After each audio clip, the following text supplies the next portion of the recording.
The partnership with AMD has been great. In Far Cry 6, the team has built the most ambitious open world in franchise history, filled with lush tropical environments and decaying urban landscapes.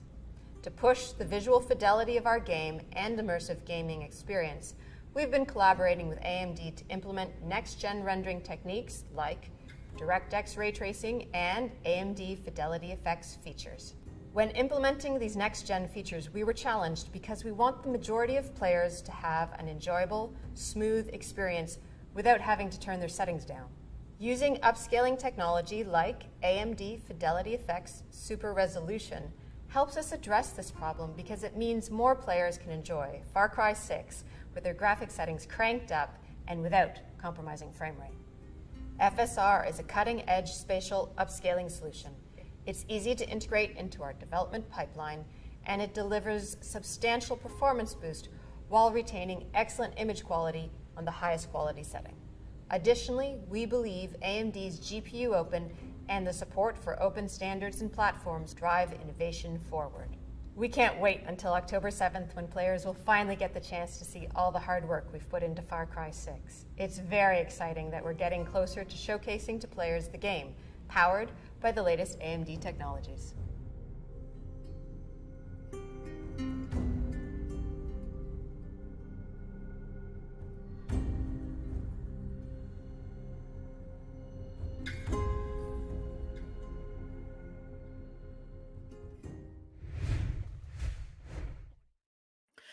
Ladies and gentlemen, welcome to the AMD the Esports Club Challenger Series for Rainbow Six Siege, supported by Ubisoft.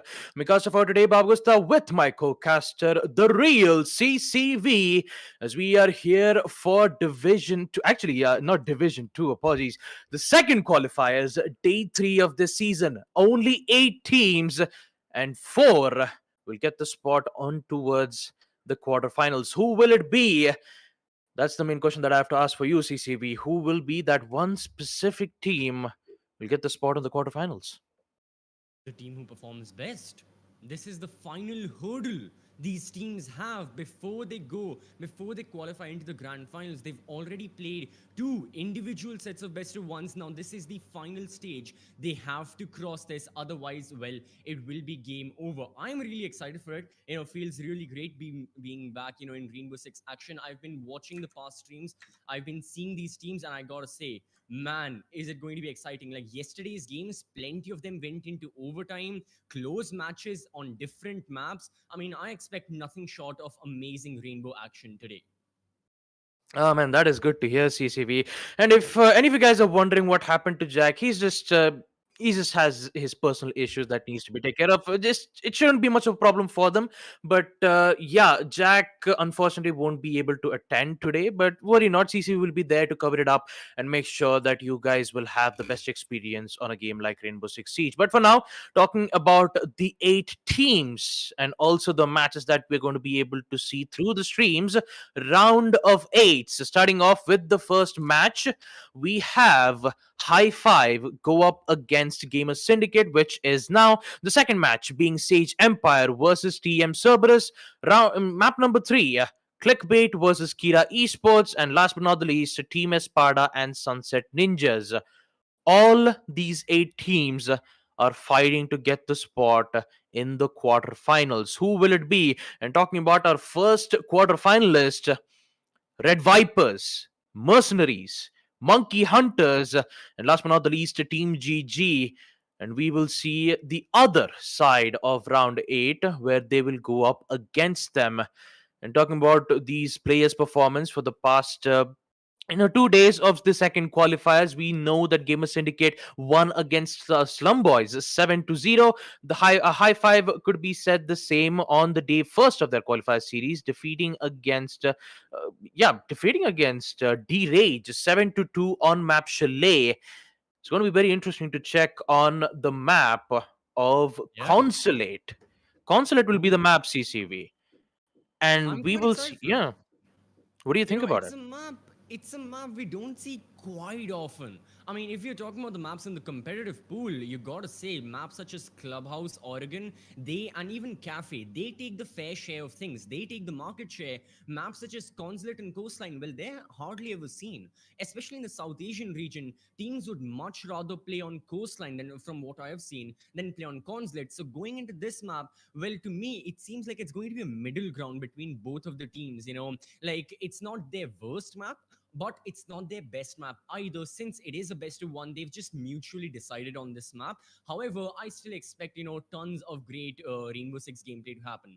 If I'm being honest, my breakout match and my like best favorite looking forward to match of today is surely going to be Sage Empire versus a TM Cerebrus, because Sage Empire has been that team that has been shocking so many viewers. Yesterday, their defeat against Valiants, the 8-6 win, overtime win on Oregon, that was certainly something to look out for. Both Sage Empire and Valiants have gone through a lot of roster changes, but now these new squads that are emerging, the fact that Sage still defeated Valiant shows that they've got tons of potential, and now they have a ton of chance to snag a spot, in the grand finals that will take place later on, qualify for them at the very least as part of these four teams that will be playing and that will be moving forward to today. So yeah, but that's still, the next game. For now, the map of Consulate, quite excited for it. You see tons of rappelling action there. Attackers, they take their merry little time getting their way into the building, shall we say.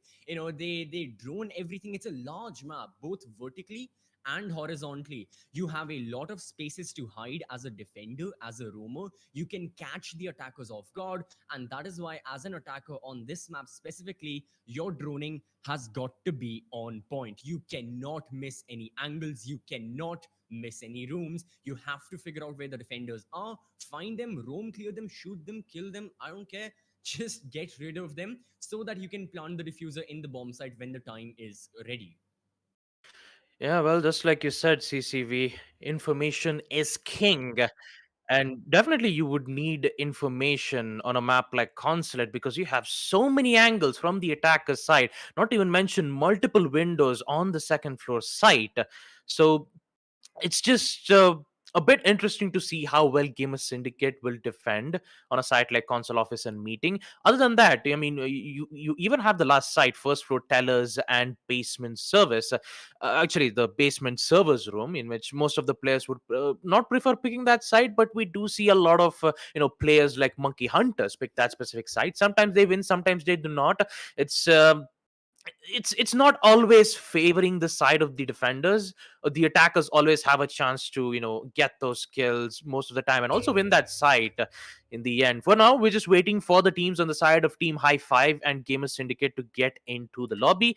And yeah, again, if you guys are wondering about Jack, he's just writing his examination, so that's the main reason why he couldn't attend the tournament in the first place. But worry not, he'll come back in the next day of the series. But yeah, it's CCV. Since you came around here and since you said that you watched the entire stream of day one and day two qualifier Not the series, entire, no.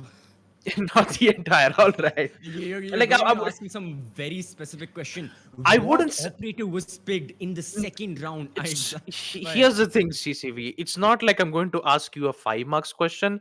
If it is, I mean, if I do ask a 5 mark photosynthesis. question, See, I would I make know it. what photosynthesis is. I Yeah, know the yeah, five marker. yeah, Okay, yeah. go on. I mean, it's not like I'm going to ask, what is photosynthesis, or maybe, True. no, I'm not going to ask. Don't worry about it, CCV. But yeah, talking about, like, I was just going to ask this simple question: is who are you supporting, which team, and who do you think will win the AMD Challenger Series? This is just a weird and twisted way to ask me my predictions, right? I am not falling into this trap. I know you were afraid of the question itself. I know you don't like to do predictions. That's why you just toss this question onto me. Again, all jokes aside, honestly, the team I'm looking forward to, I just mentioned, Sage Empire is the team I'm looking forward to. Still, we've got great names in terms of the teams participating today. Like, how can anyone forget Espada, Kira, Esports, Gamers Syndicate as well? So I am obviously looking forward to basically each and every single game, because this is the final hurdle for them. This is the final stage they will be in before they qualify for the grand finals later on against, the other four teams that qualified in qualifiers 1.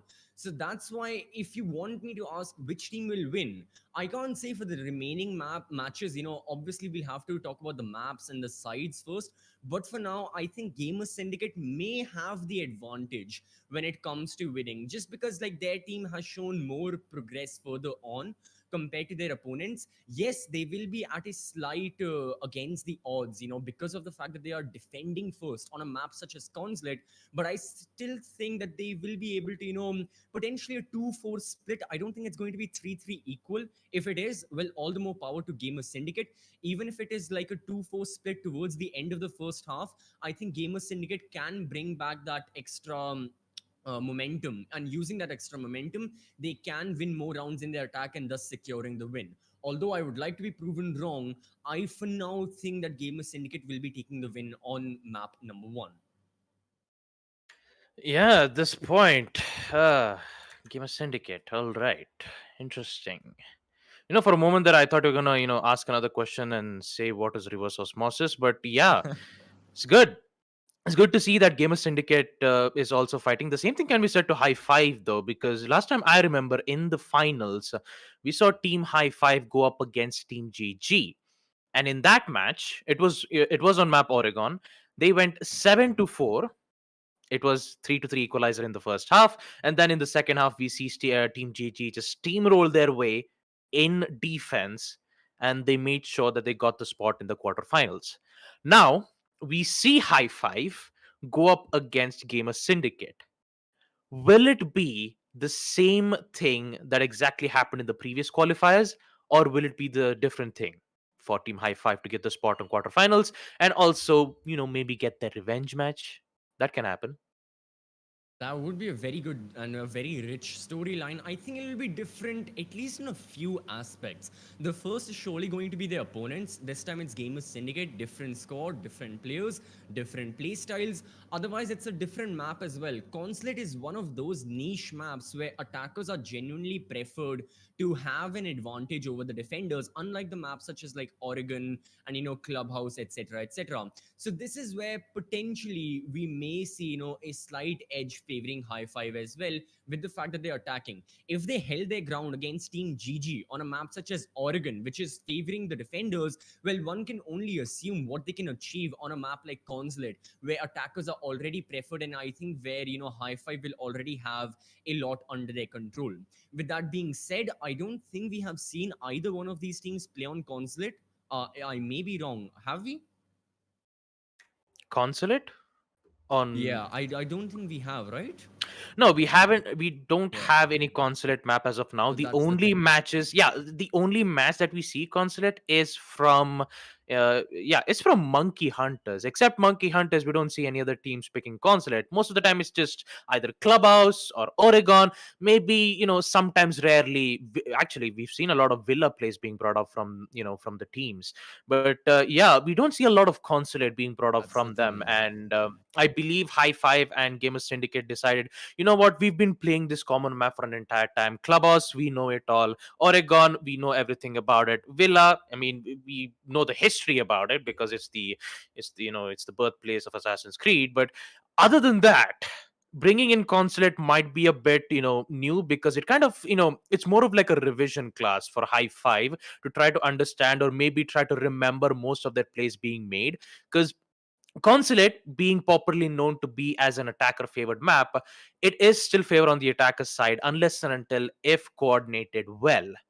And when it comes to coordination wise, some pushes that we see from first floor lobby would be mainly towards on admin office. I mean, even if the site is on second floor console office, we would see either rappelling in from the window or try to get control on yellow stairs, which is very difficult to gain control unless and until if you have a shotgun operator like the Ella, because the Ella FO2 is played significantly a lot on a map like Consulate. So bringing her, the FO12, and not even mention the Grismuth mines, is a bit difficult for the attackers to tackle that specific operator. So There might be some targeted bans being made from these two teams, but I really don't think that the defenders have, the higher chances for high five to win in the first half should be either 4-2. But again, if you guys are wondering on what exactly happening in between the lobby, we still need to wait for the players on the side of high five to join in. Game Syndicate will be set as the same as we're still waiting for two more players to join in as well. But yeah, actually, no one on the side of IFA hasn't entered just yet. It's just Gamer Syndicate who just attended. Again, apologies for the delay. We're just waiting on the teams to come in and make sure we would start the match as best as possible. But for now, you're just stuck in the caster scam, and technically, you just talk more about question and answers, and quite possibly talk about what's going to happen next in the AMD the Esports Club Challenger Series for Rainbow Six Siege. I mean, the first match itself is very interesting. And talk about the other three maps here, CCV. We have Sage Empire go up against Cerberus.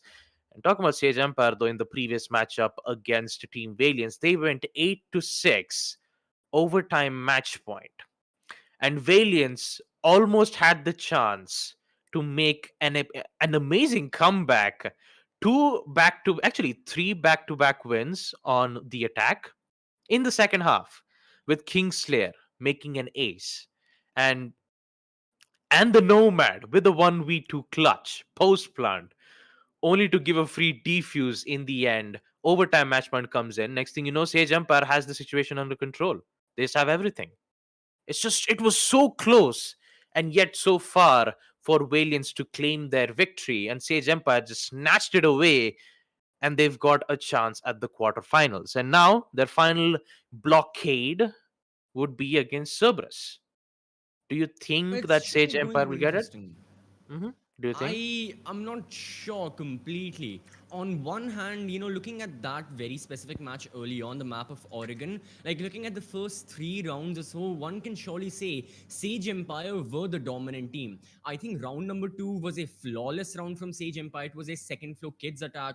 Round number 1 as well, I think Flickshot was playing a very sneaky angle as the kid behind a couch, and he killed the person planting the diffuser, but he still died. But still, what we could see from the early few rounds of the attack of Sage Empire was they were a dominant team. They loved taking early gunfights, and they were confident in taking those early gunfights. They had a lot of ability to clear out the roamers, clear out the defenders, and then execute onto the bomb side. Now, the faster they can clear out the faster they can clear out these roamers, the more help they will have, getting their time under control, because time control is a big factor on every single map. Essentially, as an attacker, you've got to make sure that you are controlling the flow of time, not the flow of time is controlling how your team performs and how your team behaves in a specific structure, on a specific flow. So that's why executing can be such a big task for all of these attackers, because you have so many objectives to take. You need to drone every single angle, clear out the roamers, destroy defender utility, which gets so much time wasted all by itself, even though it's a non-dangerous task involving the lives of the defenders. If I'm a roamer roaming around in the map, well, then basically things will be not so good for the attackers. They will take some time finding me, but eventually they may kill me. Whereas if I'm on the bomb side behind the shield, with the protection of Jaeger ADSs, well, the attackers can simply destroy the Jaeger ADSs. Their utility is wasted, their time is wasted, but my life is still intact. I'm not putting my life in any sort of danger. So that can be helpful. And that is why we see so many Vamaya and Jaeger bans frequently, is because of the fact that usually these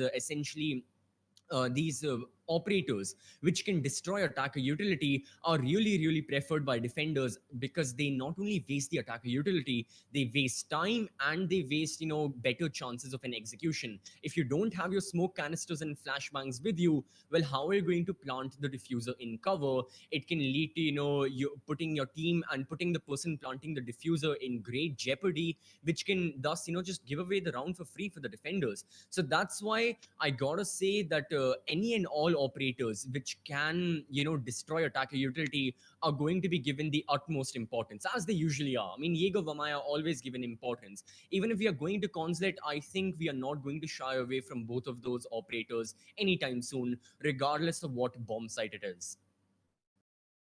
Well, I do have to agree on that, CCV, because deployable shields are the shields for the defenders.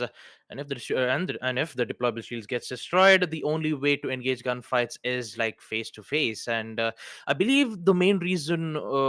I believe that's the main reason why you see Flores being introduced because of his RC Rateros, because it denies whatever utilities that you've been placed, including Giga's ADSs and Vomai's magnet nades, which has the only a possibility to catch or destroy projectiles, but it cannot destroy drones. And most of the time we've seen Flores being banned or specifically for that main reason. No Zofia bans at this point because of the way how the M762 assault rifle has increased its recoil, and most of the players have decided not to play Zofia. I mean, they do. I mean, they pick up the LMG because the the main important reason why you pick Sophia is because of the concussion, starting off with two impact nades. Concussion will be used to either get information or deny the ADSs. I mean, basically, Zofia is an all in one. You could use impacts to make vertical lines of sight. She even has a breach touch to even make vertical lines of sight as well. The gun is a very powerful weapon of the M7, but the LMG can be said the same too. But we've seen a lot of Iana plays being brought up because of her Gemini replicator, two frag grenades, and not to even mention her ability as well. Actually, the Gon 6. Yes, I actually forgot about the Gon 6 secondary weapon, On which can be. 6. Yep, it's. I mean, at the beginning we were about to say gone but not forgotten, but still, it is such a powerful weapon to use. You could destroy the deployable shields. Not only just that, you can destroy any utilities that you want with the help of that specific gadget. But still, talking about the meta, the deployable shield meta, I think it's been reduced significantly. I don't think you don't get to see a lot of deployable shield plays, but instead you see a lot of mute being brought up because of the Flores. You see a lot of vertical lines of sight being made, especially the site being on first floor. You see a lot of first floor sites being brought up on a game like Rainbow Six Siege. So you see Melusi being brought up, even though she's been nerfed, where you can use bullets to destroy it. And yeah, that's pretty much more that I can talk about the update as of now. Again, talking about the lobby as in time, and yes, I know you guys are waiting for the match to begin. High five. All the players are in. The same thing cannot be said to GS though, because we are waiting on just one player on the side of Gamer Syndicate to join in. And when it is, we will make sure to head directly into the ban phase, especially with the ready confirmations coming in. We just need to make sure that the players on both of the sides shouldn't have any connectivity issues, nor, higher chances for a rehost. But yeah, talking about these 8 teams, again, very excited, but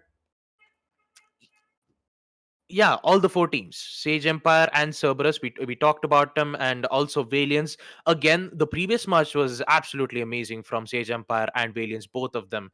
It's just that it was so close. I actually felt bad for Valiance in the end, but amazing performance overall. So the third and fourth match will be Clickbait going up against Kira being the Titans of South APAC, and Clickbait trying to be the underdogs, figure out a way that they could find a way to eliminate Kira's defense.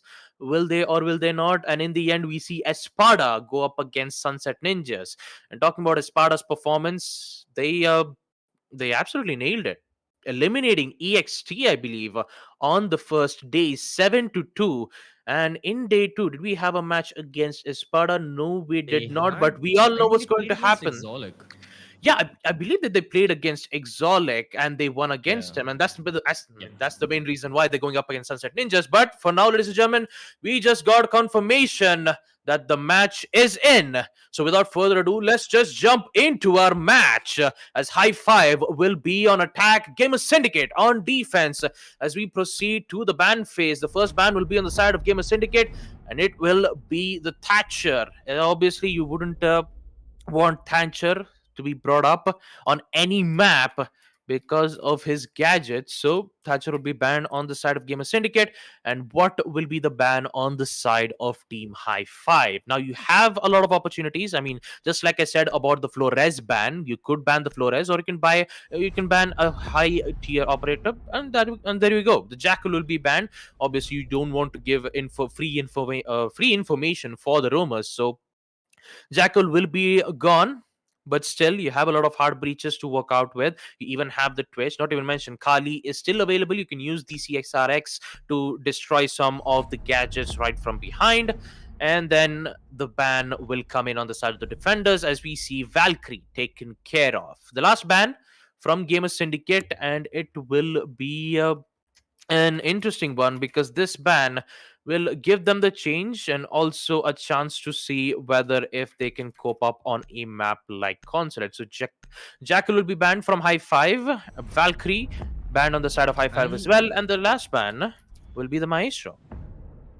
Quite interesting. I mean, both the defender bans are essentially information operators. Valkyrie with her black eyes, Maestro with his evil eyes. They gather so much information for the defender. So I would imagine on a map such as Consulate, where it's a large map, you would need as much information as possible. Because of that reason, Jackal has also been banned. Now, my question to High Five is, why are they banning Jackal since they are on attack first? I mean, in my eyes, wouldn't they be confident if they had the Jackal in place? Countering any sort of rumors from the current lineup that Gamer Syndicate have brought. I mean, there isn't going to be a lot of room. It's a second floor hold.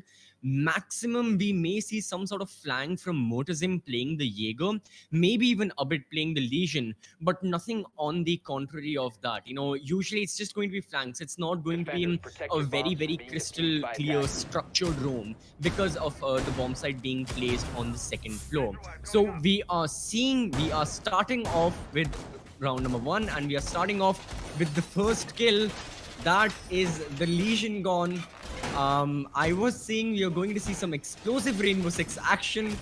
I didn't mean I'm speechless. Why? I mean, it was explosive in the end. It was entertaining. This is going in the highlight reel. This one will be the best to explain in the highlight reel when people who are just learning Rainbow Six ask the casters, the knowledgeable casters, the question, why did the teams do that? It's going to be really interesting for us to answer. Why was Legion team killed at like 5 seconds into the round? It was an accident. That's for sure. It's an accident. Yeah. I mean, poor Abed, he was just slowly making his way to the yellow stairs. Next thing you know, a shotgun palace just exploded right in his face instead of making a rotate instead. Oh my goodness, Shinra just dealt with some damage from Hussein's air jabs. But yeah, what a way to start off with Gamer Syndicate already losing a bit. Things will definitely not look too good, knowing that already a bit has been gone. There goes to impact nades, but the immediate refrag will come in from Mutasim this time, taking out Shinra. Keep that in mind, the Buck is very powerful on a map like Consulate. You could use the skeleton key to make so many angles just by rappelling in the windows of the bathroom side. You have so much information right in towards the meeting, even in towards console office. As you see one of the C4s being popped out, but it won't work to no avail. So far, yet again, I mean, we were talking about Consulate, we were talking about the Rappel Simulator, and that is exactly what the attackers are doing. Just gaining information and gaining kills as well, as Taha gets rid of kill steal before he has been refragged by himself, by Asterix. So that is nice. Gamer Syndicate aren't completely letting go of the man advantage in their opponent's half. They are going for the refrags.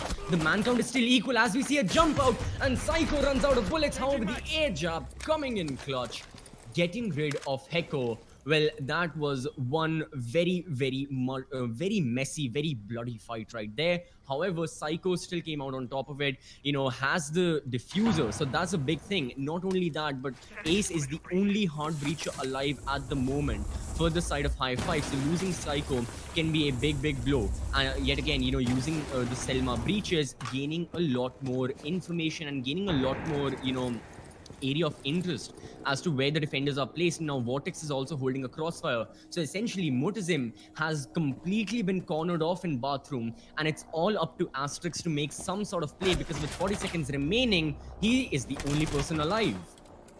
Last man standing, Asterix, UMP and a dream to make this happen for Gamer Syndicate. But in order to do that, he needs to win the post plant, and also the angles being made from Vortex, as he'll take out Asterix, and with it we will see High Five secure their win on second floor console office. And the way how aggressive that Heko went, I mean, with the SMG-12, I really don't think that was advisable, even knowing Yeah. that the ADS was being placed right from outside the window side. So, not a good idea to be losing out on a round like that, and not even mention a huge blow right from the beginning itself, an accidental team kill to even lessen the odds for Gamer Syndicate. Hopefully, this time there will be good and fine on round two because the site is on Cafeteria and Garage. Now, the main I would say the main thing for Gamer Syndicate to be defending will be in towards the piano side, because most of the attackers push will happen in from the Defenders main protect the stairs. bombs from being So defused if by they attackers. get the control on vertical lines of sight and quite possibly take out the electroclaws, which been electrifying the walls on the side of garage, they can go in and plant from they can go in and plant from the default side itself. Shouldn't be much of a problem for high five, but the same problem can be said to Gamer Syndicate too, because they're prepped and ready with the C4s and even the smoke gas canisters. And not to even mention a bid who's playing as a smoke. Either the smoke or the mute will be holding in towards the bathroom side of the first floor, with tons of reinforcements being made, 10 which seconds would left. make high five getting the control on piano much more difficult. Not to even mention Mutasim, I believe, will be the one to roam around the site on second floor console office and Objective meeting is to to provide locate a much more bomb and pressure defuse it. and making sure that they won't get the control on piano as fast as possible. That should be their main aim for high five, taking out the Jaeger and mainly quite possibly getting control on piano at the right time so that they could slowly make their way towards the side, open up the walls, and eliminate it in the process. And I believe their first start will be a huge success because Asterix has been downed but not out. Yeah, so again, okay, it's quite close to the first floor, and oh, the Gauntlet splits right there. But the good thing for the attackers is they have information about the whereabouts of Asterix. The drone is right then. I think his kill will be confirmed. Yep, that is the kill. And High Five yet again have the early man advantage in their favor. We can see them going for the roam clear as well. So the main question yet again is going to be how quickly can they get rid of the roamers. Already Asterix has gone, but I think that's going to be Motosim playing the Jaeger still on second floor towards bathroom and the yellow stairs, keeping the attackers off, holding them off for as long as possible. But he wouldn't want to put his body in any sort of major danger. He cannot go for a very aggressive plays. I think he should back off just because of the fact that Gamer Syndicate are down a man. And as a matter of fact, that is exactly what's going to happen. He has fallen off to the bottom of yellow stairs where Shinra spots him. However, no, it's going to be the Jaeger confirming the kill, equalizing the man count, and now still playing the same angle, not falling off at all. Now, at this point, surely you can go back to piano. Surely you can play something else. And yeah, he did not. He chose to stay there. He chose death, and Vortex confirms his second kill of the round. So the rumors have been cleared. Half of the action phase is gone. Right now, the only thing on the mind of the attackers, well, is going to be their next objective, opening up lines of sight and opening up the bomb site itself, whether it is the hatches we are talking about or whether it is the main breach we are talking about. They need to get something open. With Psycho being the only hard breacher, it's going to be a little difficult. Like the maneuverism has to be the best from the side of Ace. And the Electroclaw is still there, and Heko is, really protecting it. However, amidst protecting the Electroclaw, he could not protect himself as even he falls down to the ground. And yet again, Gamer Syndicate only have both the SAS operators remaining on board. This will be a very tough job for Killsteel to retaliate back because he's all by himself, running towards public bathroom, stuck and downed. And we will see a bit getting destroyed in the hands of the AK-12 operator Ace, as we will see High Five win the attack once more. So looks like 2 attacker wins will be in favor of High Five. And with that, Gamer Syndicate, amidst the numerous amount of attempts, even Mutasim holding his ground from the yellow stairs when he took out Shinra, just like you said, CCV, he could have went back and hold his ground from piano, but I believe he was too afraid, thinking that there might be a player who is making his push into his main lobby. So I believe that's the main reason why he decided to contest yellow stairs, and unfortunately he failed to do so. Talking about the third round, the site will be the same yet again: basement, cafeteria, and garage. Protect your bombs from being Again, defused by attackers. this time, Asterix needs to be careful. I believe in the previous round, he was going in for an early spawn peek right from the windows of Visa, and looks like I believe that was either Hussein or Taha who looked into it and made sure that that spawn peak would not happen. So an attempt of spawn peak failed on the defensive side. And talking about high five, they're looking good. 2-0 on their side. And with Abed bringing in the smoke, the gas canisters is, I would say, the gas canisters is working for them a bit. But the way how two of the players got carried away very easily, the Asterix and Yep. Mutasim, both of them, like one of them in from the yellow stairs, one from immediately from Visa, immediately taking out the roamers. And now High Five has made a decision like, look, we've already taken out the roamers, now we just have to worry about the site. The entire vertical control is in our hands, Exactly. and no one, not even a single person, can do anything about it. And they took off that advantage. I mean, they took care of that advantage so well. And Gamer Syndicate A is being punished because of it. And talking about round 3, basement, cafeteria, and garage being the site, you see one of the players again being very aggressive, and that aggressive counts as a boon for kill steal. Shinra goes down, but now he needs to worry about the second player from the console office window. I think it's best to fall back, knowing that he has the early kill, and give the entire control of second floor to the attackers. But he wants to go aggressive yet again. Kill steal. Interesting plays. And that aggressiveness will get a bit of pressure around for High Five, saying that they have to take care of their corners, take care of their flanks, because if this becomes a nuisance, if kill steal comes in and picks off players one by one, then that means the chances of High Five losing the site will be higher. Absolutely. I think, apart from the operators these players are choosing, I think it's more so the gunfights that they're taking right from round number 1. The operator selection, the operator compositions, they've been the same regardless. Anti-breaches are there, information denial in the form of mute and Mozzie. On the attacking side as well, they haven't gone like any deviation as to what they were bringing from round 1. It is more about the gunfights that they're taking. For the past 2 rounds, always Gamer Syndicate have lost the early gunfight. Right now, it was good with Shinra dying early on. A lot of vertical pressure was relieved from the members of Gamer Syndicate. However, right now, we see a blowback coming from High Five as well with the death of Motism. So a minute on the clock. This is good. Kill still looking to get another kill. Just misses from connecting his shots onto Taha. However, Asterix won't be missing any of his shots. Hussein is gone, Shinra is gone. Both the support players are dying very, very quickly, and Taha is on very little HP. Therefore, getting the breach open is a big task and a big ask from Gamer Syndicate. And I think that is why I think they won't be going for that right now. I think they'll just be sticking to their regular flow, and they'll just try to drop into the bomb site as much as possible. But they still have to get rid of the rumors playing here, and that is exactly what Taha has to do. But with such little HP, will he able to do that? That's the question. Vortex still has both of his frag grenades, but they won't matter. Asterix is on the flank. He gets the first kill. Taha is still in piano with 15 seconds remaining. Psycho has been down, and that is the final kill, thus gaining Gamer Syndicate their first round of this map.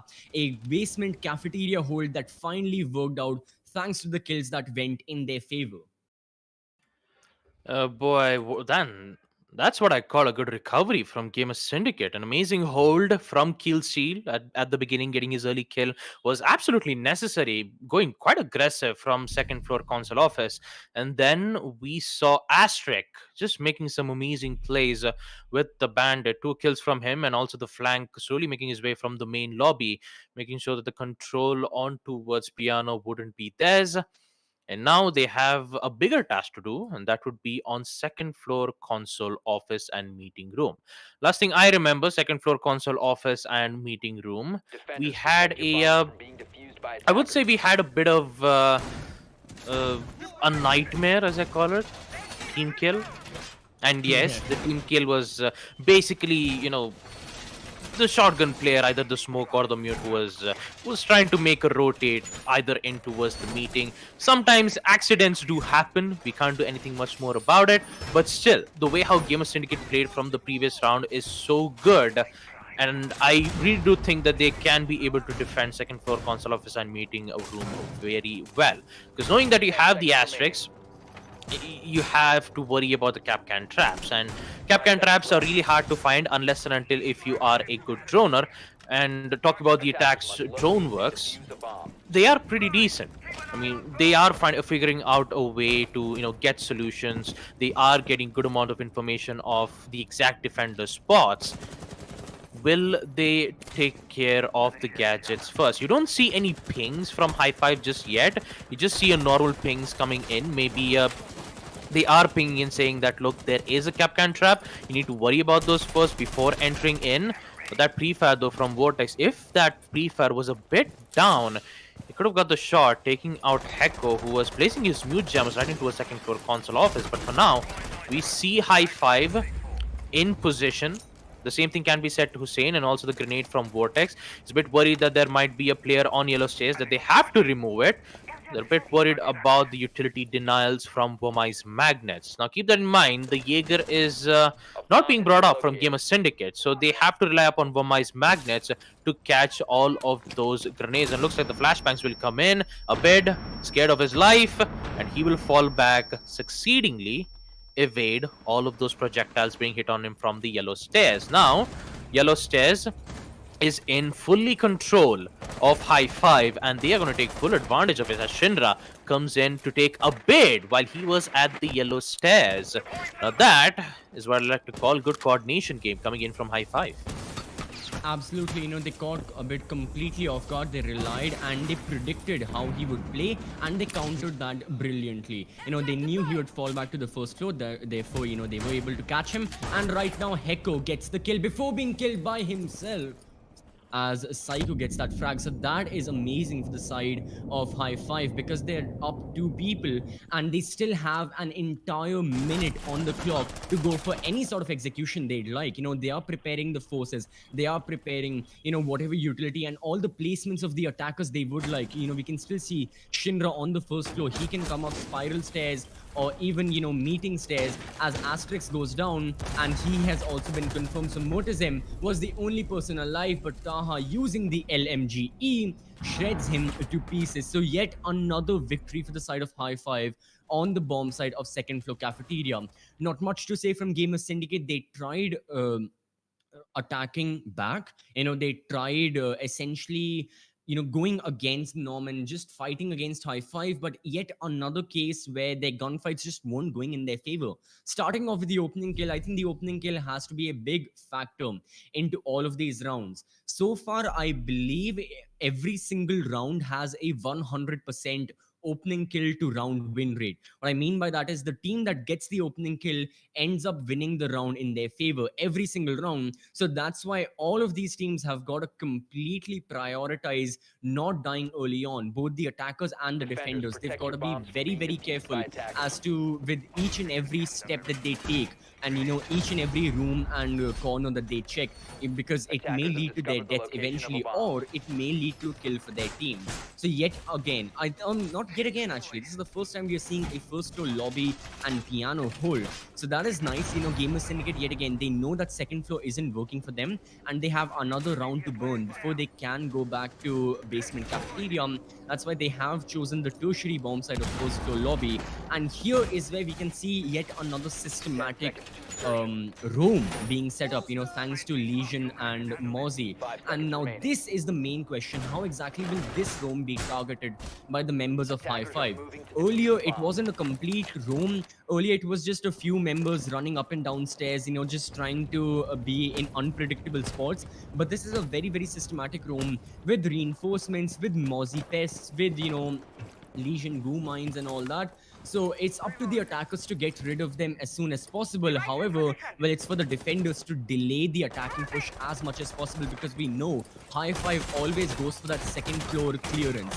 They always completely drone second floor, then they face check it, they completely clear it like physically, and then they move on to wherever the bomb site is. So here, with having players on the second floor, it can be a bit better for the side of Gamer Syndicate as to delaying the attack.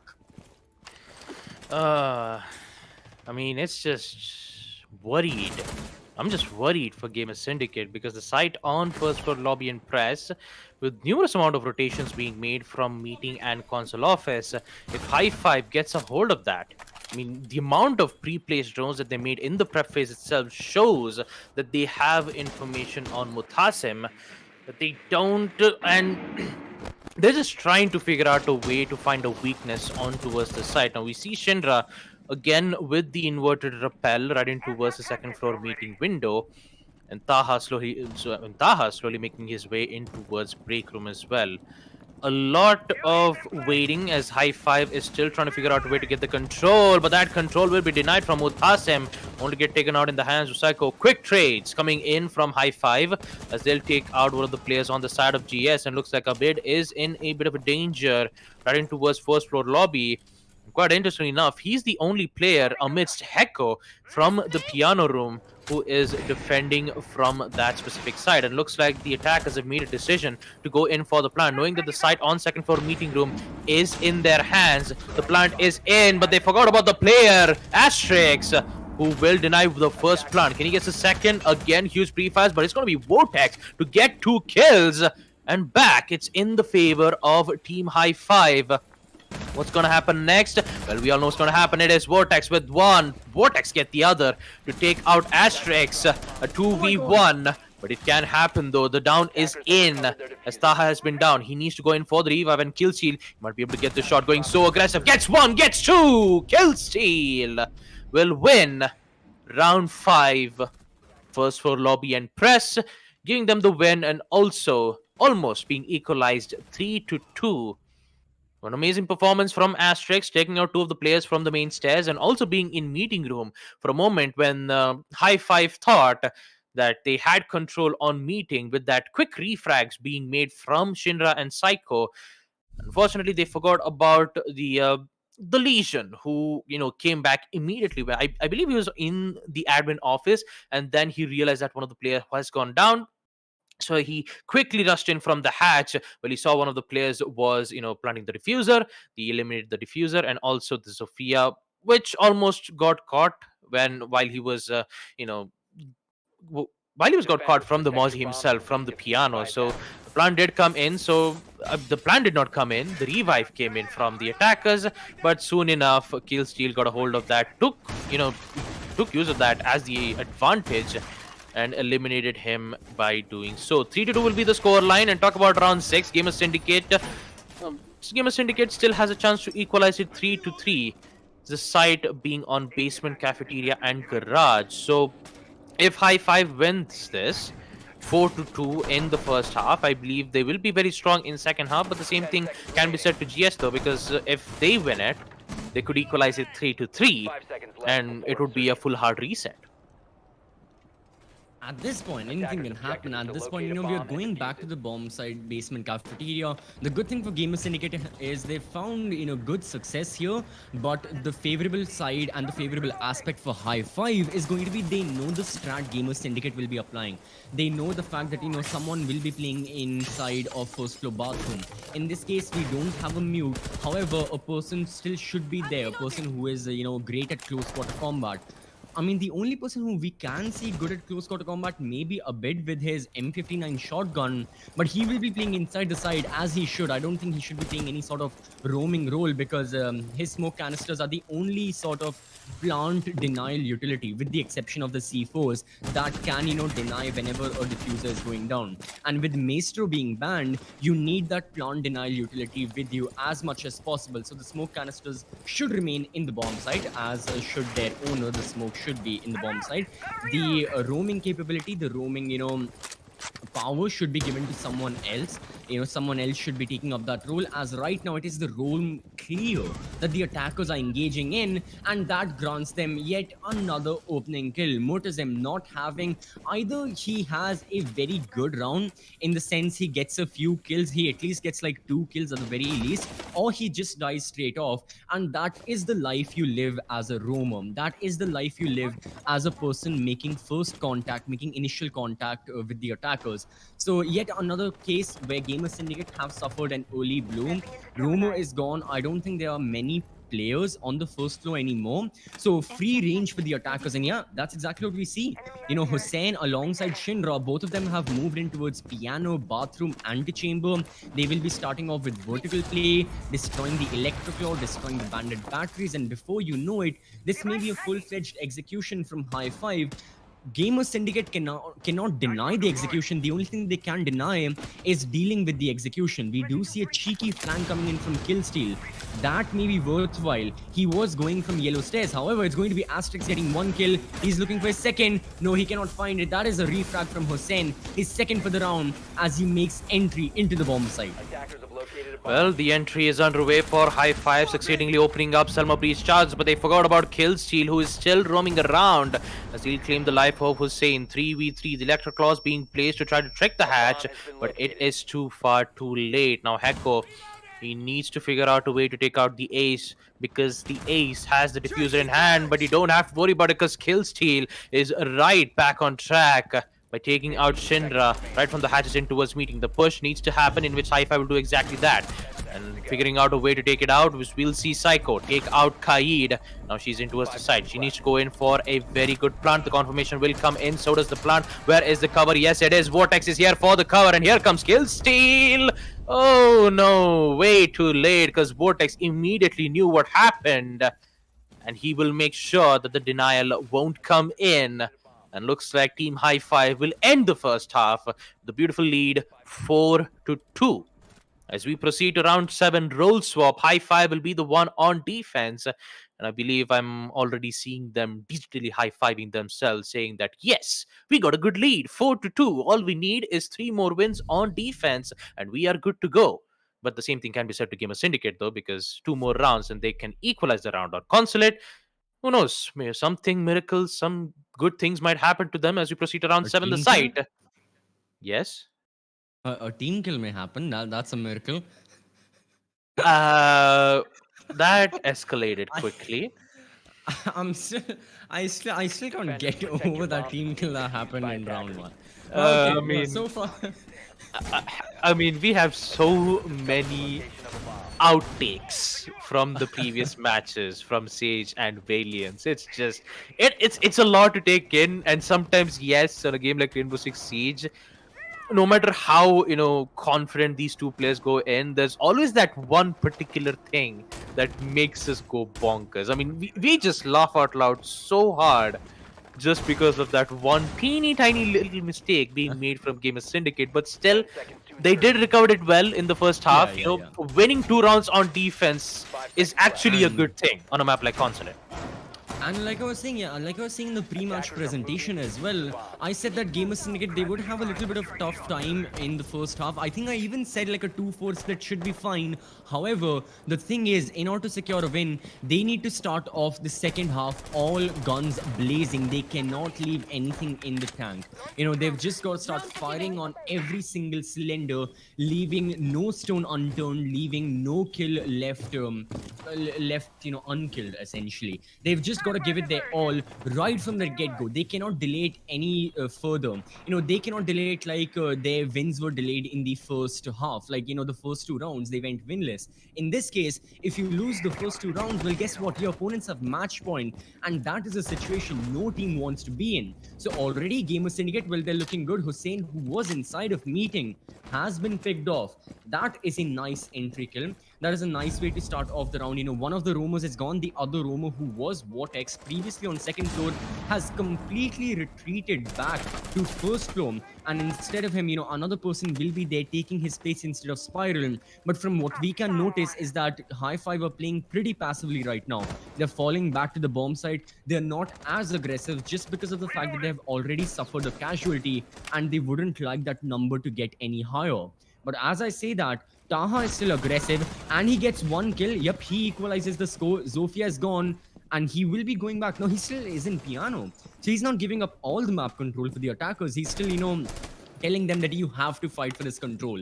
I am going to stay in Piano. My HP will be depleting, but the only way to get rid of me is to engage in proper gunfights. He was down to 25 HP, but by engaging in proper gunfights, High Five get 2 more kills in this round. Well, this is huge, but the Hibana still has some fight left, and he'll make sure to eliminate the main cause of the threat. Taha goes down, but at what cost? The damage has been done. As 3v2 commence, a minute left for Gamer Syndicate to make their push. Both hard breaches are still alive. They could use to open up reinforcements, or even reinforcements of hatches and walls. But now the pressure is on for Gamer Syndicate. They will succeed opening up the hatches in towards cafeteria, providing a lot of distractions. The same thing can be said to Ace, as he will use his Xenobreach charges, or maybe he'll slowly make his way from the yellow stairs, where he will be met by Shindra's AUG. 30 seconds. What will Gamer Syndicate do, knowing that they only have 2 players left and High Five has huge man count advantage? Not to mention the information is still in their hands, and Hecko will decide to immediately drop down from Electric Room. Now, this flank will be high, but still, talking about the barricades being placed up and the bulletproof cam giving so much information, High Five has completely realized what that push is, but the Hibana still fight left, will take out Vortex, but in the end we will see Seko get 1 kill, and the second almost getting the kill from the SMG-11, but we will see High Five win the round nonetheless due to time. And looks like we will see High Five be in a very strong lead. 5-2. One more win. And a digital high five again from the teams. Talking about Gamer Syndicate, I believe they're just, having a conversation amongst themselves and be like, no, guys, what are you doing?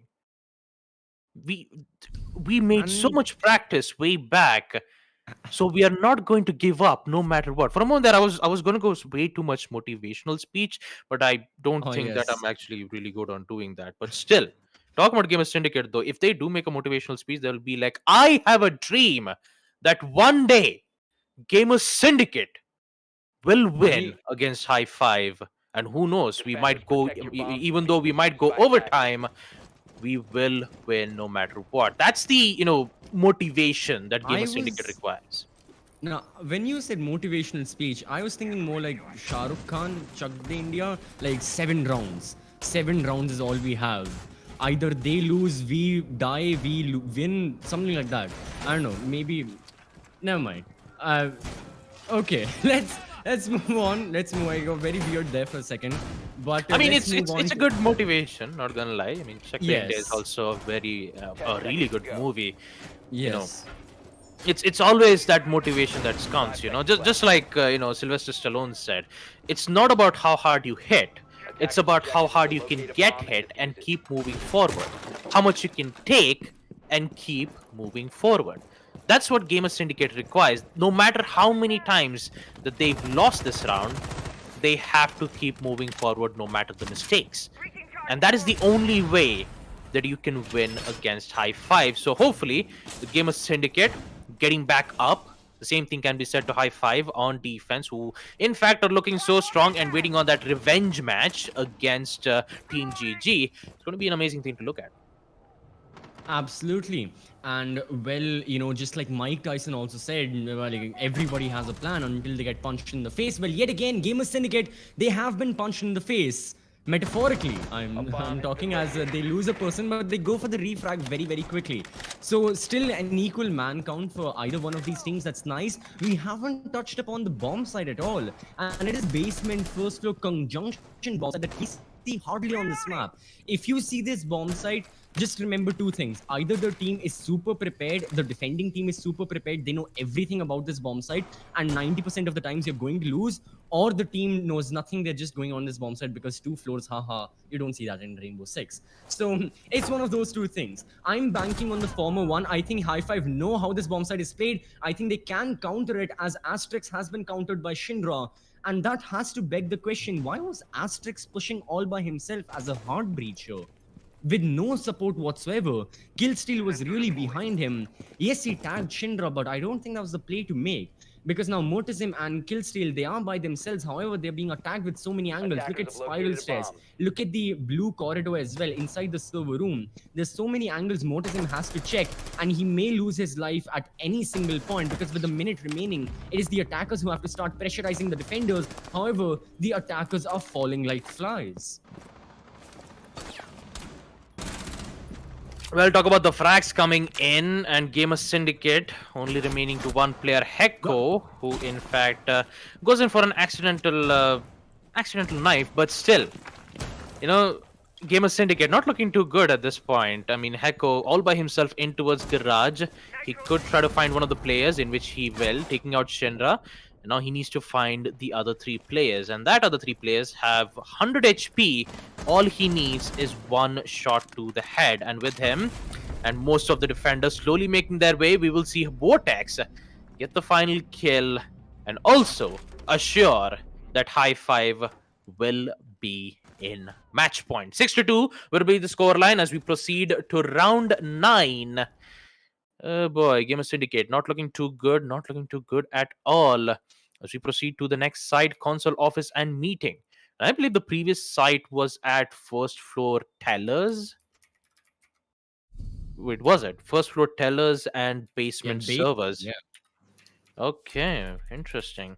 Basement servers and first floor tellers surprisingly did work out well in favor of High Five, and now they are one round away of securing their spot in the quarterfinals. Again, this is a lot to take though for Gamer Syndicate because they even made an attempt in the previous qualifiers. They did not succeed. And now the same thing is happening to them yet again, but this time it is up against Team High Five. Not looking too good, but hopefully this time Gamer Syndicate will come up with a plan to take out players as best as possible. But still, Gamer Syndicate, come on, man. I still think that, you know, I still think that there is still fight in you yet, right? Still believe in you guys. I mean, talk about Team High Five, who's been dominating for the past 4 to 5 rounds. They are definitely not giving an inch. No mercy, and also no. I mean, just they only have one thing in goal, and that is winning the tournament no matter what. And they will do exactly that. Action phase will come in and talk about Gamer Syndicate only winning 2 of their rounds in the first half. Basement, cafeteria, and garage. First floor, lobby, and press on defense. This is their final chance. If they do not win this round, then that means they will be eliminated from the second qualifiers. That is it. Yep, one round separates them, and already they are off to a nice start. Shinra is gone. A very vital source of information. Using his cardiac sensors, the pulse, he can locate with pinpoint accuracy where the attackers are, and using his C4 even kill the majority of them. But he's gone. However, here is a bigger threat to Game Syndicate is that Taha eliminates Asterix. So yet again, in both the rounds, very early has Asterix been eliminated, which leaves Heko as the only hard breacher. Now, on a bomb site such as second floor, you can make the argument that hard breachers aren't completely needed, much like they are on a bomb site such as like basement, cafeteria. So even if you lose them, it's not that big of a loss. You know, you can still recuperate from that. You can still make a comeback. However, in this case, you need all members to stay alive. It's not about the hard breachers. It is about who the person is and which team they belong to. So in this case, Asterix dying, that is not looking good for Gamer Syndicate. Hussein as well, he is, in that connector area looking to go for some kills with the Roni. So far has spotted a few players, but he goes for an aggressive peek. However, he lands the headshot, lands the flick. That is excellent, and that is the second kill. Hussein with the masterclass right here. These may be the kills that secure High Five a spot later on in the quarterfinals, but no, not for long. Not for long. We have retaliation from Gamer Syndicate. 2 people alive on either one of these teams. Not a lot separating them. There is still a minute to play. There is still a minute that these attackers have in order to launch an execution. How exactly are they going to be utilizing that final minute? Well, the final minute is exactly what I'm afraid of because Gamer Syndicate, they've just equalized it 2-2 thanks to Killsteal and Heko, who are still alive in the fight, hoping that they would get this match back on track. But they need to be dealing with 2 of the best players on the side of Team High Five, Taha and Psycho. The prefaz will come in, so does Killsteal. Going in for the plant, Taha misses opportunity, and with it we will see post-plant from Gamer Syndicate. Or is it though? No, it's not. In fact, he's going to leave off the default plant, and Killsteal decides to go in for the frag. Not good at all. He could have used it for the opportunity, but Taha comes in with the shotgun. And there you have it, ladies and gentlemen. High Five will secure their spot in the quarterfinals against Gamer Syndicate. And unfortunately for the orange side, they are eliminated out of this tournament. Quite unfortunate for them, but maybe they will. They could try their luck in the next tournament, which is going to happen in the next month. Talk about the scoreboards around here: 13 kills for Vortex, 10 kills for Taha, 10 kills for Asterix on the side of Gamer Syndicate. All in all, a good performance being made from Gamer Syndicate and a miraculous plays from High Five. They definitely showed what's up, and they've made sure that Consulate is their place. 7-2. That's a huge blow for Gamer Syndicate. And talk about high five, they'll definitely be high fiving again digitally to make sure that they get the spot in the quarterfinals. So congratulations to them, as they will be going alongside with gamers, actually with Red Vipers, MRCZ, Monkey Hunters, and Team GG. And we have our fifth players. And also, how about we just check around the highlights and try to explain on what exactly happened between Gamer Syndicate. So what good can it be? Then I give my mic back to CCV. Oh, the team kill was the most important piece of literature. But okay, no. So far in the highlights, we can see that early on, High Five were looking very good. I mean, look at round number 1. Round number 2 as well, near flawless round. Starting off right off the gate, Asterix was eliminated. Mortizim got 1 kill back. He got a refrag onto Shinra, but later on, even he died. Thus, High Five secured another round for themselves. Because of that, they steamrolled past the first 2 rounds. After that, finally, Gamer Syndicate retaliated back. Finally, they replied back in round number 3, thus getting their first round on board. And little did they know, it was the first of not so many, as their defense ended with a 4-2 split. Here we can see round number 5, another round where Gamer Syndicate succeeded in winning the round, all thanks to Killsteal's insane double kill towards the end. Here we can see that in the replay. First headshot, second headshot, and second round goes to Gamer Syndicate. But that was it. That was the final taste of success Gamer Syndicate tasted in this entire map of Concert. Because after that, it was only one single team who was dominating. It was obviously High Five. Round 7 they won, then the side swap happened, and in the side swap as well, thanks to Taha playing inside of Piano and Vortex coming in from Spiral Stairs, everything just seemed to work in favor of High Fives. Even when they went into the conjunction bomb site of basement and first floor, they still ended up winning that. Heko was the only person alive. He died later on, and this was the final round that sealed the deal, and this was the final round that Gamer Syndicate played in the entire second qualifier of the Challenger series. So hopefully, the next time we see Gamer Syndicate, but for now, their journey comes to an end. Yep, unfortunate for Gamer Syndicate, they've come so far, but still, the blockade was the reason why they couldn't pass through, and the only thing that they could do right now is turn back. But they still have a chance on the next, for the next tournament, which will happen in the next month. But yeah, that would be the first match. High five! Congratulations to them again, 7-2 against Gamer Syndicate, securing their spot in the quarterfinals. And now we will come back with the second match, which is Sage Empires going up against Team Cerberus. Again, a very exciting match to look at because it is the round of 8. Only 4, actually, I would say only 3 can get the spot on quarterfinals. Who's it going to be? We're going to take a short break and we'll be right back after this.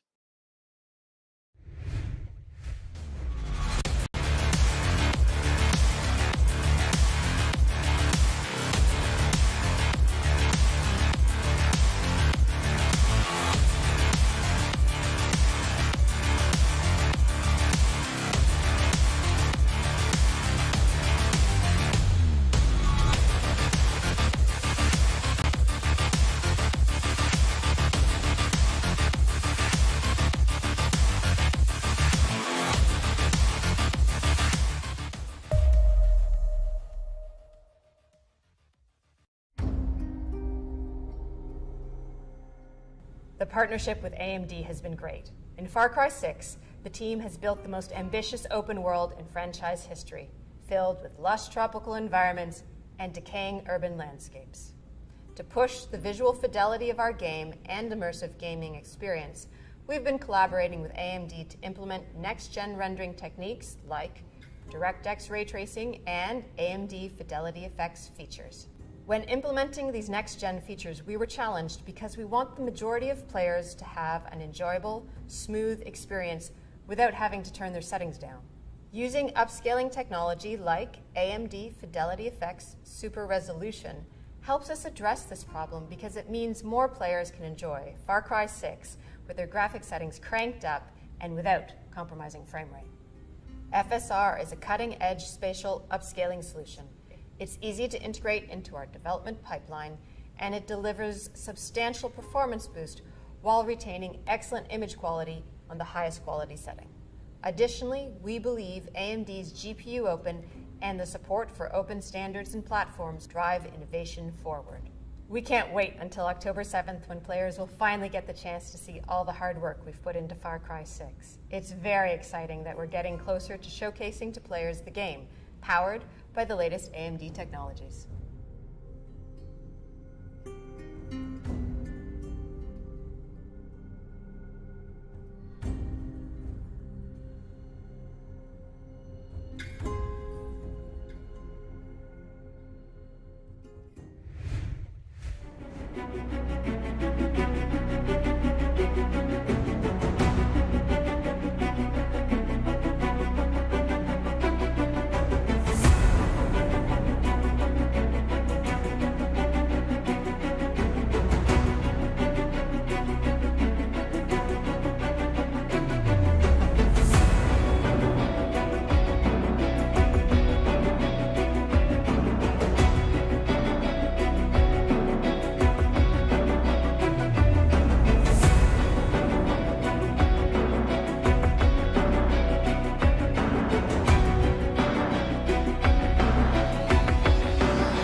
The partnership with AMD has been great. In Far Cry 6, the team has built the most ambitious open world in franchise history, filled with lush tropical environments and decaying urban landscapes. To push the visual fidelity of our game and immersive gaming experience, we've been collaborating with AMD to implement next-gen rendering techniques like DirectX ray tracing and AMD Fidelity Effects features.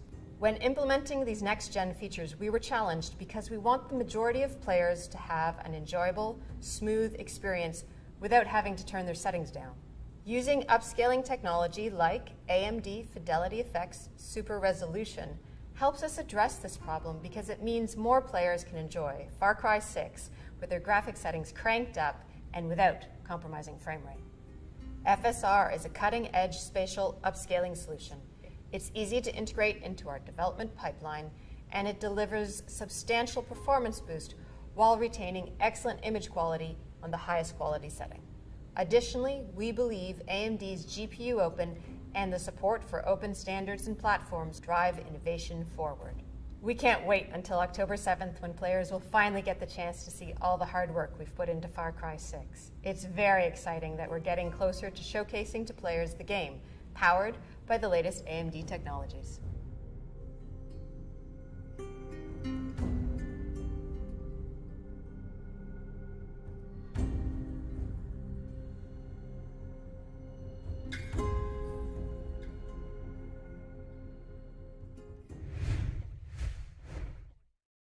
Ladies and gentlemen, welcome back to the AMD the Esports Club Challenger Series for Rainbow Six Siege, supported by Ubisoft.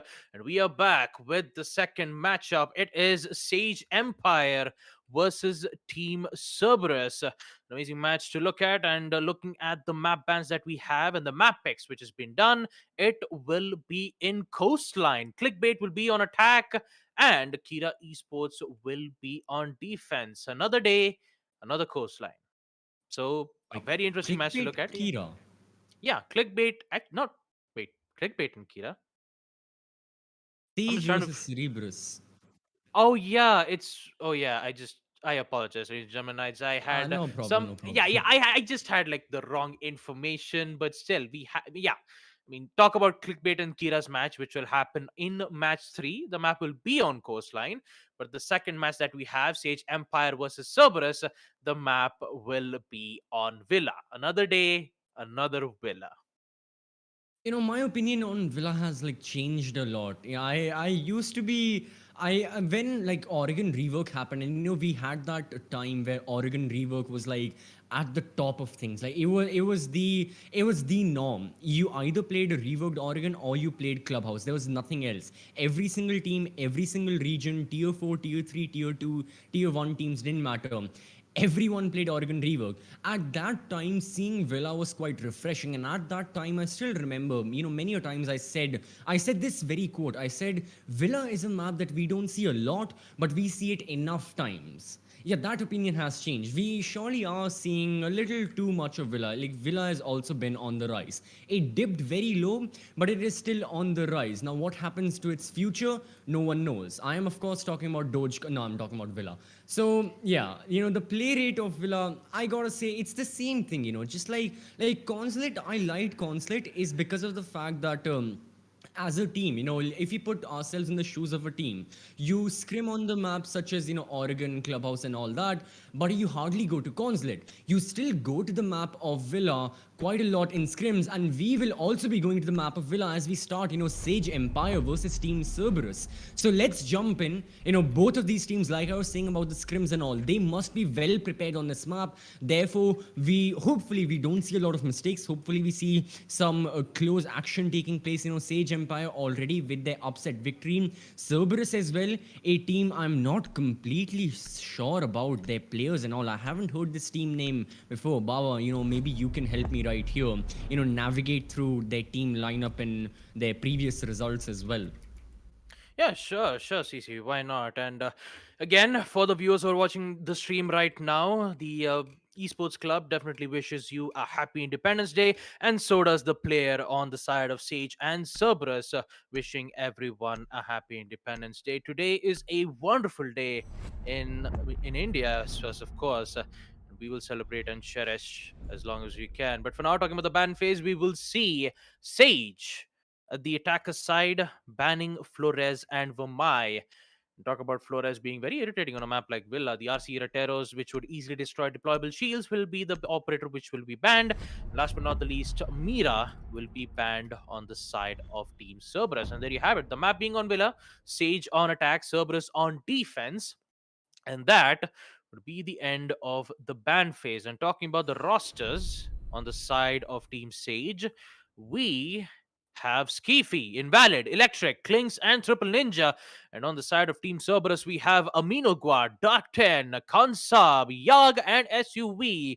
The site will be on first floor dining room and kitchen.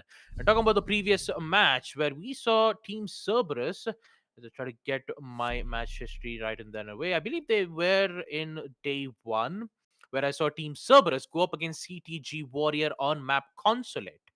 7-5, actually not Consulate, it was Coastline. 7-5 was the score line, where CTG only had 4 players and they continued to do it in a 4v5 situation. We almost saw CTG make a ridiculous comeback in the second half. It's actually from the first half itself, and then we saw second half Team Cerberus made sure that they would win most of the rounds on attack, and they made sure that they could get the spot. And now they are going up against Team Sage Empires in day 3. What will happen next is the biggest question. Talking about Sage Empire, though, they are looking quite strong. And talking about their performance, their history in previous match against Valiance, it was 8-6. Just like we talked about in the first match, it's in the first match when we saw High Five go up against GS. Sage Empire so close, but they won in overtime 8-6. And now their final hurdle, or should I say a barricade, would be Cerberus, and the first site to be picking will be on first floor dining and kitchen. And without, yeah.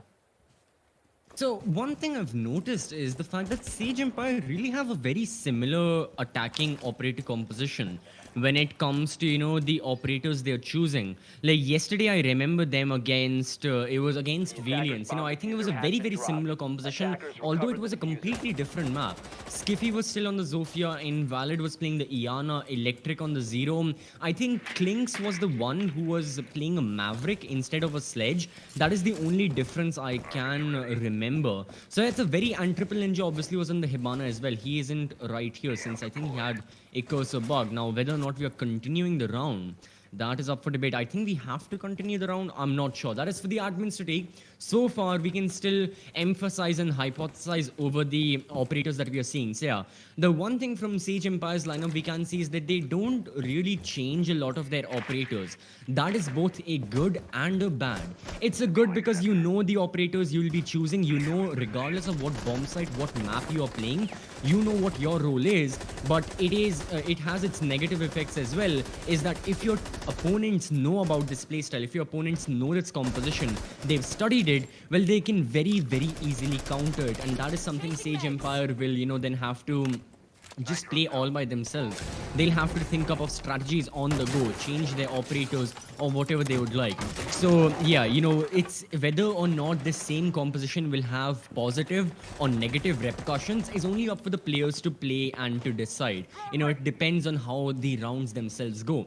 Now, speaking of the rounds and how they are going, round 1 is still off. You know, it's still going off. You know, we have unfortunately had one player disconnection from Triple Ninja. I believe he had the cursor bug. Unfortunate, the hard breacher isn't there. So getting rid of the hatches, getting rid of the walls, getting them open is going to be a tough task. And the thing is, Sage Empire was going to mention how they didn't have any kills with 50 seconds remaining, but they get their first frag. And there is the refrag coming in from Cerberus.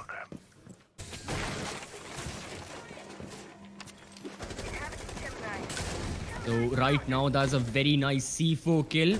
And I gotta say that Sage Empire, their man count is really, really depleting. Invalid on the Iana, the last man standing. He has his G36. He's got 2 kills, the Legion Goo Mine. in his foot right now. The diffuser is there. However, he needs to plant it right now. Suv doesn't have any more smoke canisters, so he has to use his guns. However, it's going to be the Mute getting rid of the Iana. A very close first round. Unfortunately for Sage, they had a player disconnected, because of which, they were playing a 4v5, but they did make a nice comeback from it. And because of that, unfortunately, still, yeah, things didn't completely pan out. It was a valiant effort, but Cerebrus on the defense got their opening win. Well, what an amazing round to look at from Team Cerberus.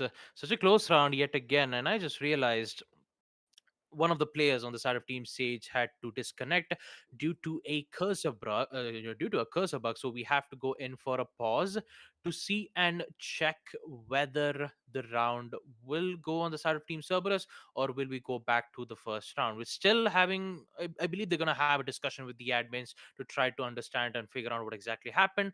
But yeah, cursor bug, I mean, those kinds of technical issues happen from time to time, and we don't have any, we don't have any solutions to it, rather than going for a full rehost, or maybe going for a pause to make sure that if the round will continue, or do we have to reset the entire round. In order to reset the entire round, we have to go in for rehost and make sure that it would be from 0 to 0. And for now, talk about the way how Sage made that push, the amount of how well Cerberus declined that push from first floor dining. Although yes, they even had that vertical line of sight, they even had the control on trophy and statuary room. You even saw the Zofia making lines of sight from trophy towards memorial to make sure that none of the players would have, if none of the players would have control on memorial. If they have control memorial, then that means they have control in towards the site as well. Laundry, memorial, and quite possibly the astronomy stairs is the main choke points for the defenders to worry about, and they held it extremely well. The same thing cannot be said to CH though, because they are, however, feeling the loss of one of the player, which was Triple Ninja. It was a 4v5, and even with the early kills being made, Cerberus was very happy to take that win. It wasn't much of a problem, but for now we're still at the pause phase, and they're still having a discussion with the admins to see whether if it is a round win or not. So yeah, talking about it, CCV first round, Cerberus made a decision to pick first floor dining and kitchen, which means that they will pick second floor ABG at the last. Do you think that this play is advisable for Team Cerberus? I think I do have confidence in them that if they're going for such a bold play, it's one of two strategies. A, they know every single bomb site on defense, and they just want to, shuffle through every single bomb site. Start on dining, go to trophy, go to AVG, repeat the process, and you'll have quite a good chunk of rounds towards the end of the first half in your favor.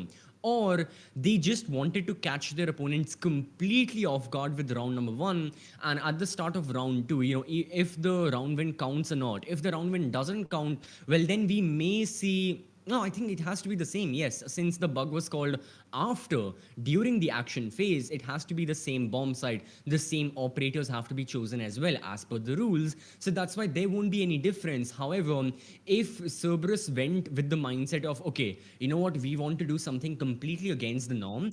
We want to do something that our opponents cannot predict. Let's go on to a different bomb site. And let's go into the game as well, as, the round will be counting actually. So unfortunate for Sage Empire, bugs are there.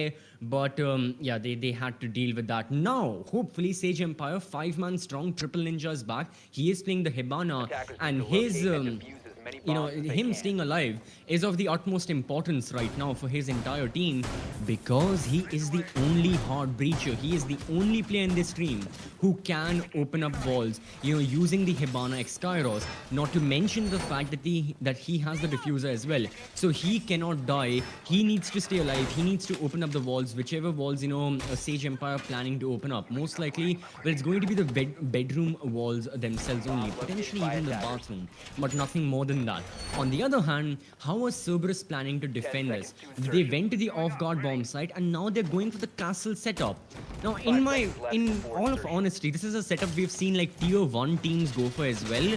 However, if I'm being honest, it's a little outdated setup. Like in the current meta, this setup doesn't really hold. In the correct meta, if you played it like a few months ago, it was very, very good. You know, like I just said, tier 1 European teams were playing it, the best of the best in the entire Rainbow Six, but that was because the meta supported it.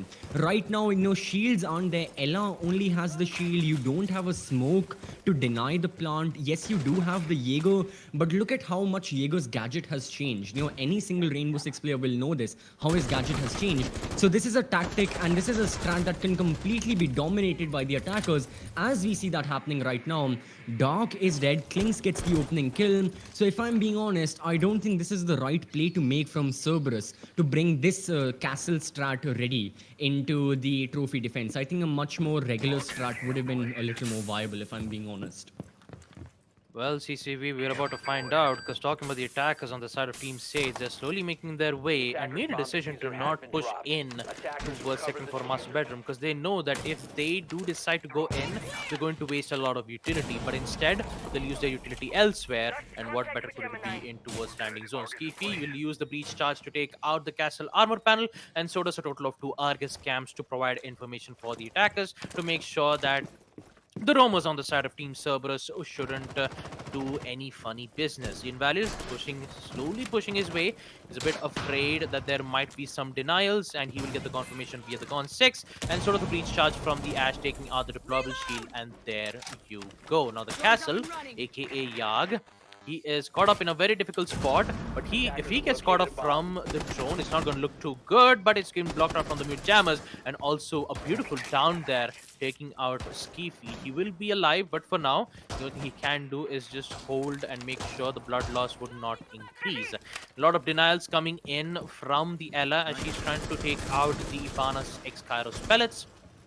Minute left for Sage to make their push, and currently they are facing a bit of technical, I wouldn't say technical difficulties, I'd say issues in their execute, because Ella is holding in towards Closet, and she's making sure that none of the X-Kairos pellets would take out the castle's armored panel. So this is huge. Knowing that 2 of the Ash Breach charges has been used to take out the armor panel and the deployable shield from Statuary Room, things would not look too well for Sage Empire, knowing that they don't have control on Master Bedroom, and they're going to take to use as an advantage. But Electric somehow figures out a way to take out SUV. Can he get a second? No, it does not. Loses to Yag, but he takes out Electric. Triple Ninja comes in right from behind towards the Master Bedroom. They will get the kill nonetheless, and looks like Cerberus is the one currently in trouble. Khan Sahab in towards Master Bedroom. It will be post-plant, so he only has 40 seconds left to do his play. The F412 sees the Hibana, whips out the pistol, but is this advisable? Because there's one player right from the window, and that would be the Sledge. And he needs to figure out a way to eliminate one of that player. The F412 comes in, but Skiffy will look at it and make sure that the F412 will not deal any major damage. With it, we will see Sage start off with their win on attack, winning round 2, second floor trophy and statuary room. Round 3 will come in as soon as we see. So this is what I was talking about when I said this strat is a bit outdated, is the fact that look at how much, it's time for a little VOD review, okay? I haven't done these in quite some time, but I'm excited for it. Look at how much utility was spent from Cerberus towards that closet and bathroom area. Ella, all by herself, all of Ella's utility, her shield, her Grismot mines, they were there. And not to mention all 3 of Jaeger's ADSs were there as well. So the entire bomb site, except for that small closet area, did not have a single ADS, a single way to capture attacker projectiles. That is why the shield behind which Castle was playing was destroyed. That is why so many positions and so many players died from Cerberus, because they put in so much utility towards that closet area. But all Sage did was, well, I'm just going to ignore it. I don't care for that closet area. We're just going to come in from, you know, from landing, from aviator side, from red stairs, and there was absolutely nothing Cerberus could do. do about it because there was an imbalance when it comes to their utility usage. It was really used up towards closet and bathroom, but not enough utility towards where the attackers were actually attacking from. This is why this strat is outdated. The operators, their gadgets and their utilities have changed so much, you just can't bring it. So hopefully Cerberus, in their own board reviews, even if they win or lose today, whenever they board review this match and this map specifically, hopefully they change their strat, they bring something which can be used in today's meta as well. I'm just talking even like ranked strats, which everyone knows could have performed better than this very extensive castle, half breach, open kind of strat, which Sage Empire just did not care. But now we also don't care about it. The bomb site is AVG. We do see Yag on the roam as the Jaeger right now. He dealt a pretty solid amount of damage to Skiffy, down to like 55 HP. And then he fell back. Excellent use. Waste the time of the attackers. Look at how much time the attackers are spending droning this trophy and statuary area. But the Jaeger is long gone. He isn't there at all. So he not only damaged the HP of the attackers, he fell off. He wasted time. Exactly what a Jaeger should do. So that is nice. And now it's up to Sage Empire to counter this roam because 1 minute has been utilized and they have not made a lot of significant map control. Well, for now, we will see Sage Empire gaining that map control for now as they have control into Trophian and Statuary Room. Minogwa is going to give so much information and also a lot of damage being dealt right from the Windows Rappel. It's best to fall back, but it's too late. Klings comes in at the right time, so as a C4, but it won't connect nonetheless. Klings immediately realized he made sure that he would be way far away from that AoE damage from the C4. Now Cerberus is feeling a lot of heat because the 90th hallway control is in the favor of Sage. Now they just have to figure out a way to take out the Electroclaws, and again with the attacker's drone saying that Dark is in towards the reading. But they still have to worry about Yag because he will be the one who will decide to go in for the flank. If Yag succeeds, he could take out two of the players who are slowly making their way towards the games room. Meanwhile, we see Klings trying to find exactly where the Electroclaw is, technically placed in towards the games room doorway, which connects near the vault wall, that is. Talk about Dark 10, he will still make sure that he would stay, although he's been detected from the drones, and Invalid will make sure that Dark 10 would not have control from Study Room. And there you have it, the control on both Study and Landing Zone is in their favor, and Klings will be there to take care of the rumor as well. There goes the Jaeger, and now the plant is in, so does the C4. Will it connect is the biggest question. No, it does not. Triple kill comes in, so does Skiffy, eliminates the rest of the players on the side of Team Cerberus, and also win round 3 second floor APG. Amazing push coordination coming in from them, and talking about Alibi, who had a bit of a problem taking out those attack drones, and that drone gave so much information, not to even mention him, not even mention the Zofia, taking out the Alibi, gave them the entire control on 90 hallway, even on the landing zone, not even mention the main stairs was fully in their control. It was technically like Cerberus was pinned down. They were cornered on every single spot, and they had no idea on how to counter it.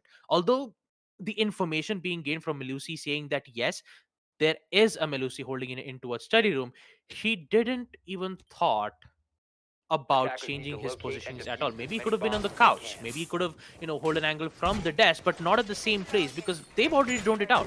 The attackers exactly know where your location is, and it is best that you change your position immediately, or else player like Invalid might swoosh in, pre-fires, and make sure that you won't peek and get picked off in the process. So not a good way for Team Cerberus, in losing gunfights in such a way. But hopefully this time in round 3, second floor ABG, I hope they rectify those mistakes and make sure that whenever they have information, you immediately reposition and always catch them off guard. You gotta, you have to adapt to the playstyle that your attackers are essentially going for, because as an attacker, you control the flow of time. If you want to rush, well, you can rush in the first 30 seconds. If you want to play slowly, you can execute in the last 30 seconds of the action phase. As a defender, you are playing this proactive game where you are always reacting to whatever the attackers are doing. You cannot do a lot. Sure, you can waste the time, but whatever moves the attackers are making, you have to play according to that. Now, let's see another example of that live in the flesh. We can see one of the members of Cerberus is inside of office. I believe that is Doc playing the mute with the SMG-11, although that may be some other operator. Now the attackers are looking to get rid of him, but he gets the opening kill before. Oh no, it wasn't Doc. Doc was actually playing below. So that's nice. He got one kill. He got rid of Skiffy. The Ash is gone. The entry fragger is gone. Klinks is still there. But both the teams trade blows, which isn't all too bad for either Sage or Cerberus. What potentially may be bad is this flank yet again from Yag. Now, are Sage aware that a Jaeger is lurking towards like first floor piano? And are they aware that he can, try and counter any single one of these players whenever he would like? If they aren't, well, unfortunately, they will have to suffer the consequences. So they have to look out for Yag. We can see Invalid holding the angle. So is also there. There are plenty of defenders on first floor looking for some kills. Rather, it's going to be Khansab inside the bomb site who gets the headshot onto Triple Ninja. Hibana is gone. Entry Fragger, the Hard Breacher is gone. She made quite a few breaches into the bomb site, but with that man loss, Sage are in a bit of a tough spot right now. They need to go for kills, and I believe it's because of that Invalid will be looking to push inside of library, hoping to catch some defenders, hoping to get some kills. As yep, exactly what I said, Invalid was looking for kills. He got one kill. Khansab has also been down in the bomb site, and execution can happen right now. The spike is with Electric. He will be looking to plant it with a minute remaining. 2 defenders on the board. Can they delay this execution even further? As there's only one alive, that's going to be the Aruni. Oh, checking back. Yes, the Aruni gets 1 kill onto Electric. However, there is a very quick refrag allowing Sage Empire to win the round. Sage all the way. 3 attack wins for Sage Empire. The same thing cannot be said to Team Cerberus, as they've lost yet another round, and quite possibly the amount of information that has been gained from Zero is a lot. The Argus camps, which has a laser thing, which you could use it to take out the ADSs, even for mice magnets, but it's mainly used to gain information. And in a game like Rainbow Six Siege, information is king. And having information is knowing half the battle. So Sage Empire has all the information they need. They have a total of 10 attack drones, which in fact 5 of them will get caught off from defenders. Nonetheless, it's always about conserving drones and making sure that they're pre-placed in a spot so well that the defenders have no idea whether they have the information or not. So this time, they are going to go back to first floor dining and kitchen, the same side where they did win against Sage. And I believe that Sage might have a problem, especially when they do go in executing this side in the first place. And talk about Valkyrie still being available for the defenders, could be used for a beautiful C4 throw right from the bathroom side. It's always that particular place where I always love to see, and we see SUV unfortunately leaving the game due to a disconnect. Unfortunate, and with it we will see Sage with a man advantage yet again. 5v4, Klinks doing his main job. That would be opening up the windows in towards pantry. And I believe that a rush is in effect. No, it does not. But talking on how Zofia is prepping with the concussion, I believe that's exactly what's going to happen. Yep, there you go. Rush is in. What's going to happen for Team Cerberus? That's the main thing that I'm concerned of. Pantry is open. And so does Kifi with his opening frag. Aminogwa goes down, and now the control on side is in their hands. Double kill for him as Dark takes out Triple Ninja. 4v2, an instant refrag will come in from Khan Saha, but taking out Kifi. 2 players remain, and still they are holding very strong. Cerberus, good refrag. 2v2. They just need to find 2 more players, and that would be the Lion going so much damage. Just needs to find the Valkyrie, who is in towards dining room. They have the information now. They just have to go in for the plant, which in fact they're going to do exactly that. The diffuser hasn't been picked up just yet. They're going to pick it up now. plant will come in, so does the information, but they have the Valkyrie camps to give so much information. She will succeed taking out Invalid, and the plant has been stopped as Klings is the last operator standing. The C4 is still not in their hands. It's the B-play C4. The close plant will come in, forcing the Valkyrie to challenge the angle. All it needs is just a head, and that head will be on the side of Klings, taking out the Valkyrie. And with it, we will see Sage win round 5 and also put them in the scoreboard 4-1. That's what I call a beautiful execute. And also talking about in I wouldn't say a good rush, because they did immediately equalize that thanks to Khan Sahab, and I believe that was Dark who was playing as the Legion. It was a good hold. It's just that they didn't had enough utilities to deny. Quite possibly it would have worked out if they had a smoke, like a gas canister, because most of the time if you see a rush happening in right from the pantry stairs, and they would immediately go in for the plant. So the only thing that you can do is use the C4, maybe try to use information.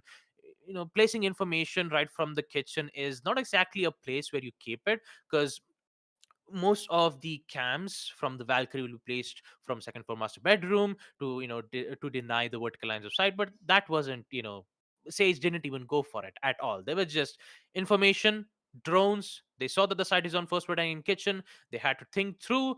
The Zofia was absolutely waiting for a chance. That's the main reason why you see the impact needs being prepped and ready. And when they had the time, when they thought it through, they decided, you know what, let's do it. Let's go for the push. Skiffy comes in, 2 frags on his hands just to get refragged from the Valk, and we all know what exactly happened in the end. A good clutch, 1v1 clutch being made from Sage Empire, a huge lead from them, 4-1. But for now, we're just going to go for a pause, because one of the player on the side of Team Cerberus has been disconnected, just like we saw in the previous round. And yeah, talk about round 6. Team Cerberus not looking too good. Yeah, I think that was one of the things. As soon as I think Sage Empire went for like a very cheeky play, and I think there was, a method behind the madness. I'll explain it. So, we were talking about the drones in the prep phase. They had the drones in the bomb site. They probably spotted Suv was playing the mute with the shotgun and anchor, and then they noticed that he disconnected. He lagged out. So, in their minds, now what are they thinking? A mute and anchor is not in the bomb site. Well, that just means that the bomb site is open for us. It's a bed and breakfast. Let's gather all the rooms for ourselves. And that's why they thought that without the mute being there, without an anchor being in the bomb site, we can probably catch the defenders off guard. We can just rush in. It was a very nice plan. And I think this may be the plan that Sage Empire were thinking of, because just rushing in is very contrary to their normal playstyle. Usually they take things slowly. They drone like outside the bomb site as well, get vertical control, open the hatches, open laundry, then they execute. This was just all guns blazing. But it was quite interesting. They went in, it kind of worked out. Skiffy was excellent as an entry fragger, but right now we are seeing that Suv unfortunately still remains disconnected. As Sage Empire, they'll be looking to close off the first half with style, because they bring the blitz. Triple Ninja on the blitz. So instead of the Hibana, he is now playing a blitz. As a matter of fact, there is no hard breacher whatsoever.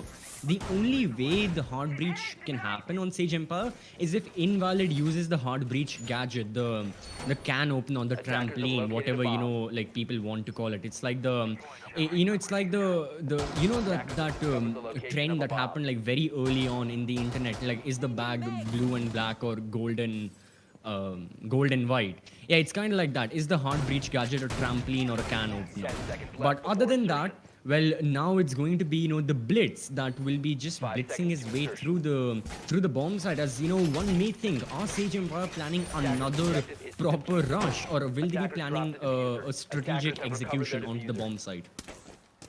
At this point, the only thing that I can say for Cerberus is be prepared. The choo-choo train is on its way to destroy any foes that they see right in front of his faces. And talk about Triple Ninja, already prepped and ready. So does the Lion scan, the Jackal's pings. Oh my goodness. The nightmare is on for Team Cerberus as they execute. Will be right from the main stairs, actually from the red stairs. The push comes in. Do we see the flash? Yes, it does, but fails nonetheless. What just happened? Dark comes in to take out the blitz. But in the end, it was just a distraction. Skiffy is already in the building. The MP7 suppressor and an iron sight.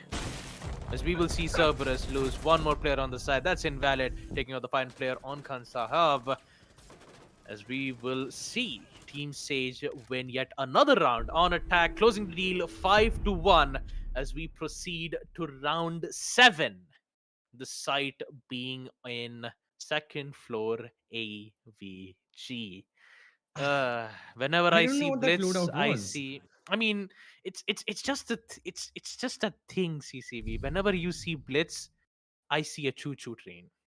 No matter what happens, I see a Blitz. It's You it's know, it's it's it's been registered in my mind for so long that I don't even call him Blitz anymore. I just call him the choo-choo train because the way how he sprints and the way how the defenders just runs away to safety, it's just, man, it's a lot to take in, especially on the last round on second floor ABG. Although it didn't work out well, Skeefy just arrived with his MP7, Sam Fisher style, triple kill, and then immediately gets the control on the side. So you have yeah, good backup on that. I don't know what that loadout was from Skiffy, but I know I've seen so many of these YouTube highlight videos, so many popular players they run the MP7 on Bandit and on Zero without, like with the iron sight. I just have to ask the question, why? It's so dumb. It's not. I'm sorry, I just don't get that. I don't know why people run the MP7 without it. But I don't know why Sage Empire running Kavera as well, and as to what exactly Triple Ninja is doing. Is that a like a hidden trick or something, or is he just in basement doing his thing? You know, just evading drones. Because if the Kavera gets a kill, well, it's just practically game over. Cerebrus, unfortunately, you know, they've got the they are a man down, so things aren't looking all too good for them. But yeah, they have so much to deal with. Chanka, Kavera. Oh god, how exactly do you deal with this push? It's all up to just Yep. kills essentially. Yeah, I mean, for now, I believe Sage Empire is going for style points, and they're just trying to wrap up the style points to S rank because that's exactly what we'd love to see. And talking about Cav, who hasn't been picked up for quite a long day, seeing Cav being brought in with the Luizon being destroyed, and here it is, ladies and gentlemen. Are you ready for my interrogation? Triple Ninja. Oh boy, now the attackers is in so much trouble because they have been spotted from the cab. But still they survive nonetheless. What? I'm sorry, what? Looks like Triple Ninja's interrogation did give them the information, but it was a bait all along. Dark 10, good job. I mean, although he did get caught off right from the astronomy stairs, I would say that was a good hold from Team Cerberus. Amino, Kansab, and Yag took out all three Skiffy, Invalid, and Triple Ninja. And now I dare say that Cerberus actually has a chance on winning the site on second floor ABG. This is mind-boggling. For a moment when I saw the interrogation, I thought, Sage has got it in the bag. It's just immediate game over, just like you said, CCV. It was game over, but actually it's not. Cerberus is still in the game. And although they still have the hard breacher and also the C4 being prepped up, not quite sure where exactly that C4 was placed at. Maybe from the landing zone, but still, Cerberus, man, I do have to applaud to them. That was a very good hold from them. Taking out three of the important players on Steam Sage. Now Cerberus has the chance and also the information. It's just that they have to work out on the execute on towards the side. As you see Yag slowly making his way from the main stairs while the Jaeger is prepped and ready, waiting for his push. Actually, Yag is currently, rappelling in from the windows to get the control from Study. And talking about time, it's just 35 seconds. Will we see Sage, go for a beautiful recovery, or will we see Cerebrus win this round? Talking about their attacks, I've seen Cerberus be very confident, and looks like Klings will be dealt with so much damage with the AK-12. I really don't think it's a good idea for Klings to be going very aggressive, knowing that two of the players are slowly making their way from the landing zone, and knowing that they don't have a C4 in their hand. Team kill, but it is worth it in the end, as he kills Electric. Now we see Klings all by himself. It is too late. Yak comes in at the right time, waltz in from the window of Study, and he says goodbye to Klings. As we see Cerberus win round 7, second floor AVG. Cerberus still survives, but for how long is the biggest question. Imagine this is the turning point. Imagine from this point forward, Cerberus make the 4v5 comeback and they defeat Sage like 7-5. I think Sage Empire would be pretty bummed out, but it's a slim margin. It's still a slim possibility. I'd like to see more rounds going in favor of Cerberus, where Sage Empire just don't throw their hopes of winning just completely out of the gate or out of the window, shall I say, because that's where most of the kills happen. Hopefully, Sage Empire played a little smartly this time. You know, they did pretty. I don't know. I don't have the perfect adjective to describe what that gameplay was. It was just there. They just pushed up, did whatever they want. So this time, I think they may play a bit more systematically. Just like just like I said, CCV, style points from Sage Empire. Unfortunately, just didn't work out. You know, I mean, for a moment there, I thought that style points did work out well, but yeah, unfortunate for Sage Empire. Yeah, very unfortunate. Yeah, in this case, potentially you may go for strategic points instead of style points. Hopefully that works out. You know, they do have a nice composition. They've got the Mutant Mozzie, they've got Valkyrie and Pulse to get information. So they've got information denial, Mutant Mozzie, then information retrieval with Pulse and Valkyrie. And obviously they have Jaeger to balance out the entire composition and, you know, to get some sort of utility denial. So it's a very good composition. I'm not saying anything against it. Their setup is looking good as well. No shields, 4 C4s, which is a bit over the board. It's a little extreme, but if 4 people are there, so I don't know, maybe you can go for 4 C4s, potentially getting a kill. You do have Valkyrie, you do have Pulse. That makes me understand why they're opting for 4 C4s, but 4 C4s could be a little better on a bomb site such as first floor and dining, where vertical play, you know, and where vertical angles play a large aspect rather than second floor AVG. But regardless, 5 man are there. How many C4s they have doesn't matter. How they perform is what matters. They can go for extensive roams. They can go for area denial as well, as the attackers are looking to get some area. But what Dark doesn't know is that one of the players is inside of library. Now, has he been droned out? Invalid was droned out, I believe, by Khan Saab himself, but he gets the kill and he gets the second headshot. Goodness, Dark had the frag grenade in hand, but it was his life that Invalid had in his hands. Amigwa, he refrags, he gets 1 kill, but there's a person right on his flank, and he's got to be aware of that as he looks to make entry back into office. Yag on the rappel. So both of these players are really disconnected. They cannot go for refrags. That was an attempt of a drop shot from Skiffy, but the only person who was drop shotted was Skiffy himself. That drop was quite unfortunate for Skiffy. As Team Cerberus is still alive, and looks like we will see Yak still alive, and so does Aminoga, the IQ, who only has 25 HP left. And talking about the ace, who is still repelled in from the window. Kling sees the head. Can he get the shot? No, it does not. Yak wins it.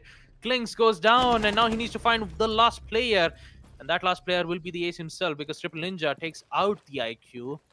And now the ace slowly making in from the main stairs. This is Cerberus' hope to put this match. This clutch is heavily required for Team Cerberus to proceed to round 9, having a 5-3. But will it happen? The Pulse has the information via the cardiac sensors. And now, Yag, you need to figure out a way, man. The vault, and also from the aviator room, you see a lot of pre-fires coming in. Doesn't see a player from the vault, and Mute will gladly take that final kill. With it, we will see Sage be in match point. Round 6, second floor AVG goes to them, and with it, we will proceed to the next round as Invalid. 2 kills from the man, as Aminogwa tries to figure out a way to immediately try to go in for that equalizer. Unfortunately, it wasn't enough. If Cerberus had the 5th man, and if they went in on the second half, I would say there was highly likely a chance where Team Sage would be in overtime. Honestly, yeah, that is a big possibility. So as well, you know, he was playing a very important role. I mean, every single player plays an important role in a 5-person FPS shooter. So there's not, you know, there's no conflict there. But yeah, being a man down, it's a very unfortunate thing. However, it looks like, you know, Cerberus cannot get him back up, or Sov cannot return very quickly. So that is unfortunate, but it is what it is. So Sage Empire, they have the man advantage. They have the match point. They are a single round away from being team number 5 to go into the quarterfinals of the Challenger Series. And that is exactly what every single team is playing for. Now, can they etch it? in goal? Can they etch their name? So far, it's going to be yet another first floor dining bomb site. And here we are seeing only 3 C4s being brought out. No, okay, so Pulse is there, but no Valkyrie. That's quite interesting. You know, rather Rooney and Ella have been chosen. I'm still uncertain as to why Ella is there. I mean, if you're looking for roamers, Vigil would be a really good pick right now, because you can really just, you know, completely demolish the attackers in terms of the droning aspect. You're bringing a Mozzie and a Mute. Why not make things even more difficult for the attackers by bringing in a Vigil as well? So, you know, the drones would practically be worthless. They cannot spot the Vigil. You know, if they go into certain locations in certain rooms, they will be jammed off. You know, the Mozzie pests will take them. The drones will be completely useless for the attackers. That's why, you know, potentially a Vigil could have been good, but let's see, you know, what Triple Ninja can achieve with the Ella. So far, he has had 4 kills. He's having a good day. 4 kills, 4 deaths, KD of 1. Not that bad, not that good, just average right down the middle. It is the attackers and their performances that I'm looking forward to. They do have high kills, but they don't have a high amount of players. Already with the 4v5 now, it has been converted into a 3v5. Triple Ninja with the Ella gets the headshot. Yag is gone, Ash is gone. In terms of your entry fragger, it's all up to Khansab, but Dog gets a refrag, and Amino is engaging in a gunfight, but he has to retreat for the fear of his life. Dark has also been lit up. Amino loses his life. This may be the end of Cerebrus. They still have 2 people alive. Dark gets another kill. He is with his teammate. The diffuser has been dropped. Alongside the diffuser, the hopes of Cerebrus winning have been dropped as well. All up to Khansab. Has all of his utility, has the Claymore, has the gun, doesn't have the diffuser. Hopefully he can get it back. You need to press F to get the diffuser. Everyone forgets that nowadays. But you need to press mouse click 1 in order to get these kills, because Electric is on the go, and Electric with the final kill secures the deal for Sage Empire. Well, unfortunately, Team Cerberus have to press F to pay respects, because they have unfortunately been eliminated out of the tournament. Unfortunate for them, but I have to say, Team Cerberus, they are very good on attack. Although Yeah. on the side of defense, it would be best if they do try to, if they do try to work out a lot on a map like Villa. But the attack, it's the same thing that we saw them on map Coastline 2, where in the first half they had so much difficulties on defense in map Coastline, going up against CTG, I believe. Was it CTG or was it not? I'm just trying to get the information. Yep, it was Team Cerberus going up against CTG Warriors 7-5. They had a lot of problems in the first half on defense, but they are good when it comes to attack. And if Cerberus had the 5th man, I would say that they would have been very strong. Not to mention, on round 7, the interrogation did come in from the Cav. And Skeefy and the other 2 players on the side of team, Sage, decided, you know what, we have the information, let's go all out. And they just did exactly that. But they didn't. But they actually forgot about Cerberus holding angles. They knew exactly that they're going to come out of it, so they just pre-fired, got all those 3 kills, and also got the win. But that's not the only round that I was impressed about Cerebrus. I was very impressed on round 8, as you can even get to see it in the highlights. Round 8, second floor ABG. Yes, it was a bit botched. I wouldn't say that it did went well, but the when it was a 2v3 situation, Cerberus actually had a chance to clutch it out, even with Yag, who was all by himself in a 1v2 situation, with the Pulse giving the information with the help of his cardiac sensors. If he exactly knew the information that the Mute was on Vault, then I would have said that the Ace would have clutched a 1v2 and also give Team Cerberus a huge chance to make a good comeback. But unfortunately, it did not. Sage had all the backup plans. I mean, not enough backup plans in the second half. They did have it in the first half. The performance from them on attack was absolutely amazing. Skeefy with a huge aggressive rush on first floor dining and kitchen. We even saw, Electric being as the support, uses most of the Argus cams to detect where exactly Yag's location is, because he's mainly the roamer at this point. He always roams around with the Jaeger, although his kit and also his weapons recoil has been increased. He is still a viable operator to use because of his gadget. And also we did get witness round 7 triple kill with, actually it was triple ninja with the interrogation.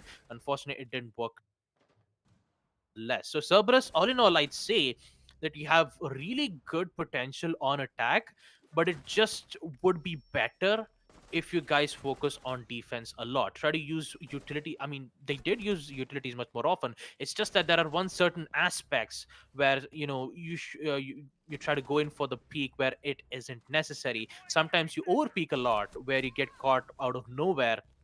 And in the Sage Empire, I mean, they always wait from the from the mid round. Like in the execute phase, if you force the attackers to push in towards the side, you always have the opportunity to even, get those kills as best as possible. So CCV, amidst all of the chaos that has happened between Sage and Cerberus, I would say that Cerberus has done a good job, but Sage, all in all, good performance from them, good performance from both of them, I'd say. But what are your thoughts on Team Cerberus? I think Cerberus surely had potential. My major aspect has to be with their strategic decisions that they were making early on. Like, my major crux was just that one round on the defense. I still can't get over it. It was the trophy and statutory defense where they brought out the castle, the Ella, the Jaeger, and all that. It's not a bad strat, but like I had said during the round, and I'll say it here as well, it's a bit outdated. It doesn't work in the current meta. It doesn't work with how the operator utility changes and how the operator gadget changes have been taking place.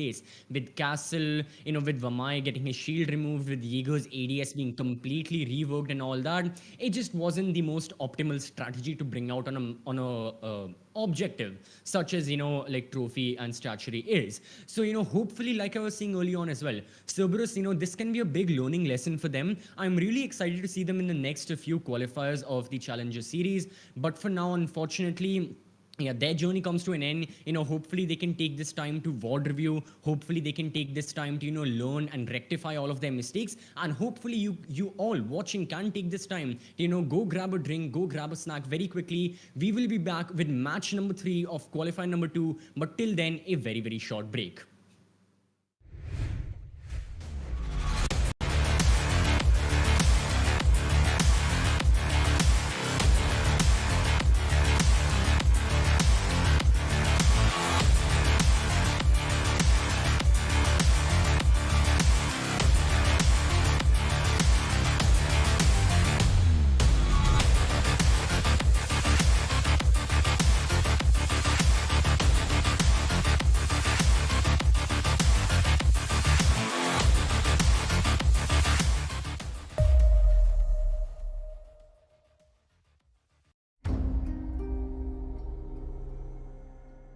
The partnership with AMD has been great. In Far Cry 6, the team has built the most ambitious open world in franchise history, filled with lush tropical environments and decaying urban landscapes. To push the visual fidelity of our game and immersive gaming experience, we've been collaborating with AMD to implement next-gen rendering techniques like DirectX ray tracing and AMD Fidelity Effects features. When implementing these next-gen features, we were challenged because we want the majority of players to have an enjoyable, smooth experience without having to turn their settings down. Using upscaling technology like AMD Fidelity Effects Super Resolution helps us address this problem because it means more players can enjoy Far Cry 6 with their graphic settings cranked up and without compromising frame rate.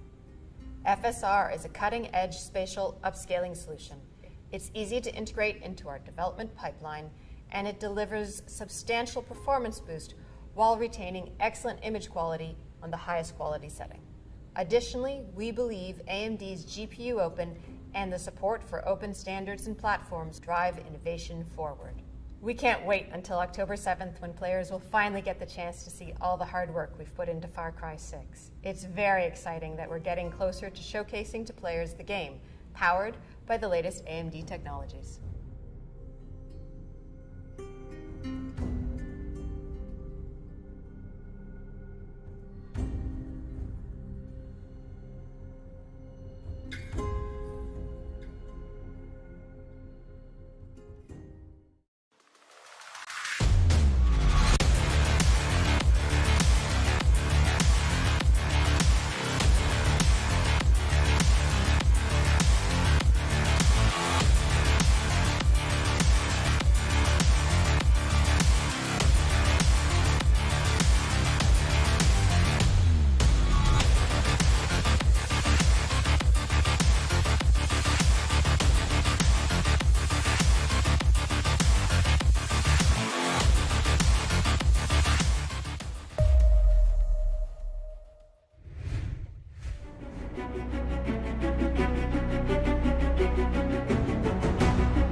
The partnership with AMD has been great. In Far Cry 6, the team has built the most ambitious open world in franchise history, filled with lush tropical environments and decaying urban landscapes.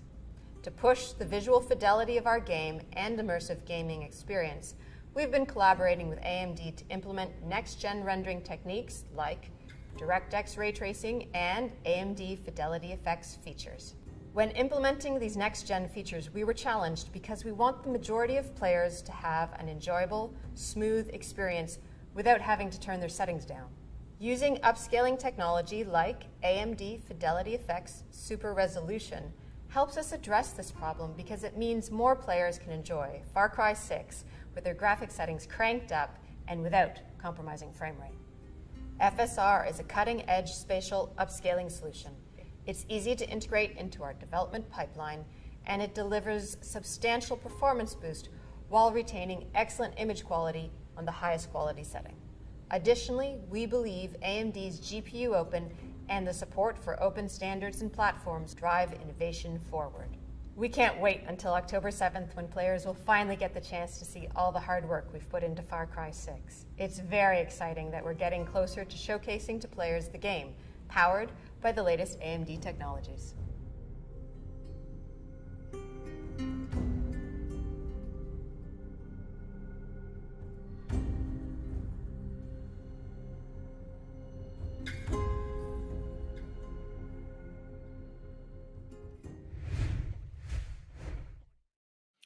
Ladies and gentlemen, welcome back to the AMD the Esports Club Challenger Series for Rainbow Six Siege, supported by Ubisoft.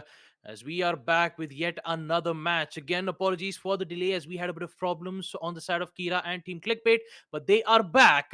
And so without further ado, we'll just jump into the third match right away. Team Clickbait on attack, Kira Esports on defense. The map will be on Coastline.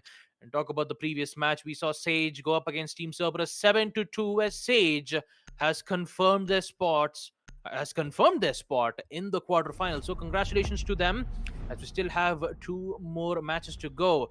Clickbait and Kira Esports, and the next match, which will be Espada versus Sunset Ninjas. 2 of the very important matches that we're going to see. But for now, let's just focus on the third match as we see the ban phase coming in. On the side of Kira Esports, they will decide to ban the Jackal.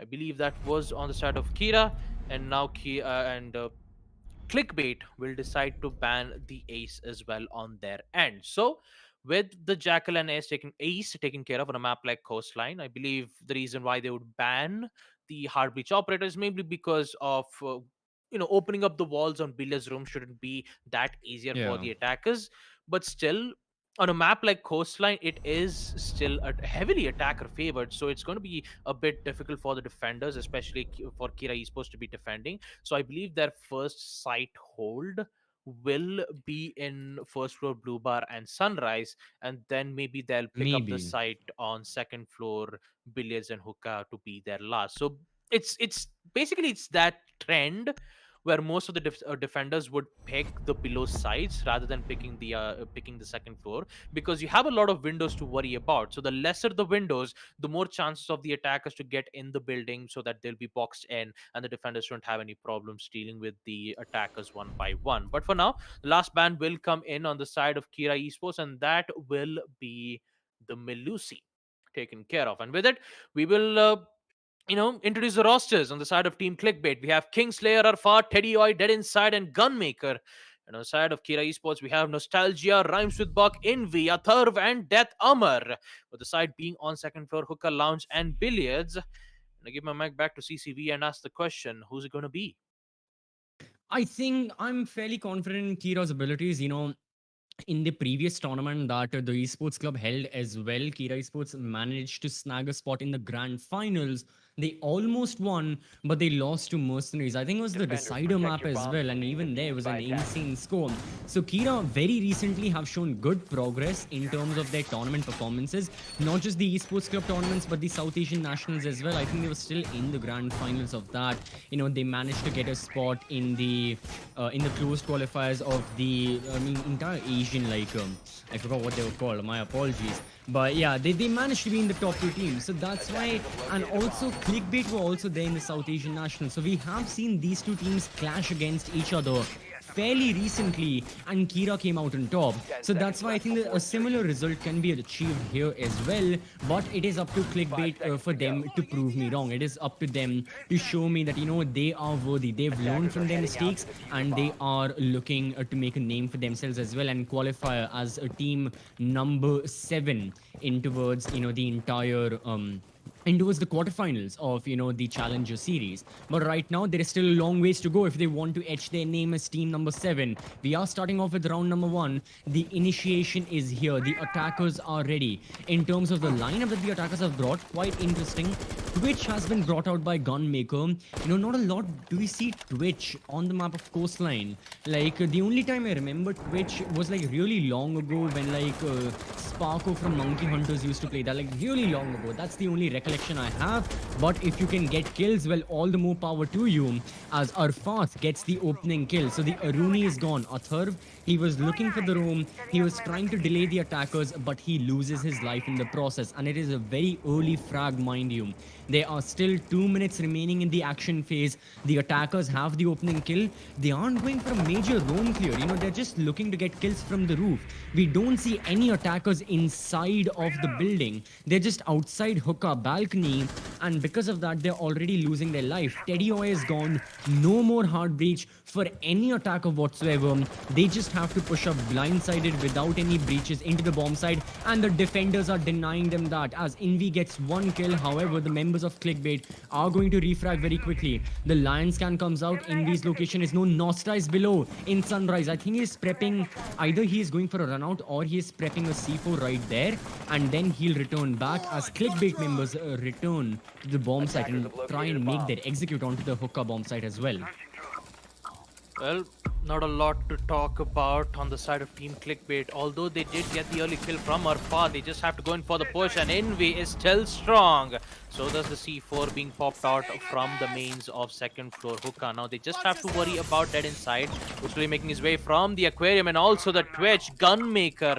It's going to take out the main equation to the problem. Envy taken care of. And now it's been equalized 2-2, where they have to deal Nostalgia and Rhymes with Puck. Smokes gas canisters. Still one of them is still alive. They could use it. And so does the flashbang, which gets caught up from the Jaeger's ADSs. And here comes another one of the gas canisters. And this time, the defenders have no other utilities to use. And they have to fight the attackers head on. Talking about the push being made, talk about Lion, who is already made his angle. The plant will come in, so does the information. The smoke gas canisters will come in as well at the right time, which will force Gunmaker to fall back. 15 seconds left. The push will come in from the Lion, so does the information from the bulletproof cam. Dead Inside goes down, and now Gunmaker is the last player standing. He gets one, can he get the other? No, Rhymes with Buck comes in at the right time to take out the last player on the side of Team Clickbait. A beautiful start from Kira Esports, as they will win round 1 second floor hookah and billiards room. And although I would say Clickbait had good intentions of pushing in towards the aquarium, it's just that the bulletproof cam was the main reason why Kira Esports won in the first place. They had so much information. They even had the Aruni Surya Gate to deny so much utilities, and Clickbait had no other choice but to fight them head on and just lose to Kira Esports. I think the main thing there for Clickbait was, unfortunately, Teddy Oy losing his life and his Hibana Excarios being completely destroyed. Because if we look at the later stages of the round, where, you know, where Rhymes with Buck, the smoke was playing, he was playing by those couches inside pool room. Had Hibana opened the pool room wall, he could not play there, as he would easily be killed by one of the attackers playing inside the roof.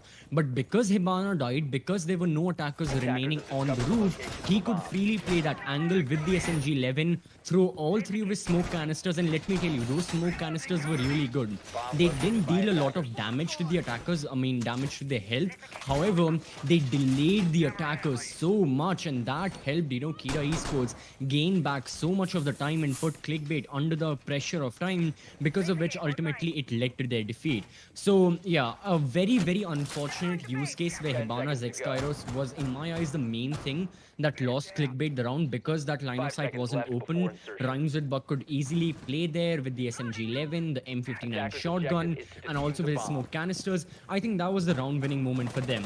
So Clickbait, they've just got to make sure that they go for like entire roam clears. They don't go for very one-sided attacks. We just saw like both the members of Clickbait towards the end, like both of them were inside of, you know, aquarium, pushing towards pool. There was no two-directional push. They were just together from the same angle, and they only had one method of entry, which was the pool room doorway, which was constantly being blocked by the smoke canister, which did not allow any entry into the bomb site. So Clickbait, I think hopefully they can go for like new entries and like two-sided double pincer attacks, you know, not just go from one specific area, one doorway, one room, but rather extend your attack to multiple rooms, multiple lines of entry in order to essentially bamboozle the defenders. So right now they're looking to do that. You know, a minute in the action phase has passed, no one has died, the attackers are slowly getting map control, but they haven't entered the premises of the building just yet. They're still lurking on the outside, hoping to get an entry kill. They do get some information in the bomb site, but the drones have been destroyed.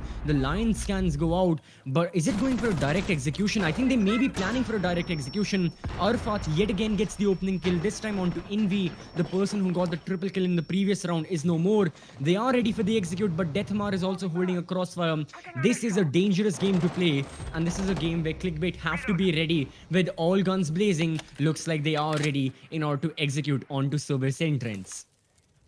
Clickbait has the upper hand, and now they just have to worry about forcing them into post plant. This win is heavily required for Clickbait, especially in the first half. Not to even mention a huge lead from Kira Esports mean a huge advantage for them. But Deathhammer is playing so close, he will be detected. He's trying to eliminate or maybe try to reactivate the Surya Gaze, but it's not advised as Dead Inside comes in to take out Deathhammer. So does Rhymes with Buck with an instant refrag to take out King Slayer. That is the only player on the side of Clickbait that's been taken out, and Kira Esports is now feeling the pressure. Another EE1D scans will come in to try to detect where exactly the defenders' locations are, but they won't get detected as of now.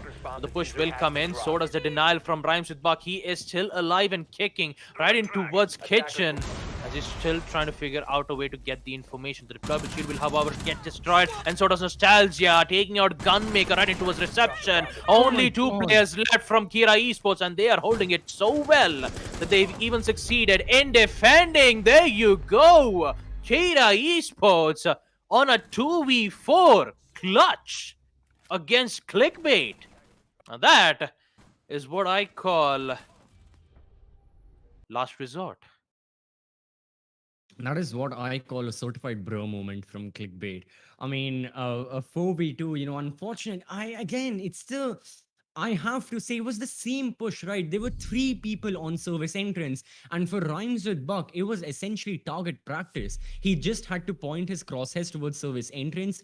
First kill, second kill, third kill, and then Nosta also helped with a double kill of his own. So that was really good from the side of Kira Esports, but Clickbait, they just need to go for extensions. I could see that Clickbait were trying to extend, like they had immense vertical gameplay. I think Sledge did an excellent job, you know, getting rid of the shield, using his frag grenades, opening up the entire floor, opening up the entire roof for Kira Esports from above, and later on he even tried to enter from bathroom, which was uncommon to, you know, how every single other attacker was trying to enter from service entrance. However, he was just caught off guard from Nosta. So many attackers were outside service entrance. They knew that Rhymes with Buck was playing in that kitchen area, but none of the attackers went to the kitchen window that we can see right here in the bottom left of our screens.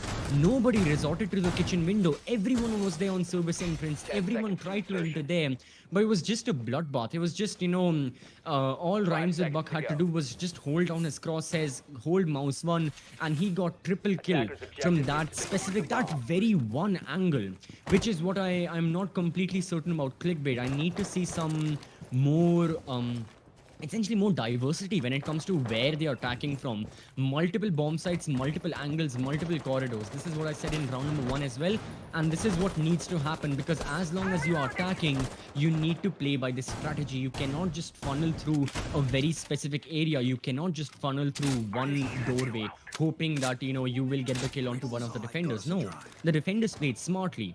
In this case, the attackers are playing it smartly as well. We can see quite a few members towards service entrance. Yeah, Envy has spotted the Ash looking to go for the kill. This is a big play. Envy has been cornered off from both angles. This is what I'm talking about. Service entrance and kitchen doorway. Envy is completely bombarded with many angles to choose from, but he still gets one kill. Now, can he look towards service entrance? He's looking for the frag.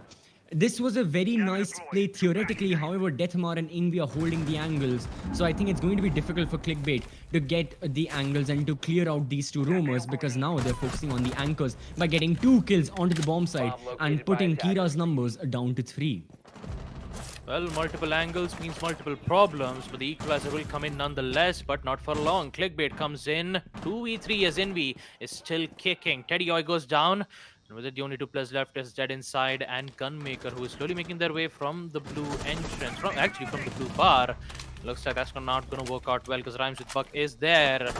And with it, the Flores needs to find the head. He will get one, needs to find the other 2, in which he saw Envy's head. But he doesn't get the shot nonetheless. So low on HP, the only thing that he can do is push towards. He even has the flashbangs to disable the Aruni gates. Still having a lot of problems dealing with the Jaeger. A lot of pre-fires, and the pre-fires will be done the same from Dead Inside. And that Amar's still trying to figure out a way, and there you have it. One single bullet into the body of Flores, as we will see Kira Esports win yet another defensive round in first floor blue and sunrise bar. Now, I do have to admit, talk about Envy's. He used the C4 to make multiple angles for the Ash to be, for Ash to be entirely confused. It was more of like a whack-a-mole game, and you need to guess exactly where Envy is going to be. And when that C4 popped out, the Ash was a bit afraid, saying that, oh, he's going to be in the right side, but no, he's going to arrive on the left side, thinking that it was a fake. And then Envy just decided to fake the other one and go back into the place where he detonated the C4 and get that kill. It's just mind games at this point on the side of Kira Esports and Clickbait. No matter how many times they try to corner Envy, 2 of them, one of them right from the kitchen window, the other from the service entrance, providing so much pressure. It could have worked out if the Iana used the grenade at the right time, but I believe he was a bit afraid, thinking that, what about, the Jaeger's ADS is being placed from one first floor kitchen, because you always see Death Hammer with the Jaeger. The ADS has been placed at a secluded spot where the attackers do not know. And although, yes, they have their deployable shields being placed at a certain place, but you don't see them placing it in a blue bar entrance, right? Because mostly in blue bar entrance, you always see a deployable shield with 3 ADS being placed. You didn't get to see that from Kira Esports. Instead, you saw deployable shield right at maybe in blue bar. Actually, not blue bar, on the sunrise bar. Wait a minute.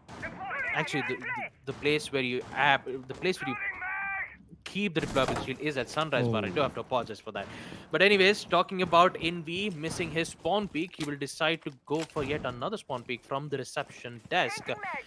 And looks like that Amar will be there for the support once again. And Clickbait needs to figure out a way to get those kills, but looks like Kira Esports don't mind to go for a bit of a spawn peak then and there itself. I mean, 2 of the players already going in, and the first kill will come in from Nostalgia's DMR to take out Arfat from Sunrise Bar. Again, huge drop from Kira as they will take out the sledge with 2 frag grenades. Looks like the time of retaliation from Clickbait is near. Yeah, Clickbait have got to make sure that they refrag, and that is indeed what they do. Terry Oy gets the kill onto Athar, and right now, Nosta was looking for more kills, but Gunmaker denies him that. So that's nice. Clickbait have the man advantage. They are ready to execute in towards Hookah. They get the kill onto Envy as well. So this may be the first round that Clickbait may end up winning. But we have seen Kira be in a 2 versus 4. It was Rhymes with Buck, and I believe earlier it was Nosta, but right now it's Buck all by himself. He has 3 smoke canisters. He has the SMG-11, but he doesn't have the correct crosshair placement, leading to his ultimate demise and leading to Clickbait getting their first round win. A much needed round win. Clickbait were on the brink of just being at the end and at the mercy of Kira Esports with a big losing streak. But right now, thankfully, they retaliated back. They got a round win. Looks like Athar, unfortunately, has disconnected, so Kira will be calling for a pause. However, this was also a little bit allow, both of the teams to, make sure and to go over the strats that they're thinking about, especially like clickbait as well, because they need this strategic timeout. They need to make sure that whatever mistakes were made early on do not happen now. They don't make that right now. They stick to a plan. Only two more rounds are remaining in their attacking half. If they can try to equalize the score 3-3, that will be a miracle. I don't quite think it will be 3-3 end split. I think rather it's going to be 4-2 favoring Kira. But still, towards the second half, once clickbait are on the defense, albeit yes, coastline is considered an attacker favored map, but on defense, I think clickbait will have better chances since they will be holding down the side. They won't have to attack from various angles and open up the walls and breach and all that. They just have to wait for the attackers. So that's why I think once the side swap happens, we can expect a little more optimistic results for the side of clickbait. Yeah, there's nothing much more to be talking about Team Clickbait. Again, good attack push from them, and Kira Esports almost, they almost got picked up one by one. First, it was Nostalgia. Second, it was Death Armor, peeking the same window of Sunrise Bar. I don't think that it was advised, although Attackers need yes, to they had locate and information, defuse but as many still, bombs as they losing can. that would put, Team Clickbait on a winning second for hook and billiards rounds. Now Kira Esports are going back to the same side yet again. Attackers have discovered the So location of a a bomb. bit changes in the optics as we see Envy bring in the Mira. Quite interesting. On a map like Coastline, we see Mira being brought up and not the Mute. I mean, you saw Envy get more than like 3 to 4 kills with the Mute, the jammers, which would deny most of the attack drones. Not to even mention, Twitch's shock drones and the other drones that you have, the Hibana Sescaros pellets, which will be jammed nonetheless right in towards, right from the billiards wall. That's exactly why you would require to have Attackers an are heading operator out like to the Hibana. safe You need zone. to have multiple angles to confuse Kira Esports and quite possibly make sure that you don't get caught off by your own breach. So it has got a lot to take in, and also it's all up to the it's all up to the attacker's perspective to see which push is better than which. Now talk about Kingslayer though, placing his claymore right into towards second floor hookah lounge, and to make sure that none of the pushes from the defenders would be very aggressive. Arfat with the nade might connect. Will it connect? No, it does not. Jaeger will still be alive as he starts to prone, slithering like a snake, and slowly making his way to put a really good angle. But for now, he's just waiting for the Jaeger to make his aggressive peak. But Atharv knows this, so he's not going to do that. In fact, he's just going to wait for Sledge to make his play, and immediately goes in, falling back, and so does the prefaz will come in from Jaeger.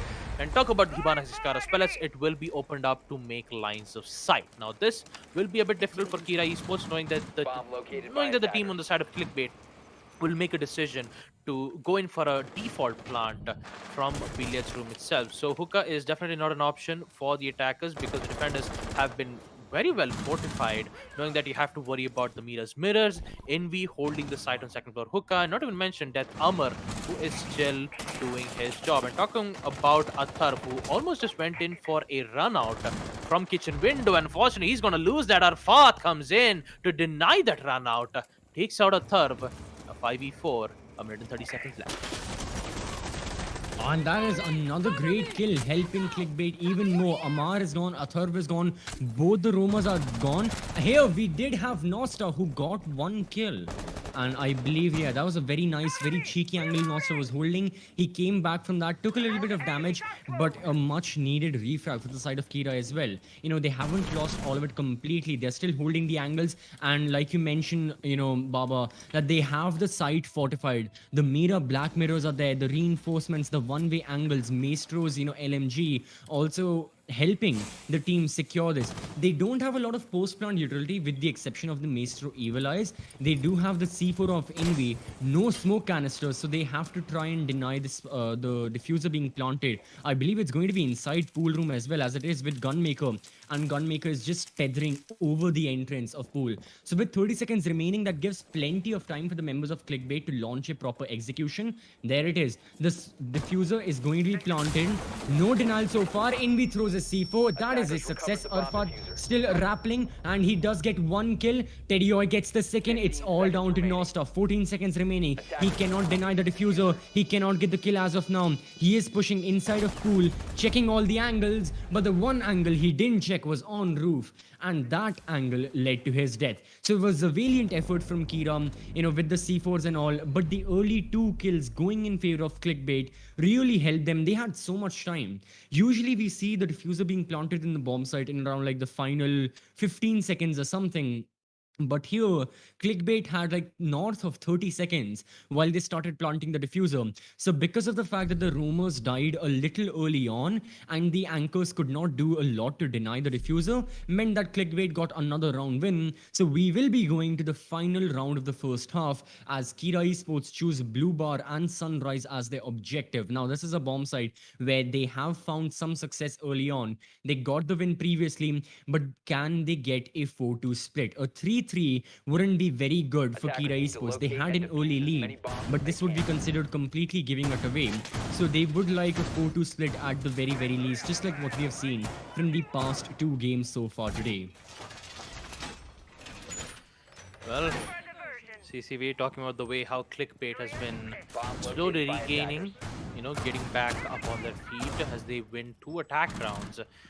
Kira Esports is still trying to figure out a way to deny these kinds of pushes, and even though we saw Envy denying the plant, it wasn't enough because Arfat was there rappelling in from the hookah window to make sure that when that C4 throw comes in, he was prepped and ready for the shot. Unfortunately, it was too late, but when the repeat happened from Envy, Arfat did get the kill, and also a huge angle being made from Hibana while he was holding the angle from the breach wall itself. Good job from Clickbait. And talking about Kira Esports, they almost had that round under control. It's just that the execute where they started to lose a lot of players on their hand. But for now, talking about the action phase as round 6 commence, Gunmaker, the man who's been making quite a lot of plays from the early round, and so does Kingslayer, who is again trying to do as best as he can with his support capabilities. 2 concussions to give information, nor even trying to disorient one of the defenders, and also the impacts to destroy any particular utilities that the defenders have in place. Now the site being on Blue and Sunrise Bar, and Clickbait has made a very strict decision to make a fully fledged push from Sunrise Bar. Is this advisable? I don't think so, because Envy already started to make his own play right from the windows of Kitchen, yet again taking out Kingslayer. Things are not looking too well for Team Clickbait, especially their control on first floor Kitchen, and here you go, another kill from Envy, taking out Arfat thanks to the Alibi's Prismas to give so much good amount of information, but it's not enough. Teddy Oy sees the head, and he will shut down Envy. A 3v4, but still the advantage is still in favor of Kira Esports. I'm talking about Gunmaker, he'll start to use his Gemini Replicator to give information right in towards the site on Sunrise. Things are not looking too well for the defenders as of now, as the Turf comes in with the SMG-11. So does Death Armor to take out Teddy Oy and dead inside. Looks like the only last operator would be none other than Gunmaker. He has the diffuser in hand. C4 will be tossed out, but the attacker's drones will get destroyed, but not the operator itself. So it will be a bit difficult knowing that Death Armor is going so aggressive with the MX4 Storm. Can he get the kill? No, it does not. Kingslayer gets one from the grave. Takes out a third with the Claymore. Now he needs to find 2 more. This can happen. The grenade is still in Iana's hands. She will use the Gemini Replicator to destroy the Surya Gates. Use the grenade to take out the Aruni. Will it work out? Well, we don't know because the information being gathered from the attacker's drone is nil. So currently, Gunmaker is going in blinded unless if he sees the head. No, it does not. Rhymes with Bak. Comes in at the right time with the SMG-11 to get the final kill as we see Kira Esports end off with the first half 4-2. And with it, we will proceed to roll swap in round 7, where Clickbait will be the one on defense and Kira Esports on attack. Now, this is the same thing that we witnessed with Gamer Syndicate and High Five all the way back in map number 1, where you need to go out all guns blazing. Gamer Syndicate, after the first half, they were down 2 rounds, just like what Clickbait are. They switched on to their own attack, as right now Clickbait will be starting on the defense. But the roles don't matter, the sides don't matter. What matters is how your team performs. So far, Kira has really been leading the charts when it comes to getting kills. Envy, Buck, and Nosta as well, all of them have been getting kills. Atharv hasn't had the best of days, but now with him being on the entry fragger role as the Ash, hopefully things can improve a bit more. As on the side of Clickbait as well, everyone is putting in decent work. Gunmaker, Teddy Oi, Arfat, Kingslayer, Dead, like all of them are doing good, but they aren't doing as good as the members of Kira are doing. Hopefully that changes as the sides have been swapped, because Clickbait, if you give away the lead early, if just what we witnessed in half number 1 with Kira winning the initial 2 rounds, well, that is match point, and by that time the round and the entire game has completely gone out of your hands, and sadly there's not much you can do about that. So you need to make sure right from the get-go you are on the front foot, you are ready to start sprinting, as we are ready to sprint and high jump into the first round of, shall I say, round number 7 of the entire game. So the bomb site is going to be Hookah and Billiards. From the agent composition, we can see that both the SS operators are back once again. The mutant Mozzie combo is there. You've got Jaeger, you've got Aruni. Yet another pretty balanced out setup. You've got information denial, area and plant denial, and obviously utility denial as well. So everything is good. All the operators are fulfilling a purpose that they need to. On the attacking side as well, not much to say except for the Buck being there from Deathmar. Like, this looks like a more very well-rounded setup. I wouldn't be surprised if Kira Esports bring this composition on every single one of their attacks, because they've got Ash as the entry fragger, Hibana as the support, Hibana as the hard breacher, Buck for any and all vertical play. If you're, if the bomb site is on the first floor and you want to vertical play from, say, VIP or from Hookah, you can do that. If you want to vertical play from Sunrise itself, you can do that as well. So Buck is good, and I think this is the one composition Kira will be sticking to for their entire attacking half, unless something majorly changes and unless they need to make an operator change. The attacker's bomb diffuser has Well, been dropped. talk about Kira Esports though, bringing in the Capitao is sadly required, because you just have to worry about the Jaeger, the ADSs, which won't catch the Capitao's bolts.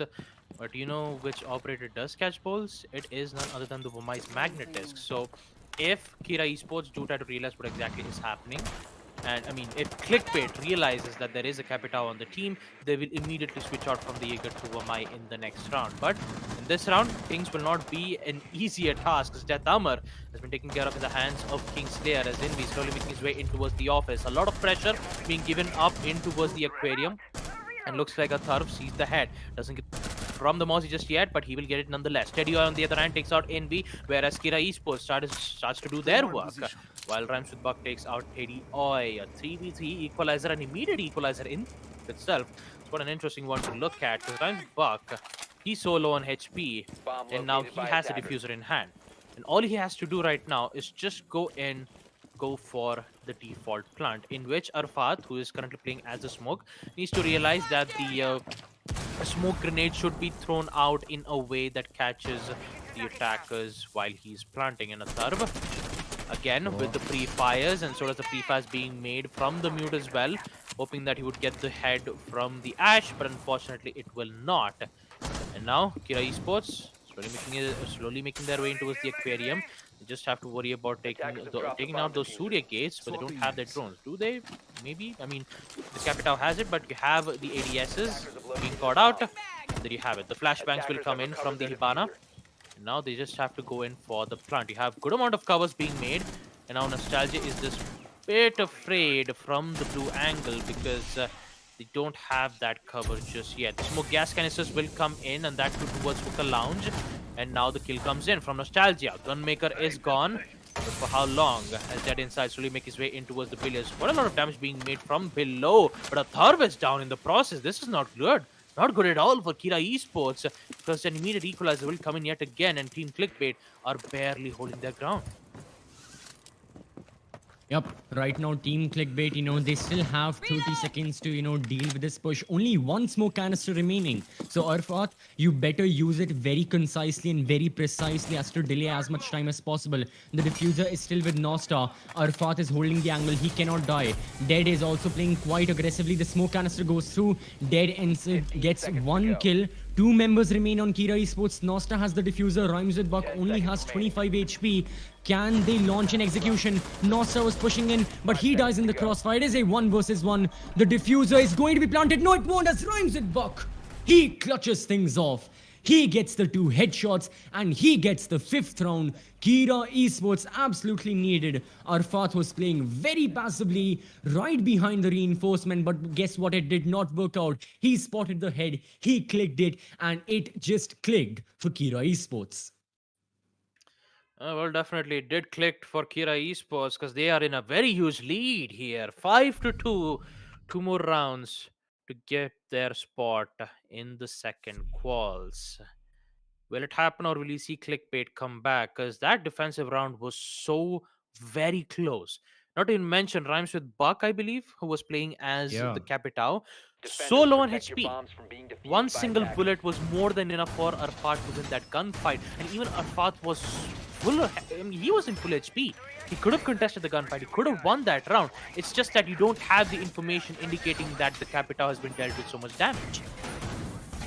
And Arfat, who decided to play passively, it's not his fault. He was waiting for the time to pass out to 0, and the way how Capitao decided, it was do or die, and he did exactly that. He went in aggressively. He knows that if I go in for the plant, it's game over.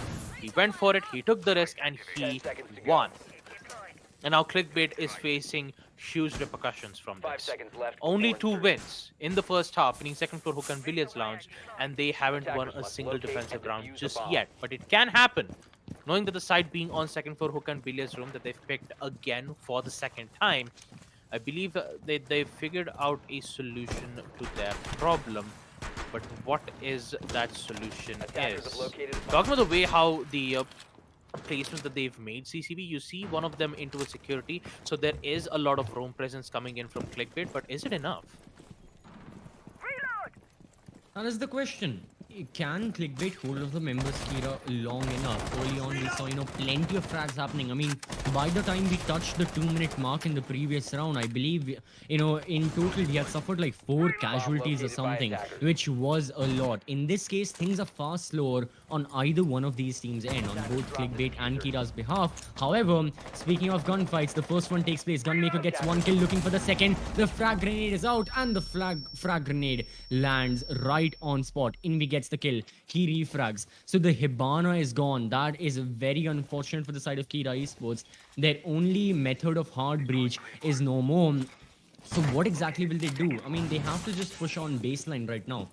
Hold all the angles from windows and then make a plant from aquarium side. But Arfat is looking to deny that as he tags the Rhyme with Baku yet again. And attackers are looking to push inside and they're planting the diffuser as well. However, thanks to the smoke canister, it will be denied. The C4 goes out as well, and at the final second, where it was looking like a Athar could plant the diffuser, he dies. Buck follows the same course as Invi and Amar are the only 2 members alive for Kira Esports. So this looks like a defense that will work in favor of Clickbait. They've got 4 members. They have a minute and 14 seconds. So plenty of time for the attackers, but not enough manpower. As Amar, can he get the headshot? He jumps in. He may be caught off guard. Yes, he is. That's going to be another kill confirmation for Teddy Oy. As he'll be looking, as Envy will be looking to get the revive, but it is a very dangerous part to play in. Envy is holding the angle. He wins the gunfight. Perfect use of just baiting your teammate, and he gets a kill. Now he'll revive Amar as well. So it is a 2 versus 3. We have seen 20 HP clutches just a round ago, but this is a different scenario. The diffuser is not with either one of these players. They're still on first floor. They still have plenty of work to do, but not enough time to do it. They have a lot of vertical play to achieve, open the hatches, whatever they would like. However, it's taking up so much time of them, as with 20 seconds remaining, I don't think Kira Esports are in a good position to essentially win this round. A lot of information using the drones, getting Kingslayer's position. However, Amar, using his skeleton key, just cannot seem to kill him. Envy's looking to push into the bomb side. He gets 1 kill, 7 seconds remaining. A ray of hope for Kira Esports as with 3 seconds. Can Envy get the frag? No! Oh, 1 versus 1 in 2 rounds consecutively. It was almost going to be an ace, but Clickbait, with the skin of their teeth, they managed to snag it for themselves. Oh man, what a close round though for Envy, and not even mention the ace was almost in its grasp. But in the end, we will see the win going in favor of Team Clickbait. Such a close round for them, but they have to hold their ground because the site will be locked. They cannot pick second floor hookah lounge, and now they don't have any other choice but to pick first floor kitchen and service entrance. This time we'll see a six pick being made from Gunmaker, switching from the Legion to the Warden. I really don't think that this is advised because he's a bit afraid that Kira Defenders, protect your Esports bombs might, from being defused go by guns attackers. blazing in service entrance with the help of Ying, but there won't be any Ying picks. There won't be any Ying picks from Kira Esports because you have Attackers have Rhymes located a Bug, bomb. who is actually playing as the Bug. That's actually surprising. I mean, most of the time I do see him not playing as the Bug. Most of the time I see him play as the IQ or the Sophia. Now he's actually playing as the Bug. I mean, talking about his performance lately, he's been doing some heavy duty in the previous rounds, and Envy, a lot of plays from him as well, triple and quad kill from the previous round. It was almost an ace though. All he had to do was just eliminate the Jaeger. Unfortunately, it was the Jaeger himself who actually won that gunfight against him. So quite unfortunate. The ace won't happen, and neither the match point for Kira Esports, because Clickbait have won another round on defense. Actually, on defense that is. Yep. Second floor hook and billiards room on the side, in favor of Clickbait, and now they have to win first floor kitchen. What is Clickbait's game plan as of this point? Because Kira Esports, they exactly know how to get control on second floor penthouse, because that's the only way where you can flush out the attackers. Do you see any heavy resistance being made in second floor? Not a single one. Quite interesting, because you see two of the players, actually three of them, dead inside, and the Aruni, one of them which is holding in from security, the other one who is holding in from the security to make sure that the push from the attackers won't happen, and they're leaving the entire control of penthouse and theater for the attacker's side. So much vertical lines of sight being made. Arfat, quick getaway, he will succeed nonetheless, but the grenade needs to be careful because he's been dealt with a lot of damage, but the first frag will come in from dead inside, taking out Death Armor. Now this is a very huge pick, because the Nomad, the air jabs, which has been used to block the roamers, unfortunately won't happen. Then that means you have a lot of freedom for the defenders to hold a particular angle right from the hallways. But here comes Envy yet again to take out his nemesis Smoke. Finds with Buck with yet another one, taking out Gunmaker. A 3v4 as Team Clickbait is in big trouble. They certainly are. Your smoke is gone. How exactly are you looking to deny the diffuser? Well, kills are certainly an option. Teddy gets 1 kill as he went for a run out. And I think Kingsley is also on the flank from VIP, potentially landing him 1, maybe 2 kills. He is pushing from VIP in towards Hall of Fame as well. That can be very fruitful. Kira Esports are in the bomb site. Noster gets the kill. He can plant the diffuser. There's one person pushing in from bathroom. Kingsley gets the kill onto second floor. He can look to deny the diffuser, but no. He has been denied life by himself. Dead inside is there. Pushing in from bathroom. They know about his location. Rhymes with Buck was holding an off angle from service entrance, granting him the kill, granting Kira Esports not only the match point, but the quarterfinals point. So this was the round winning moment. Kira Esports, they were looking good. They had good entries. Clickbait had nice plans ready, like strategically they were looking solid. I particularly like the flank that Kingslayer was going for. It even granted him 1 kill, but unfortunately that was about it. Nothing more than that. Kira Esports, they found success in the bomb site. Envy, he got rid of Arfat very quickly. That was a major blow for the side of Clickbait. Your primary anchor, your smoke, with his canisters, his SMG-11 shotgun, he's gone very early on as one of the initial casualties, because of which the site is left, wide apart for the attackers to start pushing in, to start executing, planting, and essentially winning. And that Attackers is need to exactly what locate and Kira defuse chose to as many do. bombs So as in they this can. case, if members are dying, it is better to play a bit passively. I can understand the desperation Clickbait are going into, especially right now, with the fact that they need to win 3 rounds consecutively in order to get some sort of hope in order to win Attackers this have best of one discovered the by going location into of a bomb. overtime. But desperate actions will happen essentially. Clickbait need to try and prevent that. They've got to play very solid, very standard Rainbow Six Siege. Do not make any mistakes. We are going on the same bomb site yet again. Hopefully 10 this time seconds there is a insertion. different outcome for the sake of Clickbait and their future in this qualifier. 5 seconds left before insertion. Clickbait, I would say that Attackers are they've made heading an out to impressive defuse a effort, bomb. especially from Arfat.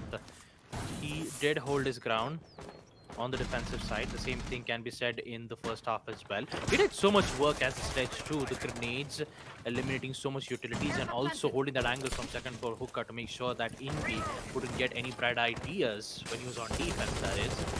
But talking about Kira Esports being on match point and Clickbait almost being eliminated out of this tournament, this is not going to look good unless and until if they figure out a way to make a comeback on a map like Coastline. The side being on kitchen and service entrance is Nostalgia trying to find a head of the Mozzie, but couldn't find him just yet. The Pete and Roni, such a good fire rate, but somehow misses the shot and leaves Nostalgia still alive in reception desk. And now he has a lot of right now he has a lot of support from dead inside. The C4 gets caught off from the bullets of Buck. So lucky to have survived it. And now Kira Esports has so much control on their hands, and they're trying to figure out a way to take out the Mozzie. Again, so close. Mozzie decides to escape at the right time, but is this advisable? As Rhymes with Buck comes in yet again, trying to figure out where exactly Mozzie's location is, but he will fall back from the courtroom safe and sound. And with it, Kira Esports are so close. We haven't seen a single operator being taken out just yet, and Team's Clickbait pressure is on, knowing that the attackers have so much control on second floor penthouse in so much time that they have in their end, 1 minute and 30 seconds. And now they have to go in for the push. They have to go in for the plant. Their main concern is the security room in which the Jaeger is holding, and also the second player, the Warden, in towards the bathroom side. A lot of pressure, a lot of tension, so much problems for Kira Esports as they haven't found a single player yet, and they have to go in for the execute, especially in the mid phase. If they get 1 or 2 kills, and there you have the 1 kill will come in from Envy, taking out Gunmaker, and now they're free to plant in towards the service entrance as Death Hammer comes in with yet another kill, taking out Dead inside. 3v5. Hedioy, Arfat and Kingslayer needs to make this play, and I believe it will never happen as Death Number comes in to take out one more. Double kill for him. 2 players left. Teddy Oi still in Sunrise Bar. Kira Esports are going in for the plant now. No C4s in their hand. Neither the smoke gas canisters being thrown out as Death Hammer comes in with the triple kill. Can he get the 4? There's the smoke. He sees the head, but no! Smoke wins it. Wins that gunfight, but it's too late. Most of the players are converging in on his location. And there you have it. Kira Esports will qualify in the AMD, the Challenger Series quarter finals. Such a great place coming in from Kira Esports. This is why you see them be the best in the South APAC region. Unfortunate for Team Clickbait, they did make a very good attempt, Teddy Oi and Arfat, but unfortunately they have to say goodbye as they will have, unfortunately they will be eliminated out. But who knows, maybe in the next phase you might try your luck in the next Challenger Series. But yeah, congratulations for Kira Esports as they are qualified for the quarterfinals. And there you have it. That is match 3. 7-3 is the score line favoring the side of Kira Esports. Congratulations to them. And now we still have one more match to go, match 4, which is Espada and Sunset Ninjas. But for now, let's take a look at the highlights and Yeah. give my mic back to CCV and talk about what exactly happened. Starting off was really dominant for Kira. Right now, we can see as well, Envy and Rhymes with Buck. I mean, these two lads, they just popped off completely. Kill after kill, round after round, 14 kills, 12 kills. Insane performance from those two. They were certainly the major backbone of Kira Esports, which helped them secure such a one sided victory. I mean, I wouldn't say 7-3 is completely one sided, but those 7 rounds, many of them happened just because of Envy and Rhymes with Buck. Here we see the kill that Envy got, with the C4, the whack-a-mole Baba that you were talking about. After that as well, Rhymes with Buck had his own clutches. Towards the end, Clickbait, they were finally looking to get some rounds on board. However, Kira completely wiped them off 3-0. After which, Clickbait started retaliating back. This was the first round that they got a victory. Kira were already down a man, and then Nosta, Envy, Deathmar, all of them died, leaving Buck all alone. He also fell to the same trap. After which, Clickbait got yet another round. Towards the end, finally Kira managed to snag another round win, thus securing a 4-2 split towards the end of the first half. And after the role swap, I mean, there was practically no stopping them. As soon as round number 7 started, here we can see this was the one round where Rhymes with Buck absolutely clutched it. Nostra died by the hands of Arfat, and then with less than 5 seconds remaining, with less than 5 HP remaining, he got the 2 kills. After which, Clickbait, they were finally looking good. They got a few refrags, they've got a few kills here and there, and they finally got themselves a round win, thus getting their third round on board. But Kira Esports weren't going to be stopped very, very easily. They tried their best. Envy, especially with the 4K, almost an ace that we will be seeing right now. This was kill number 4 onto Mozzie, and unfortunately towards the end he died. So that was the round win denied. But the final 2 rounds that Kira won on this very bomb site of kitchen and service entrance, well, they absolutely deserve to win. This was the match point. This was the match winning moment. Arfat was left all alone, and Kira Esports, well, they got the win for themselves. Steadier also gave a nice performance, but that was the game done and dusted. As, yeah, in general, a good effort from the lads of Clickbait. I'm really looking forward to seeing them in the next qualifiers. Like, they are showing tons of potential, right from like a month or two ago, when this team was formed, when they started participating, they have been playing multiple tournaments, they have been showing good progress, and hopefully the next time we see them, they'll be playing even better. Baba, what is the one thing you expect them to, get better at the next time, we'll be seeing them in any competitive Rainbow Six match? Well, I'd say from Team Clickbait, I believe the main problem is that the roam game from Team Clickbait was a bit, difficult, because the way how Kira Esports, eliminated roamers at the early round itself, you see time and time again, even on second floor hook and billiards, where they almost won the round. Team Clickbait, it was. Yes, I do have to agree that most of the aggressive pushes needs to be made on a map like Coastline. Even on first floor kitchen service and cooking, the Mozzie was was playing very aggressive on reception desk. And when Kira Esports got an immediate control on second floor penthouse, he should have realized and dodged it immediately instead of staying in reception desk and trying to contest the angle. That, you know, I mean, I wouldn't say that he immediately got caught off in the process. He did escape at the right time, but he should have been more careful. And more careful is exactly what they have to be. And talking about second floor hookah billiards room, it was a very good hold from Team Clickbait. It was so phenomenal, so good. Although it was a very close round, but they did somehow manage to win at least one of those defensive rounds. It's just that the way how Kira, pushes in at a very good way, and when Team Clickbait decides to get their early kill, they don't decide to fall back, but instead they decide to challenge the angle to make sure that they wouldn't get the control on office. And I'd say that although it's good idea to be doing it on some certain aspects, it's not good, especially when you have an early kill advantage and just get immediately refragged. I mean, immediately equalizing it 4-4. You've seen a lot of equalizers coming in from Team Clickbait. It's mainly because of them challenging the angles and not deciding to fall back and make their last resort in the site. It would have worked out for them, but we don't see Clickbait making those decisions. And yeah, that's what my point of view is. It's just that they don't rotate back immediately. They just challenge them off. Other than that, Clickbait was doing exceptionally well in the first and second half. It's just that Kira Esports, they were just playing mind games, and the mind games was the main reason why they couldn't get to cope up with Clickbait.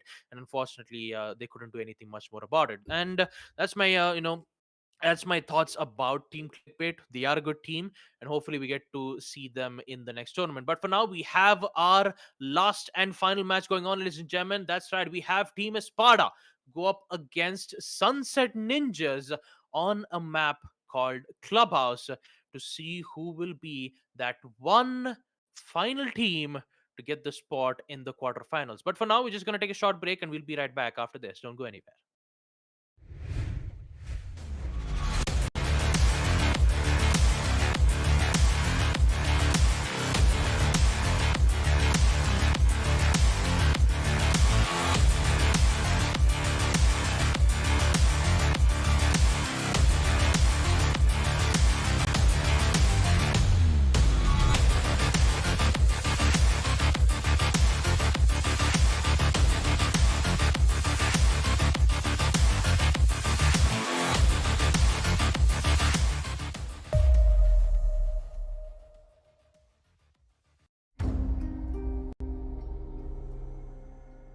The partnership with AMD has been great. In Far Cry 6, the team has built the most ambitious open world in franchise history, filled with lush tropical environments and decaying urban landscapes.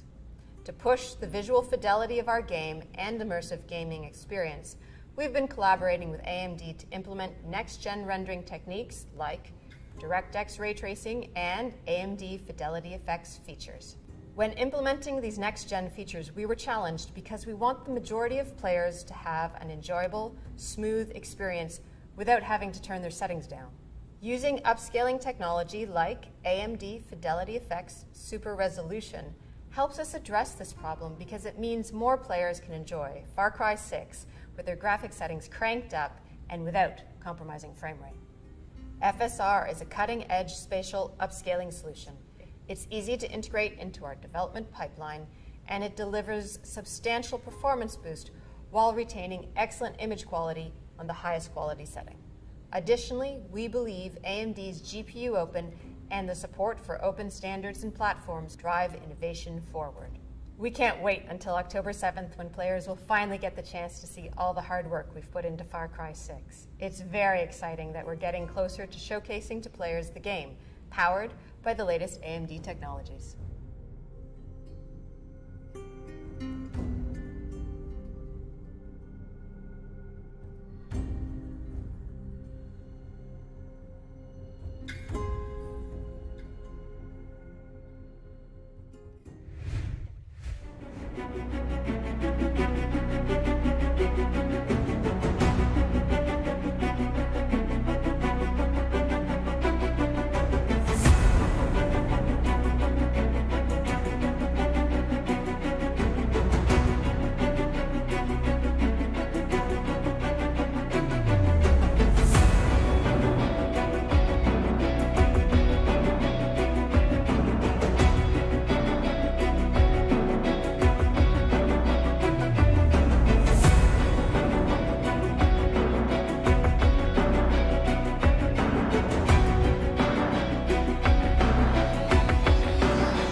The partnership with AMD has been great. In Far Cry 6, the team has built the most ambitious open world in franchise history, filled with lush tropical environments and decaying urban landscapes.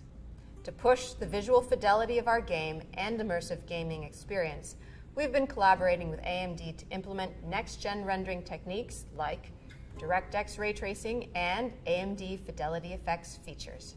When implementing these next-gen features, we were challenged because we want the majority of players to have an enjoyable, smooth experience without having to turn their settings down. Using upscaling technology like AMD Fidelity Effects Super Resolution helps us address this problem because it means more players can enjoy Far Cry 6 with their graphic settings cranked up and without compromising frame rate. FSR is a cutting-edge spatial upscaling solution. It's easy to integrate into our development pipeline, and it delivers substantial performance boost while retaining excellent image quality on the highest quality setting. Additionally, we believe AMD's GPU Open and the support for open standards and platforms drive innovation forward. We can't wait until October 7th when players will finally get the chance to see all the hard work we've put into Far Cry 6. It's very exciting that we're getting closer to showcasing to players the game, powered by the latest AMD technologies.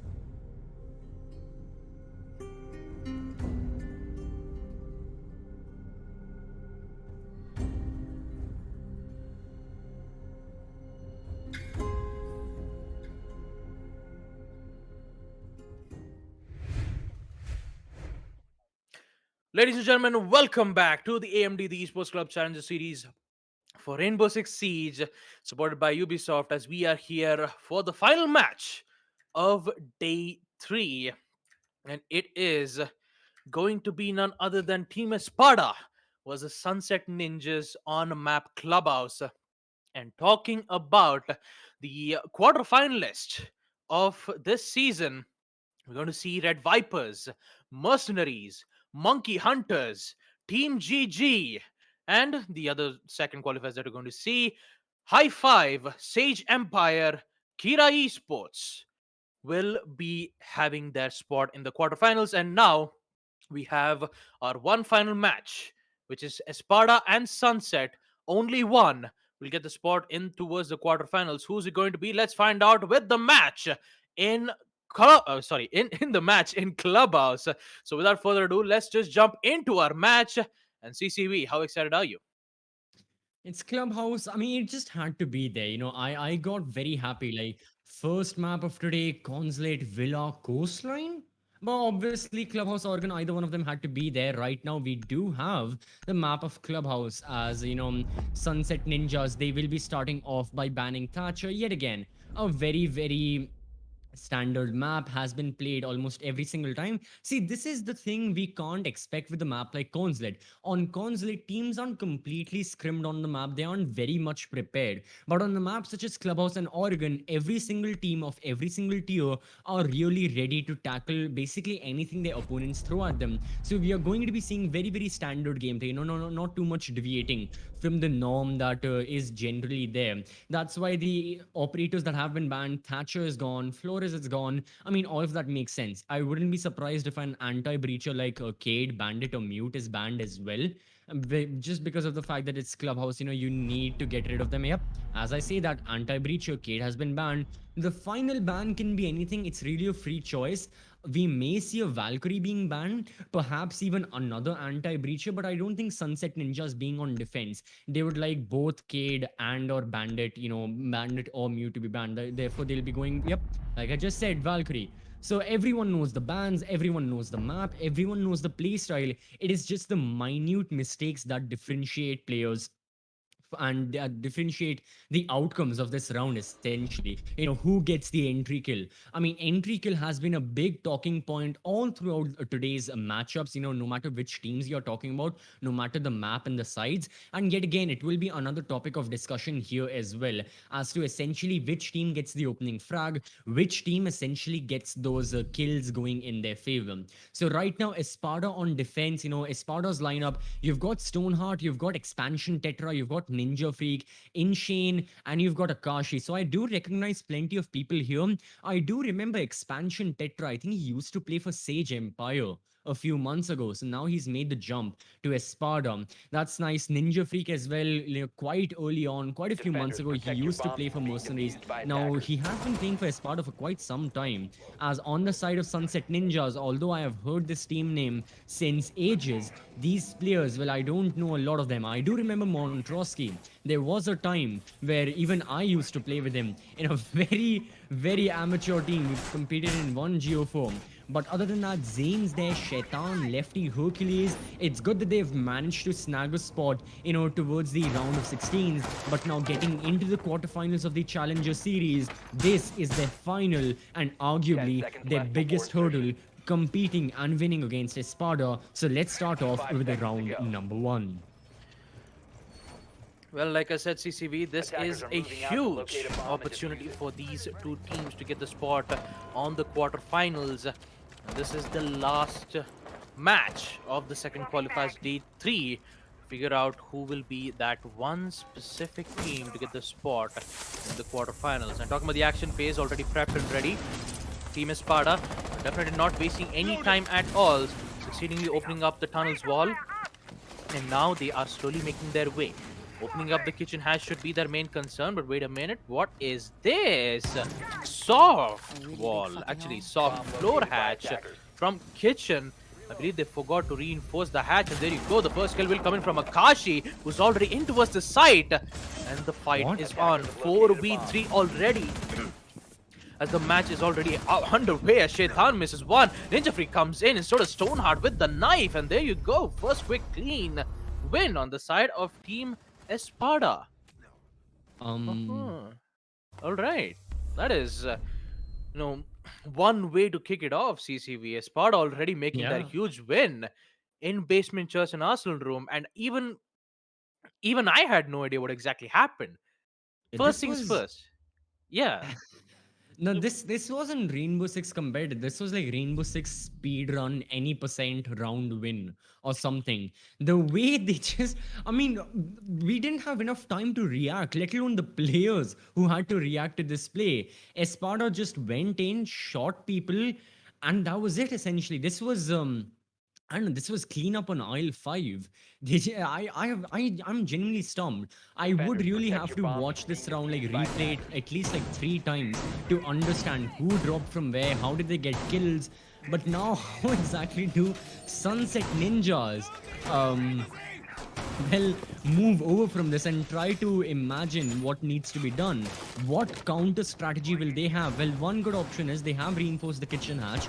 That is nice, but they have to be aware of any sort of rush that Espada can launch on them, because at this point literally anything can happen. You have to be prepared for whatever. This is like a ranked match. Your opponents can take like 2 minutes and 45 seconds just to get entry into the bomb site, or they can leave 2 minutes and 45 seconds 5 seconds and be left in the bomb before site in the insertion. first initial 15 seconds themselves. Attackers must locate and defuse a bomb. Yeah, I'm just excuse me. I mean, that's exactly what I'm mainly afraid of for SN, because Espada already made that huge win in first round. Looks like they're gonna do it yet again this time. Breach charges will come in from Ninja Freak as they make an entrance from CCTV. And I believe Akashi is giving... Yeah, Akashi and Insane, both of them are giving such good information. Shaitan, we get caught off from the construction. Really get the kill. A lot of pre-fires, but in the end, we will see Ninja Freak get the kill off, taken off Shaitan. Keep that in mind, the M7's recall has been increased. So I believe he has a flash shader and a vertical grip to control the recall as best as possible. But talking about Ninja Freak though, he's been dealt with quite a lot of damage, and he's been left with a total of 20 HP. So he needs to be careful when engaging his gunfights and make sure that he could put his utility to use. Not to mention Akashi, who is here for the support. He's a bit worried about the player who is slowly making his way from the first floor bar. And now, I believe Bomb Sunset located Ninjas by have made a attackers. decision to fall back and make their final stand from the site itself. That's the only thing that they can do as of now, because the way how Espada is going, the way how focused, the way how determined they are, they're not going to let Sunset Ninjas give a single inch. The breach charges will come in yet again to make vertical lines of sight from right towards the side of the basement church Attackers have located a bomb. hallway.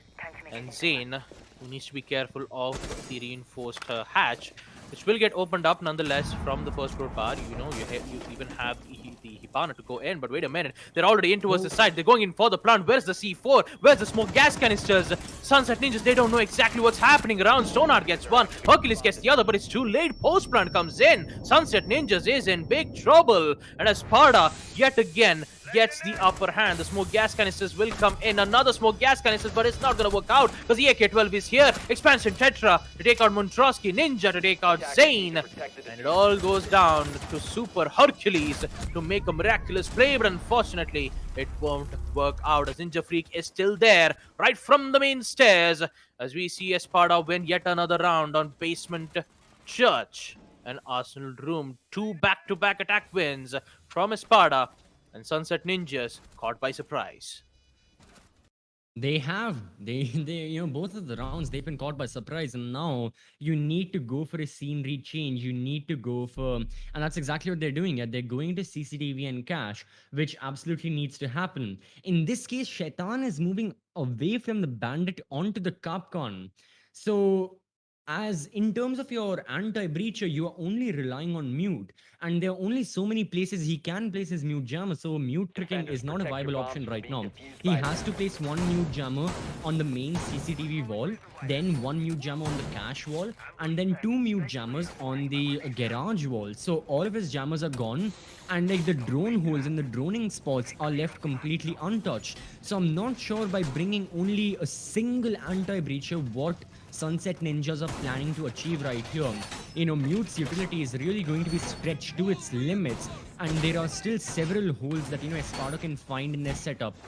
They can very easily destroy some of the mute jammers right here, especially the ones on the cache and CCTV breaches and those walls. They can destroy from below, either using the Ashes breaching rounds, Zofia explosive grenades, even the frag grenades that Sledge has. So breaching should really not be a problem for Espada. It's just about getting kills, and navigating through the bomb site can be a bit difficult as well, especially with Shaitan and his Capcom traps.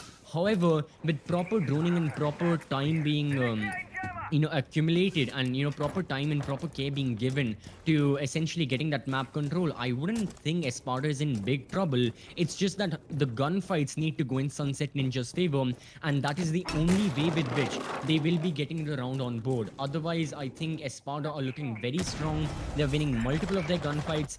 Right now, we have another example. Zen is playing a very aggressive angle as a roamer. As a roamer, you are always advised, if you are in deep danger, fall back. Your job is to waste the time, destroy the drones. Zane is doing exactly that. He wasted about a minute of Espada's time. He has destroyed, I believe that is 2 drones so far, and he falls back to construction area. Stoneheart has also been damaged, so he's done his job. Espada right now, they're still looking to open up the breaches, but they haven't found the proper resources to do so. They have gotten construction control, but no entry into the bomb site just yet, no line of sight into the bomb site just yet as well. They're just watching their flanks, they're watching angles below, and it isn't enough. And yep, I was talking about the Capcom traps, and Stoneheart falls victim to one of them. You needed to drone them out, you needed to watch them. If you didn't, well, you have to face the consequences. The breach has been opened. However, Sunset Ninjas are cracking open the skulls of Espada members as Lefty gets another kill. Well, looks like Sunset Ninjas have decided to open up, and they have definitely make a good spot for Espada. Already 2 players gone, Stoneheart and Expansion Tetra. One in which gets caught off from the Capcan traps, but unfortunate. Ninja Freak comes in with the concussion to give information, but it's get carried away. But its main intentions was to take out that deployable shield. Lefty, on the other hand, gets a double kill to take out Akashi. As only 2 players left on the side of Espada, Ninja Freak and Insane, who are slowly making their way right into his construction. And Insane, who is currently holding an angle right from the windows of CCTV. The main problem is the garage entrance. The C4 will be detonated, but won't have any casualties as of now. Keep that in mind, Insane still has a grenade. He could use it to flush out at least 1 or 2 operatives, but the diffuser has been dropped right from outside the CCTV balcony. The only thing that they can do right now is go for frags. Is this available? The grenade comes in, gets picked out from the ADS as a Ninja Freak comes in with a heavy aggressive push. Gets 1, gets 2, takes out Monstrosity and Zane. But Shaitan comes in to end the reign of terror, putting Ninja in Sunset Ninjas. As we see round 3 goes in favor of the defenders. 2-1 will be the scoreline as round 4 will come in. Good retaliation. Looks like, the bomb site change really worked out for Sunset Ninjas. And they're not going back to Basement Church and Arsenal as they shouldn't, because that bomb site just isn't working for them.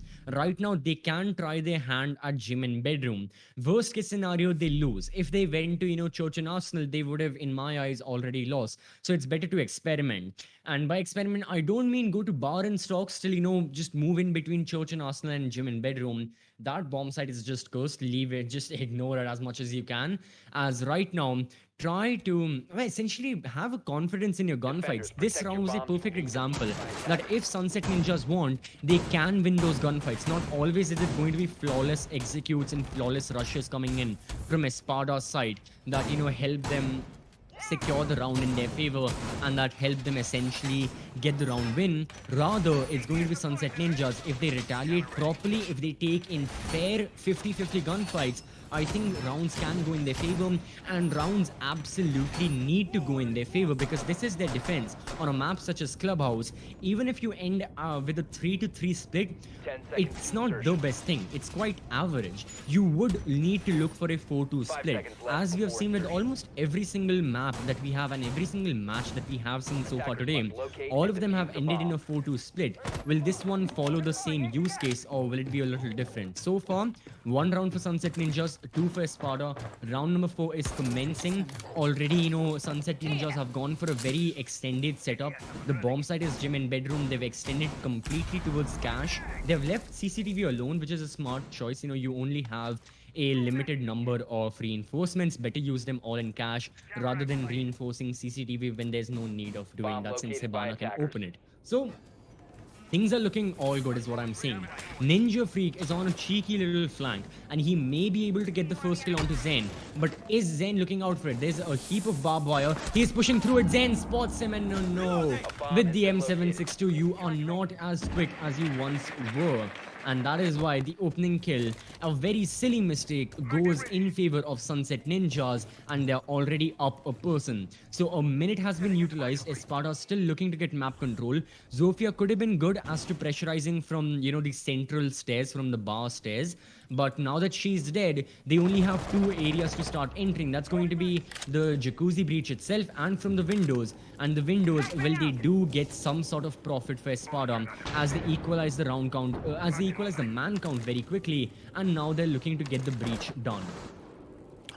I don't think the breach is going to happen though, because, for a moment there I thought the mute jammers is what's letting Espada not being able to open up the wall, but they will succeed nonetheless. But Shaitan, on the other hand, is just doing devilish things.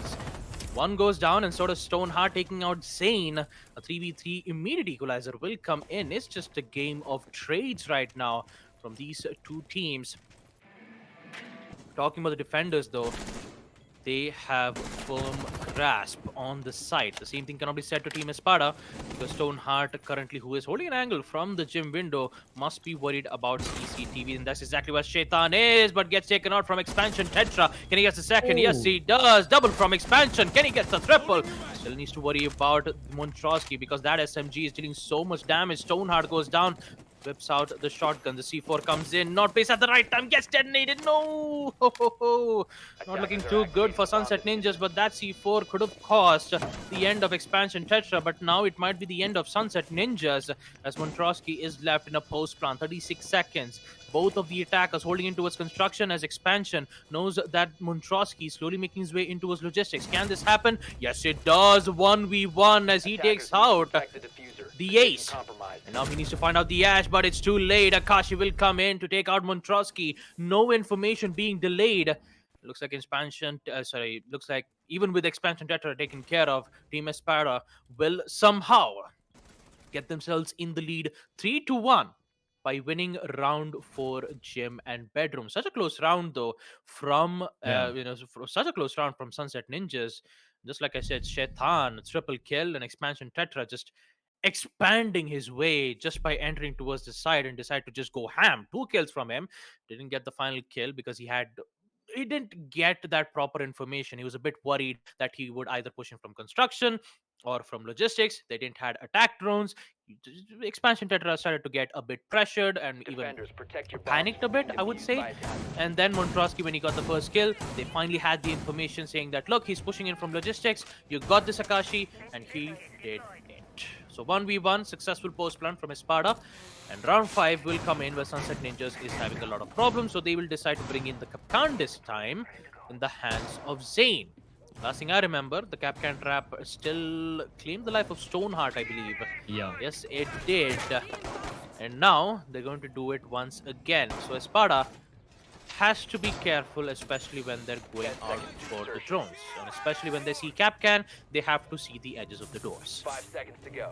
Absolutely, and Espada, I mean, this bomb site has really been a success story for Attackers them. must locate So far, and you know, we have defuse the seen bomb. so many like kills happening, so many rushes. The first 2 rounds were an absolute boom for the side of the attackers, since they got basically 2 freebies, if I'm being honest. I mean, there was no retaliation whatsoever from the side of Sunset Ninjas. The next 2 rounds were far, far closer, where Sunset Ninjas are finally looking a little better.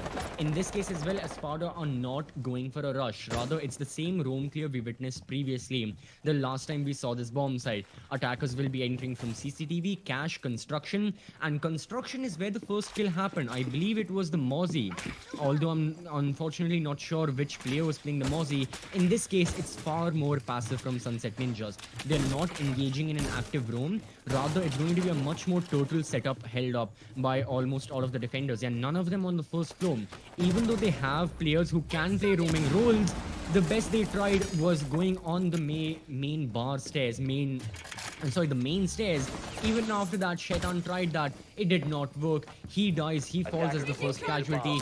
Espada are destroying utility. They're completely getting corridor control, and they're looking for more and more map control, as I say. Towards dirt as well, Montrosky is holding a really good power position with the M59.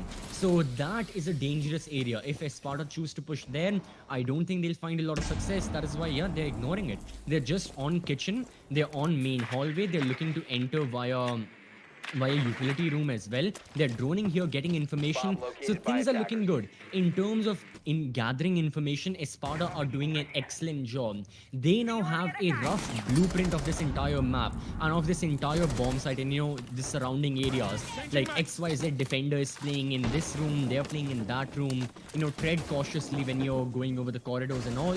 And because of that, in the final 1 minute, all of this information may lead to essentially a better execute. Because now they know about all the defender locations, they can act accordingly. They can start engaging in gunfights, which is exactly what's going to happen as Stoneheart makes his way down main stairs. Well, the breach will also come in, opening up both of the hatches, and now the only thing that they have to do is drop down. With Stoneheart watching the backs right from the main stairs, doesn't get a shot from the Aruni just yet, and the Aruni is way much more focused on the main stairs, and Akashi will safely fall down from Modo. Now Zayn can get the shot, and he will get that beautiful headshot, taking out Akashi. 4v4 equalizer, even with Shaitan taken care of, and Stoneheart still trying to figure out a way to take out the Aruni. Now it's Expansion Tetra's turn. What will he do? Will he see the pre-fire, or will he get scattered from the Kapkan? No, he survives nonetheless. Might have find the head, and he will get exactly that. While his lefty takes out Insane. The plant is going on. Where is the push from the defenders? Where is the smoke gas canisters? It's not going to work out because Ninja Freak has his back. 1 kill, 2 kills, 3 kills from Ninja Freak as he takes out the players on the side of Sunset Ninjas 1 by 1. And looks like they will continue their lead this time. CCV 4-1 will be the scoreline, favoring the side of Team Espada. Such a huge lead, and also a huge play from Ninja Freak, taking out Lefty, Zayn, and Montrosky. Very well done, well executed attack phase. And talk about Sunset Ninjas, the confusion is what led Team Espada win it. I mean, you even saw the smoke gas canisters being thrown out from the Arsenal room. It's just particularly knowing that the plant might have happened into his Arsenal room, but you even had 2 of the players still holding in from the kitchen hatch. So they had Attackers no need to other locate ideas and on defuse how to bombs. even go for the push. But still, this is huge for Espada. 4-1 in the first half. While we used to say Clubhouse used to be very heavily defender-sided, and now Espada just proves us wrong here. 4-1. As we proceed to round 6, the final side will be second floor CCTV.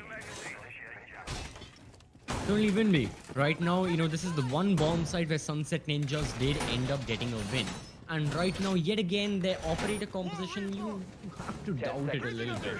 Yet again, it's the anti-breacher. Like, why isn't Bandit being there? Why aren't you trying to Bandit trick? If you're afraid that someone from below, someone from like first floor lounge, or any person can shoot out the Bandit charges, well then have roamers present on first floor. Try and deny that. So yeah, the one anti-breacher doesn't make sense. They have Zane playing the Frost. The only explanation I have of that is the bulletproof shield, the deployable shield that Frost brings. Otherwise, the Frost mats aren't really, at this play, unless the attackers are in a major time crunch, they don't really matter a lot. Every single attacker will be pre-firing every window and doorway they walk through and jump in. So yeah, that is them. Otherwise, Ninja Freak places his breach shot. Zane is playing a very close angle to that jacuzzi breach. They are trading blows. And Zane, he falls back towards bedroom. But he is in a dangerous spot. Plenty of attackers are scavenging for him. He needs to fall back. And that is exactly what he does. He wasted the time of the attackers. I think he got one room perhaps. And then he moved away. About his utility, yeah, yet again, frost traps don't really matter, man.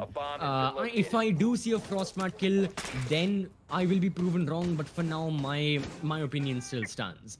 And my opinion is also that Sunset Ninjas, they need to delay the attack a little more. They're doing a good job as to not allowing the breach in happening from construction to cache and from like the main CCTV breach. And they're getting the kills as well, which is nice. Now, can they delay the attack even further? Because Espada are right on the outskirts of this bomb site. They're just holding these passive angles. And they're getting kills as well as Ninja Freak gets rid of Hercules, looking for a second against Shaitan. This can spell disaster for either one of these teams.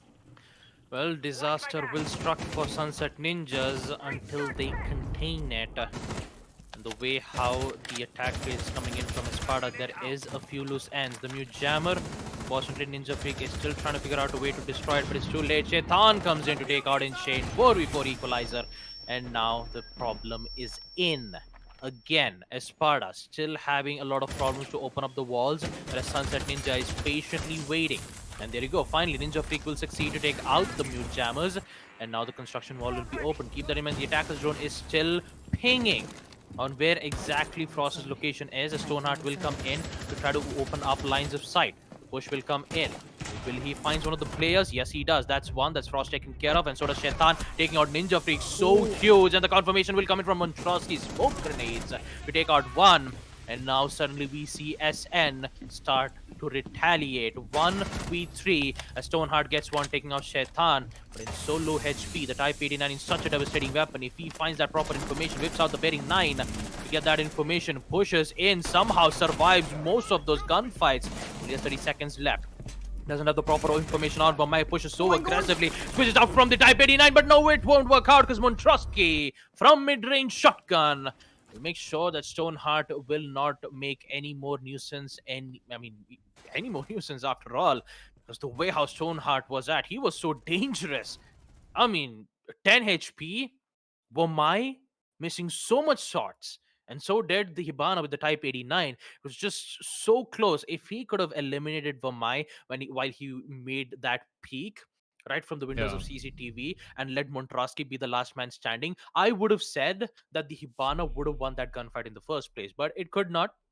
A lot of missed shots that led Sunset Ninjas succeed in defending second floor CCTV and cash room, and that is the only site that Sunset Ninjas successfully defended on.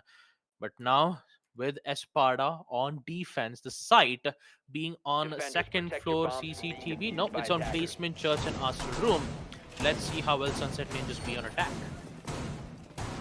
Yeah, let's see. That's the thing. Like I was saying, a 4-2 split should be fine. However, for Sunset Ninjas, the thing is, yes, it's a 4-2 split, but not favoring them. They are going into their attack on a defender-sided map, 2 rounds down already. They better put in the best effort. So far from what we have seen all throughout the 3 maps we have seen today, is that the team who is at a disadvantage after the first half ends tends to lose the entire game. And now Sunset Ninjas, will they fall into the same pattern, or are they going to be the one deviation you always see in these sorts of patterns? Well, it's only up to them to decide what their future is, not only in this map, not only in the upcoming rounds, but in the Challenger series by itself. So Espada, they're on defense. They've chosen Basement Church and Arsenal. They've got a Mutant Mosley setup ready, although it's not going to be the OG SSG hold that everyone remembers, and that everyone knows and not loves, but everyone knows about. That includes a castle that has the Legion as well. In this case, it's a Mutant Mosley only for information denying purposes. That is it. That is their job. They don't want those pesky little drones to get a lot of information about the whereabouts of defenders. If we recall to when Espada were attacking, they were excellent with their drones. We all saw how much information they got with those drones, and how much how many positions they were able to identify, and they were able to see as to where exactly the defenders were placing them, which eventually led to Espada winning the round. So going for info denial makes a lot of sense now that they're on defense themselves. So that's fine. It's now up to Sunset Ninjas to try and get map control. We can see that on basement itself, they are just right out the outskirts of dirt. No one's there towards utility room as well. I mean, half of the action phase is done, and I don't think a lot of hatches have been open and all that. I think with the exception of the bar hatch, we are still looking at not a lot of breaches. So Sunset Ninjas, they need to pick up the pace right now. Lefty is playing the Maverick, so even if there was any sort of anti-breaching utility, whether mute jammers or bandit batteries on any of the walls, he can still get rid of them very easily, but he needs to get rid of them quickly. A minute and 20 seconds remain, no casualties faced. Espada are still looking to get entry into the kitchen bomb site. This is not looking the best. They have opened up door, which is very good. However, Ninja Freak gets the kill, and he has the diffuser in his sights. Oh, this can be big. If the diffuser stays there, Sunset Ninja score will stay at 2 as well. So Espada, they'll be looking to deny this very, very quickly. Well, as a great man once said, uh-oh, there goes the diffuser right from the main stairs. 4-2, as Espada is looking so strong with that early kill, as Ninja Freak gives them the confirmation. Not looking too good for Sunset Ninjas, as they wasted so much time in just opening up the tunnels. And now they're using the vertical lines of sight to hopefully find one, but it's too late. Stoneheart sees Shaitan, uses the impact knees to try to deal at least some damage, but he will not. Look at the time, look at the kills from Ninja Freak, taking out Super Hercules. Now there's only 2 players left, and Espada looking so strong. You have so much bodies to take care of, and the shotgun from Insane to take out Zane. Last but not the least, Shaitan, who is slowly making his way in towards the tunnel. The only thing that he can do right now is go in and engage a total of 5 angry players of Team Espada, and there you have it, flawless round from Team Espada, as they will win round 7, Basement Church and Arsenal Room, and put it 5-2. As we proceed to round 8, Sunset Ninjas not looking too good. Not looking good at all, but hopefully on a site like CCTV and Cash Room, things might be a bit different. Unless and until Espada just gets those early kills, just like how Ninja Freak is so confident right now with his early peaks. And talk about Ninja Freak's previous games. His aggressive plays on Oregon wasn't favoring him a lot, because most of the time he would get one kill, but in the end he would get immediately eliminated out as well. And I believe the huge comeback that Team Espada did was on day 2, I believe. Was it day 2 or day 1? Currently I'm just trying to find out the information on at which exact match did Espada make that ridiculous comeback. But yeah, unfortunately they lost against Red Vipers 7-4 in the first falls. I believe that was on the first day itself. But yeah, as I was talking, in that one specific match, we did get to see Espada make a brilliant win on Oregon. Although talk about Ninja's performance being aggressive as the roamer, it wasn't favoring a lot, but this time up against Sunset Ninjas, Ninja Freak is on top right now. And even with the C4s, he's not going way as aggressive, He's not going in for those spawn peaks, nothing much more coming out of the ordinary. It's just a simple C4, just waiting for the attackers to make their play, And with patience, Ninja Fake gets the C4 kill and also the second kill right from the site itself.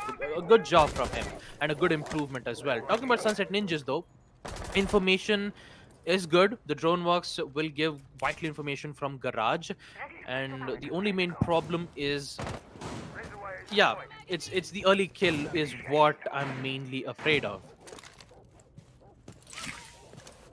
Absolutely, I have to say that right now, Espada, they're really performing, especially Ninja Freak, sitting at a KD of like 4.3. I mean, A that bomb is has been insane, located. man. Brilliant stuff from him so far, and hoping for even more brilliant stuff. As right now, I'm looking for Sunset Ninjas. I'm seeing they're directly opening the CCTV breach. Nothing wrong with that. They can like look to destroy the mute jammer, and then they can just use Hibana instead of Maverick using so much of his blowtorch. And I'm not sure, even Expansion Tetra and Espada in general, they're just going for like only mute, only one anti-breacher. Like, is this the meta now? I may be wrong. I may be criticizing Sunset Ninjas for no reason if this is the meta. So I'll have to check up on that. I may be wrong. I think, yeah, one anti-breach is all you require right now. Especially against Maverick, I do kind of get it, because even if you have banded batteries, you can still get rid of them, as Ninja Freak has been gotten rid of by Shaitan. Now this is the influential kill. This is the big frag. The big Don himself is gone. Espada are looking to make retaliation. So Stoneheart, he does get the kill onto Lefty. Maverick is no more. So Hibana is left all by herself to open so many of these walls and even a few hatches here and there. And that's a big ask. Sunset Ninjas, they have gone through 2 minutes in this action phase so far, only gotten a kill. In terms of the map control is what we are looking forward to even more. Expansion Tetra is on garage. He's holding the angles. He destroys the drone. So again, information denial is there. The entire garage wall is open. So yeah, triple hard breacher being run from the side of Sunset Ninjas. They really want to get these walls open, and they want to break open the skulls of Espada, as well as Expansion Tetra and Stoneheart. Both follow the same result. Both of them are dead, gone out. In Shane Akashi, they are the two anchors alive in the bomb site. They have to deter. For 30 entire seconds, 4 attackers looking to plant the diffuser, and the attackers are right at the footsteps. You can see Zen throwing his flashbangs, with the ready. The diffuser's there. There's the kill. In Shane with no more smoke canisters, just his guns, all by himself, trying to deny the diffuser. You do have Zen coming from behind. No, it was Shaitan, sorry. Coming from behind with the flank. That gets him the kill. And Sunset Ninjas looks like it may be attack, it may be defense, but what it completely is the fact that CCTV and cache is their bomb site. Full stop.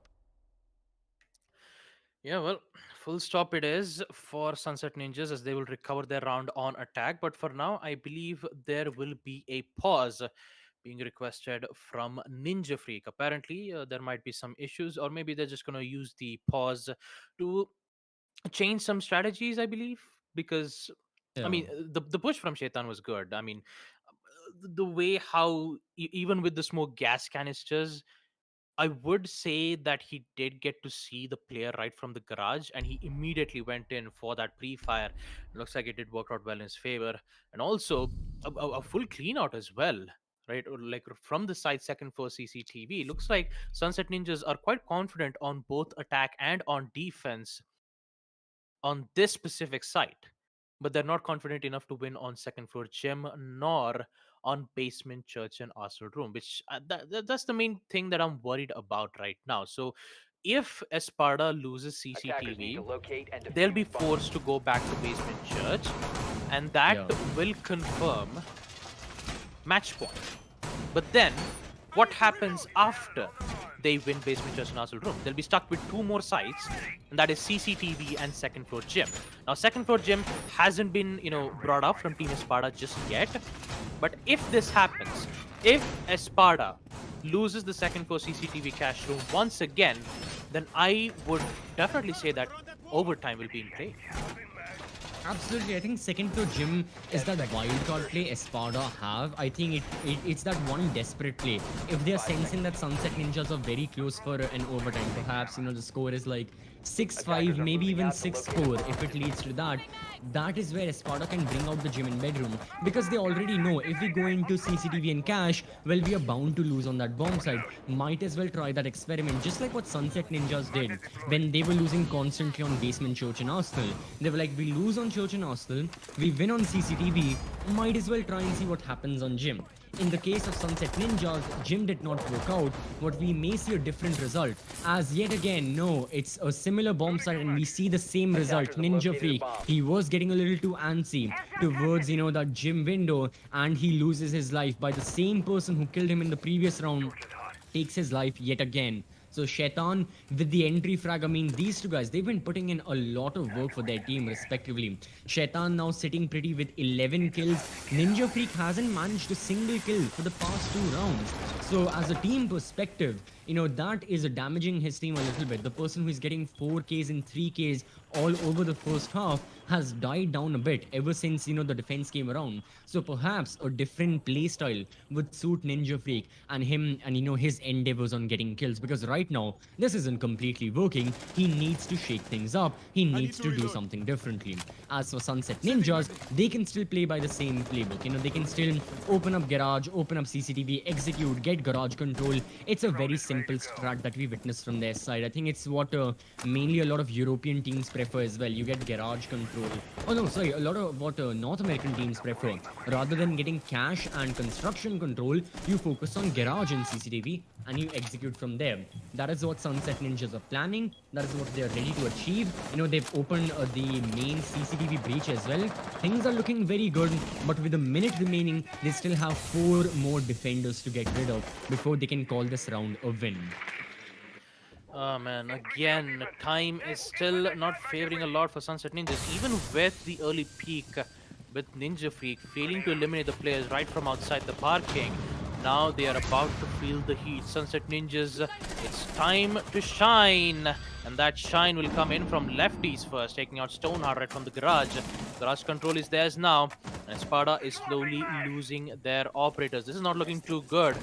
Shane pulls out his last smoke gas canisters. Utilities are slowly draining down on the side of Espada. The only thing that they can hope up is just use their gunfights. Hopefully their gunfights will be the only way to survive in an execution like this. Talk about the bush. Zane. Again, just worried about the cash room and also the C4, which will be expanded. Shaitan taking so much damage, but he will win that gunfight anyway. Shaitan takes out 2 players. Expansion and Insane goes down. And look at that push coming in from Sunset Ninjas. Split push, and that push will succeed. Sunset Ninjas will win round 9, second floor CCTV and cash room, and also put them in the scoreboard 5-3. And with it, just like I said in the previous round, they're going to pick Basement Church and Arsenal Room. And if they win this, I mean, there is a higher chances that Espada can win this site on Basement Church. If they don't, we will see Sunset Ninjas equalize it 5-5, which in fact is a huge bonus for the attackers. Yeah, we haven't taken in the possibility that Sunset Ninjas win on this very bomb side of Church and Arsenal. Like you mentioned, Baba, I have to agree with you that it's a very slim margin. I don't think there's a high probability that they'll win here. I think this round will go into the favor of Espada. It's just bomb side preference. Like Sunset Ninjas really are very confident on attacking and defending CCTV Church and CCTV and Cash, not CCTV Church and Arsenal. But yet again, the argument and the discussion has to be brought up is that if Espada win here, what happens to gym and bedroom? Will we see that bomb site? In my eyes, I genuinely think Espada can try going for that bomb site, defending, extend towards like cash room, just like what Sunset Ninjas did. Maybe even a Mira pick, although it is unlikely at this level of gameplay. We see Miras being picked all too often on a map, on a bomb site such as gym and bedroom. But who knows? Experimental plays may just help you, because going back to CCTV and cash, it just spells death. It just isn't going to be a win for Espada, no matter what they try. Even if we go into overtime, even then, CCTV and cash is a bomb site that should be off limits for Espada. Full stop. They cannot go there at all. So, with all of that being said and done, For now, it's not CCTV and Cash, it is rather Church and Arsenal. And we are seeing Esparta defend over there. It's going to be a very similar operator composition from then. Melusi's back, Mute and Mozzie, you've got Smoke and Vamai. Very, very simple, very, very standard. From the side of Sunset Ninjas as well, they are not deviating any further from their operator composition that they brought out early on. Triple Heart Breacher, Zofia and Nomad, it's all good. They have the information, now they need to go for the map control. A minute has been utilized. They have not opened the kitchen hatch as of yet. The impact grenades are happening. They're looking to open the kitchen hatch. One of the Hibana Excaros will be there, but Stoneheart has unfortunately run out of impact grenades. So rather it's going to be the Vermai impact tricking the hatch very specifically and wasting more time. We all know Hibana will sooner rather than later get the hatch open. It is how much can these Melusi impact grenades and Vamai impact grenades delay the Hibana, as every single person has run out of the impact grenades. Hatch will be open. Good thing for Sunset Ninjas. Now they just need to go for kills. This is quite possibly the best thing that Sunset Ninjas can do as of now, succeeding in opening up the hatches. The only difference is that they don't have the early kills. None of these teams had the early kills as of now, and Ninja Freak is just patiently waiting right from the main stairs. Just when he gets the information from the tunnel, just immediately go in for that peek and try to get 1 or 2 kills. And looks like Zane is slowly making his way, and I believe that he saw Ninja Freak. Oh no! 2 times the charm, and Ninja Freak does it. Like, he absolutely doesn't have to worry about it at all. A beautiful C4 there from Ninja Freak. There you have it, yet another kill, and also a huge advantage for Team Esparta. And although the same thing cannot be said to Sunset Ninjas, as they've lost one of the hard breaches, that would be Zane. And Montrosky still trying to figure out a way to open up the wall, and here comes Ninja Freak yet again. Double kill to take out Chetan. Now he needs to find the third one. That would be the Nomad. Air jabs already being placed from the main stairs, and now he just needs to worry about the push being happening around right from the drop. Stona sees the head but doesn't get the shot quite yet. That's going to give Sunset Ninjas quite the opportunity to go for the drop, but never mind. Super Hercules is down but not out just yet. But they're losing quite a lot of time. 5v2s. The air jabs will come in, but it's not going to work out well. And just like I suspected, flawless win for Team Esparta, and also match point 6-4 as we proceed to round 11. Second floor gym and bedroom will be the site. And here comes the huge moment of truth. Will Sunset Ninjas win this? If they don't, actually they are not. They're actually going to go back to CCTV and cash room. Oh no. Oh boy. This is like, I wouldn't say not looking too good, because I'm seeing Ninja Freak switching his role from a roamer to an anchor. So who is going to take in place of the roamer's side? That's going to be Akashi. I can be inching on the Jaeger as well, but I think what Team Esparta are trying here is that let's just try CCTV cache one final time. Even if we lose here, you know what? For our final bomb site, we can go to gym and bedroom. We may be able to etch and win there, so it will be a 7-5 victory. Here, it's just experiment. It's just, if we want to go here, we can surely do that. Let's see if it works out or not. For Sunset Ninjas, their name may have a sunset, but for them, it is a very dark and dreaded night that they are leading into and that they're going into, because now they need to win 2 rounds consecutively. Even if they do that, still victory isn't confirmed. They will be going into overtime, where I believe Esparta have their defense chosen by themselves, because or I may be wrong. No matter what the case is, what can happen is in overtime there are multiple factors, and we will talk about that bridge when we cross it. But now we still have 2, maybe only 1 round in front of us. So this round, let's enjoy to its fullest potential. This may as well be the final round of the second qualifier that we are witnessing right now, or we may be looking for even more. So Esparta, they have gone for some operator changes, role changes have happened. Baba, you mentioned them. Now will they work? Because as of now, Sunset Ninjas are yet again doing the same thing. Lefty is playing the Maverick. He'll get rid of the mute jammers. He'll allow the other hard breachers to open up the wall themselves. Thermite is already breached into garage, and now the attackers are looking to find an entry in towards CCTV as well. As Ninja Freak with his smoke canisters, he's playing a very close angle. And Ninja Freak still has all 3 of his smoke canisters, so I think he's waiting to see as soon as Maverick, blows his blowtorch right there, he can go for that. He can go for that smoke canister. And did that Zofia concussion bounce off Sledge? What happened there? But I don't know. I'll have to check the replay. But no matter what happened, yeah, it was kind of weird. But right now we still have plenty of time. And we still have plenty of time. Sunset Ninjas, they're looking to get the breach open. They have done the breach open, which is very, very nice. Now comes the treacherous part of getting rid of defenders. Previously, they did not have any problems doing so. It was a very worrisome task. But right now, with Ninja Freak being an anchor and being the top frag of Espada, things may take place a little differently. Well, since with the huge changes in optics, Ninja Freak with the smoke, talking about Akashi, maybe Insane, who might be doing his roam duties. Yep, there you go. Insane already, in towards the blue, hoping to make sure that none of them would make the push into his garage. But unfortunately, he has been detected, and now he will be hunted. Not looking too good. Not looking too good at all. As Lefty comes in with the grenade, Stoneheart goes down, and immediate control from the main stairs. I would say the catwalk stairs. And now that's going to put Espada in a bit of a trouble unless and until Insane figures out a way to get the immediate control on Garage so that they can worry only on CCTV. Pressure is on for Team Espada. Will they put this match to an end? Will they get the confirmation saying that they will be qualified for the quarterfinals? Or will Sunset Ninjas come back and get it? We're about to find out in this 20 seconds. The push will come in and looks like Insane will succeed in that push, taking out Zayn. Equalizer come in, but Lefty is still alive and taking double kill for him as he takes out Akashi. Plant needs to go out, but he will lose to Insane. Shaitan comes in. Devilish things. 2 kills from him, taking out Ninja Freak and Expansion Tetra.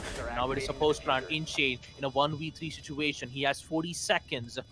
And he needs to find 3 bodies on the side of Sunset Ninjas. Not looking too good. And just like I suspected, I'd say that Sunset Ninjas will win second floor CCTV side as well, unless and until Insane pulls out a miracle. Again, contesting the angle from the Iana. Super Hercules still patiently waiting for the Jaeger to make the play, and looks like he will get one, but only to get refragged in the hands of Shaitan. And with it, we will see Sunset Ninjas not giving up, as they will win 6-5. Still need one more round to put this match on overtime. Will it happen? Will it not? We're about to find out in round 13. Definitely the closest match we have seen today. Earlier matches 7-2, 7-3s now. This is on the brink of going into overtime. And now gym and bedroom is the bomb site. So it's good. For Sunset Ninjas, I talked about how it was a very dark and treacherous night. Well, right now we may just see a sunrise, bringing with it a beacon, a ray of hope to help them go into overtime, to help them potentially even secure the map win right now. Whereas for Espada, well, they have to look to do things differently. I was talking about how early on this bomb site, Mira isn't seen a lot, but that's not what Espada are going for. Stoneheart brings out the Mira. The secondary shotgun is there as well. Expansion Tetra has the M59, not to mention Insane with the same gun. So plenty of rotations, plenty of line of sights can be built by almost every single attacker if they want. I mean, yeah. To an extent, every single attacker. To an extent, every single defender has a shotgun. Akashi has his secondary super shorty. Ninja Freak with his bailiff pistol as well. So I don't think we are going to be seeing any limitations of the rotations. We are going to see them in a very, very large quantity, to the heart's extent, as much as Espada would like. Although here they're doing one thing differently than what we witnessed when Sunset Ninjas were playing this bomb site, is that Espada have gone for a complete CCTV-like extension as well. They have reinforced both the CCTV walls and they have put a mute jammer there as well. This is not what Sunset Ninjas did. And by, completely pushing into CCTV, they may be looking to waste even more time of Sunset Ninjas if they would like to. So that's a good thing. And yeah, speaking of Sunset Ninjas, they can get this wall open very, very quickly. Just a little extra time will be utilized in destroying the mute jammer and then getting the wall open with thermites, exothermic charge, but nothing too major. As for right now, as for the players in seeing their positions, well, they are playing, in or very near the bomb site. They are not heading away at all. They're not going for any roam goals whatsoever. They just want to stay here. They want to play for refrags. And to be honest, you cannot, really move away from that at all. We do see the jacuzzi wall is open. It hasn't been reinforced, which is quite interesting. But okay, it's the play that Espada are going for. Let's see what happens. CCTV breach is done. Espada members are looking to enter into CCTV very quickly. They're destroying the barricades, setting up the claymores. So a minute has been utilized in this action phase, and Espada have checked off, everything that they would like in order to secure map control. Have they breached multiple walls and hatches? Yes, they have. Have they gotten map control on the first floor? Yes, they have indeed. Now the only thing remaining is to get rid of defenders and to plant the diffuser.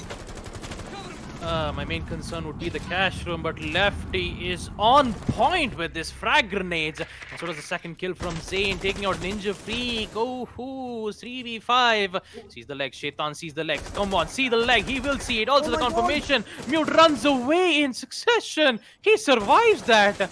And will make sure the cash room succeed. Cash room will not be in their hands. The prone will come in.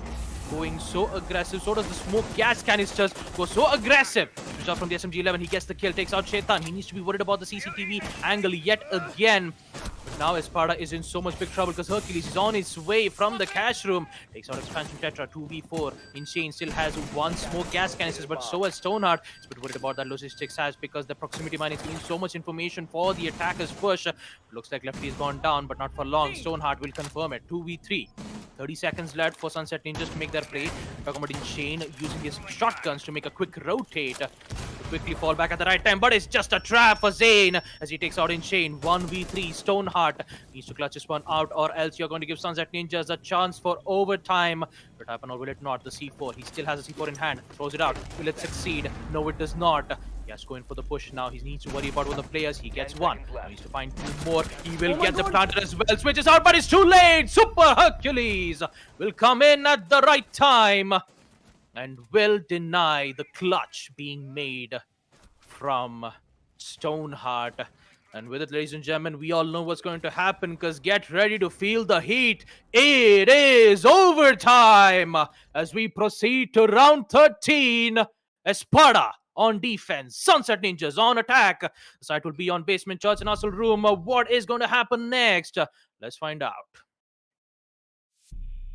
Alright, so Church and Arsenal, the good thing for Espada is this site is essentially a practical win. We all know Ninja Freak back on the Mozzie, him using his P10 Rooney, using the C4s as well. All of it will be good. It's nothing majorly wrong. It's nothing majorly that will be hurting his team. He just needs to perform. He has been getting a lot of kills, but yet again in the previous round, I don't think he didn't get a single kill. Yeah, he's still on 15 kills. I think in the past 2 rounds, as a matter of fact, both CCTV and Gym and Bedroom, Ninja Freak did not get any kills. So I'm not completely sure what's happening right here. Although this is his bomb site, this is Espada's bomb site. Sunset Ninjas, they will try their best. But I don't think it's going to be a very, very easy job to essentially get to essentially get any sort of work done here and to get any wins, because Espada have been so dominant both of the times in Espada's defense. When they have been on this bomb site, it has been flawless victories. So converting flawless losses into a win, it's a big ask. So that's why Sunset Ninjas in their own defense is where they will be looking far more comfortable.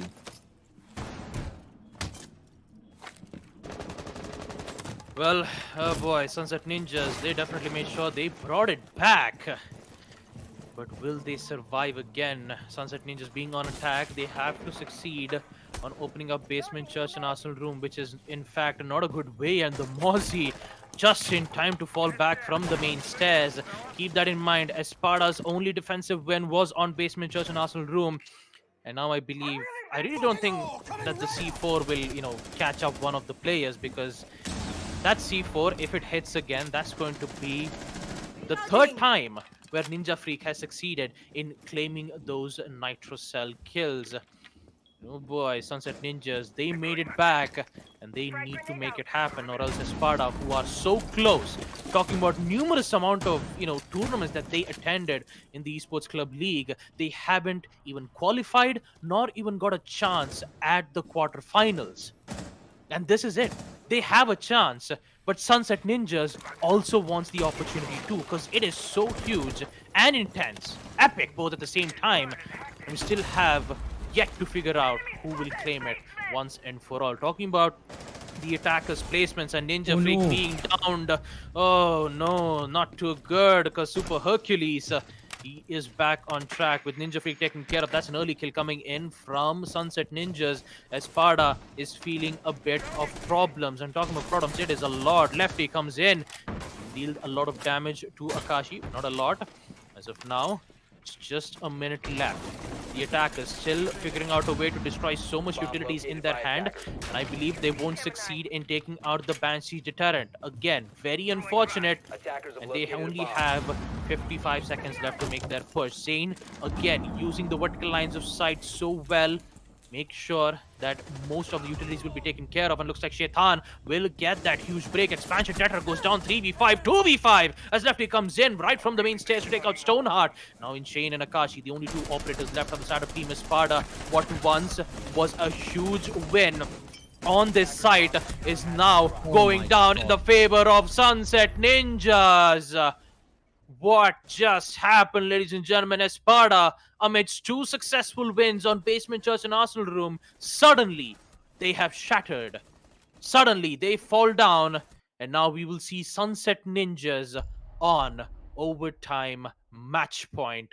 Will we see Sunset Ninjas succeed in second floor CCTV, or will we see maximum overtime?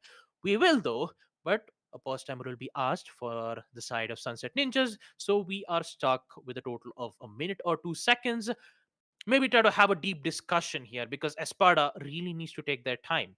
And talking about the numerous amount of ways that they had so much opportunities time and time again, yet they still didn't get the chance. Not only just to get the chance to get into the quarterfinals, it's very difficult for Espada. I mean, they've been through so much trouble. They've been through so much pressure. Sunset Ninjas can be said the same thing, I believe. I mean, they're also trying to get into the quarterfinals. I'm not gonna lie, but it's just that Espada had so much opportunities, and it's just going by because of these mistakes being made. Although I'm not gonna say nothing about Ninja Freak, he's been doing a great job at it. It's Yeah. just that the mainstays push, he's been doing it 3 times in a row. Obviously, Sunset Ninja exactly knows what kind of positionings that you're going to be in, knowing that you've been playing with them for a total of 12 rounds in total. Obviously, they will predict. Obviously, they'll know that Ninja Freak will be in the main stairs, and that's the reason why you see Super Hercules rushing in to take out Ninja Freak. Not good. And the adaptation games from Sunset Ninjas is so good that Espada is not keeping up with them. I have to say that yeah, Espada they've lost a significant lead that they had early on. It's gone down the Defenders, protect drain, your bombs from and being now they defused by are attackers. on like heaven's mercy essentially. They have to win 2 rounds consecutively. It's quite funny, like a few rounds ago we were talking about how Sunset Ninjas needed to win 2 rounds consecutively in order to go for overtime, but they did that. They went into overtime. And now in overtime as well, they got the first round win. Therefore, they are on match point. A single round differentiates and separates Sunset Ninjas from essentially going into the quarterfinals of the Challenger Series, which is a big ask. They've played plenty of matches so far, and now this will be their reward. It is ready to be reaped. Now, the final act, the final essential, the final few days are here. The final round is here. Can Espada or will Espada bring it to overtime, or is this the final round that we will be seeing of qualifier number 2 of the Challenger Series? Well, there's only one way to find out. We are jumping in yet again. Espada are not wasting a single time. They've brought out 2 hot breachers. Hibana's there, Ace is there, Stoneheart expansion Tetra. They'll be looking for a double-sided breach. Espada, they go for that cache execute. They get construction control, they open up cache, and then they execute, which is on the contrary of how Sunset Ninjas like to execute on this very specific bomb site of cache and CCTV. However, no matter how you execute, it is how you end the round. And so far, Espada hasn't been ending rounds in a good manner. Whether you talk about their attack or for defense on Cash and CCTV, they have been on a straight up losing streak, which is not good. If there is any time to demolish and to discontinue that losing streak, it is right now. It is where Sunset Ninjas are looking too powerful, almighty. So Attackers have located a Espada bomb. already, they're watching their flanks, they're trying to get rid of those mute jammers, trying to open up the walls as well to get the breach done. And so far they're doing a good job at getting map control. Stoneheart has managed to go into construction. Inshane is there right beside him. Lefty gets the opening kill. Oh, one of the hard breaches is gone. Yes, Montrosky has been tagged, but the members of Espada are getting tagged with him. And Zen and Shaitan, they're coming up these stairs as well. Montrosky gets a kill. This may be game over for Espada. Inshane falls. Stoneheart is the only person surviving. One person against 5. Earlier it was one team against 32. They scratched. They fought their way through this qualifier. But at the final hurdle, they may be falling short a little bit. That is a very good headshot. But I don't think it is enough. He doesn't have the diffuser. Does he have enough courage? Does he have enough motivation to completely send it at 100 miles an hour? He is running at that speed. And I can assume his mind is running at that speed as well, because right now he engages in a gunfight. That is the second headshot, and that is the death. Shaitan from the levels of hell comes and seeks and snatches the victory from the hands of Espada and takes it to hell with him. Well, there you have it, ladies and gentlemen. Sunset Ninjas will proceed to the quarterfinals. And unfortunate for Team Espada, they will be eliminated in the second qualifiers. 15 kills for Ninja Freak, 13 kills from Stoneheart. So close. And then Sunset Ninjas made the impossible. Second floor CCTV. You know, for a moment there, I thought they were going to win basement, garage, and cafeteria in overtime. That did not happen. On second floor CCTV and cash, Yeah. we all know what happened. The sun is set for the Ninjas because they'll be on their way in the quarterfinals. And also take a look at the highlights. What exactly happened in these past two halves. Starting off with Team Espada, who was very strong in the first half. Ninja Freak was just doing a lot of work. The same thing can be said to Expansion Tetra as well. Man, didn't expect it to see Espada go down like this in the second half itself. Knowing that they won 4 attack rounds back to back. Espada having so much difficulties in second floor CCTV. Yeah, definitely in second floor CCTV side. Sunset Ninjas are, they didn't even give an inch. Like, they even succeeded in, successfully attacking second floor CCTV and also defending CCTV both at the same time.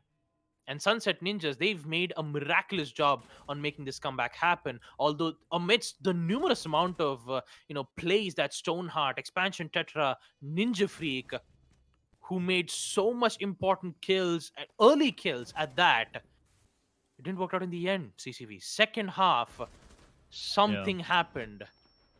And Espada, unfortunately, got caught off. Yeah, let's, we are watching the highlights. The second half will be starting very soon. This was the very nice 1v3 clutch that Ninja Freak got. A triple kill, not a 1v3 clutch, but a triple kill in a post-plan scenario. That was nice. Final round of the first half, the Sunset Ninjas ended up winning that Stoneheart. Oh, we have seen him in this very similar scenario previously as well. He missed the shots with the Bearing 9, switched to the Type 89. However, yeah, he sadly couldn't do anything in that scenario. Yeah, well, amidst some of the flawless rounds that they had from Espada, it was like 2 rounds of flawless victory and then immediately just went down. Shaitan was just making some devilish plays for Sunset Ninjas. They were on over and over again, taking out Ninja Freak at the early phase. And then when Ninja Freak decided that enough is enough, I'm not going to be roaming, I will anchor as the smoke, and yet it did not work out for them. I mean, look at the number of C4s that Ninja Freak did caught off. 2 players back to back on Basement Church, and then at the third, immediately Super Hercules decided to just rush in towards his face and get that early kill. It was so predictable. Team Espada became predictable in the second half that Sunset Ninjas realized what they were doing. And winning second floor gym and bedroom was absolutely the important part of it. Because if Espada won second floor gym and bedroom, that would have been it. Espada would have got the chance. I wouldn't say a chance. They would have got the spot in the quarterfinals, but somehow Stoneheart, amidst good clutch opportunity there, 1v3, Super Hercules was there, and he immediately shattered the dreams of Espada to even get a chance in the quarterfinals itself. I mean, look at the massacre in the overtime. My goodness. And even with that 1v5 against Stoneheart, not knowing what to do next. Unfortunately, he tried his best, but it wasn't enough. With it, that is going to be it for the first and the second quals, ladies and gentlemen. We have our teams. Let's read it out once again. It is from the first qualifiers: Red Vipers, Mercenaries, Monkey Hunters, and Team GG. And on the second quals, we have High Five, Sage Empire, Kira Esports, and last but not the least, Sunset Ninjas, who's going to go up against each other in the quarterfinals in the next week, or maybe in the next week of the AMD, the Esports Club Challenger Series for Rainbow Six Siege, supported by Ubisoft. What an amazing match that did get to cast, and also a huge thanks to our special guest, the real CCV, for casting with us today. I'm glad you enjoyed the entire matches, and also, thank you for entertaining for our dear viewers as well. So, do you have anything else to say for the viewers who are watching the stream right now, CCV? Well, if you've enjoyed this gameplay, well, obviously, make sure, you're subscribed to the Esports Club. And the next time, we're back with more Rainbow Six action, be sure not to miss it because, yet again, it's a very explosive game. I've been seeing that, many of the newcomer viewers, as a viewer myself, when I watch the streams, there are many viewers, who aren't completely aware about what Rainbow Six is. They're like, which game is this? Well, make sure, again, if you still enjoy the game, make sure you watch more of the streams, learn the game. If you want to, you can play the game as well. There's a big community right here. And, every single person will be glad to have you in as well. But yeah, thank you for the Esports Club for bringing me in. Sadly, Blackjack couldn't be here today. I was happy to fill his spot. I'm like the Stan Lee now of the South Asian Rainbow Six region. I just made my cameo. But the next time we see these teams, hopefully, the next time we can see Jack as well, all happy and all cherished. Because honestly, in this overtime, the fact that we did not have Are You Ready to Rumble, I was going to say, I was practicing yesterday, 3 a.m. Yeah, you Are were. You Ready to Rumble? But yeah, no. All jokes aside, yeah, I've been really happy. Today was an extremely good set of matches. Great teams, great maps, a huge diversity in how the matches played out and what the results were. And to end today's day with an overtime, I mean, it's all I can ask for. So yeah, it was a great day. I thoroughly enjoyed it, and I hope everyone watching did as well. Well, thank you so much, CCV. And there you have it. First quals, and actually the first qualifiers and second qualifiers done. And now we just wait for the quarterfinals to happen for the first series. So I believe that would be it for me, Baba Gusta, and our co-caster, the real CCV, our broadcaster Sean Live, our spectator Snowboy, and we'll see you in the next tournament. I wouldn't say the next tournament. I'd say the next quarterfinal series of the Esports Club Challenger Series for Rainbow Six Siege. Until then, good luck, and we wish you all a happy Independence Day.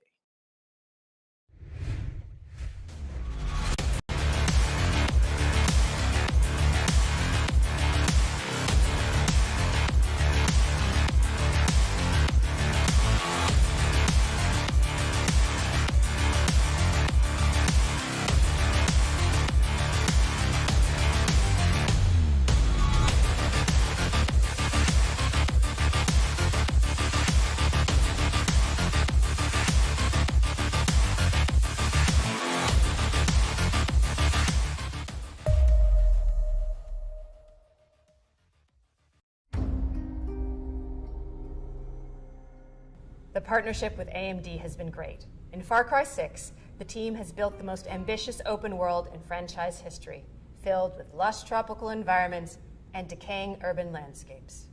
To push the visual fidelity of our game and immersive gaming experience, we've been collaborating with AMD to implement next-gen rendering techniques like DirectX ray tracing and AMD Fidelity Effects features.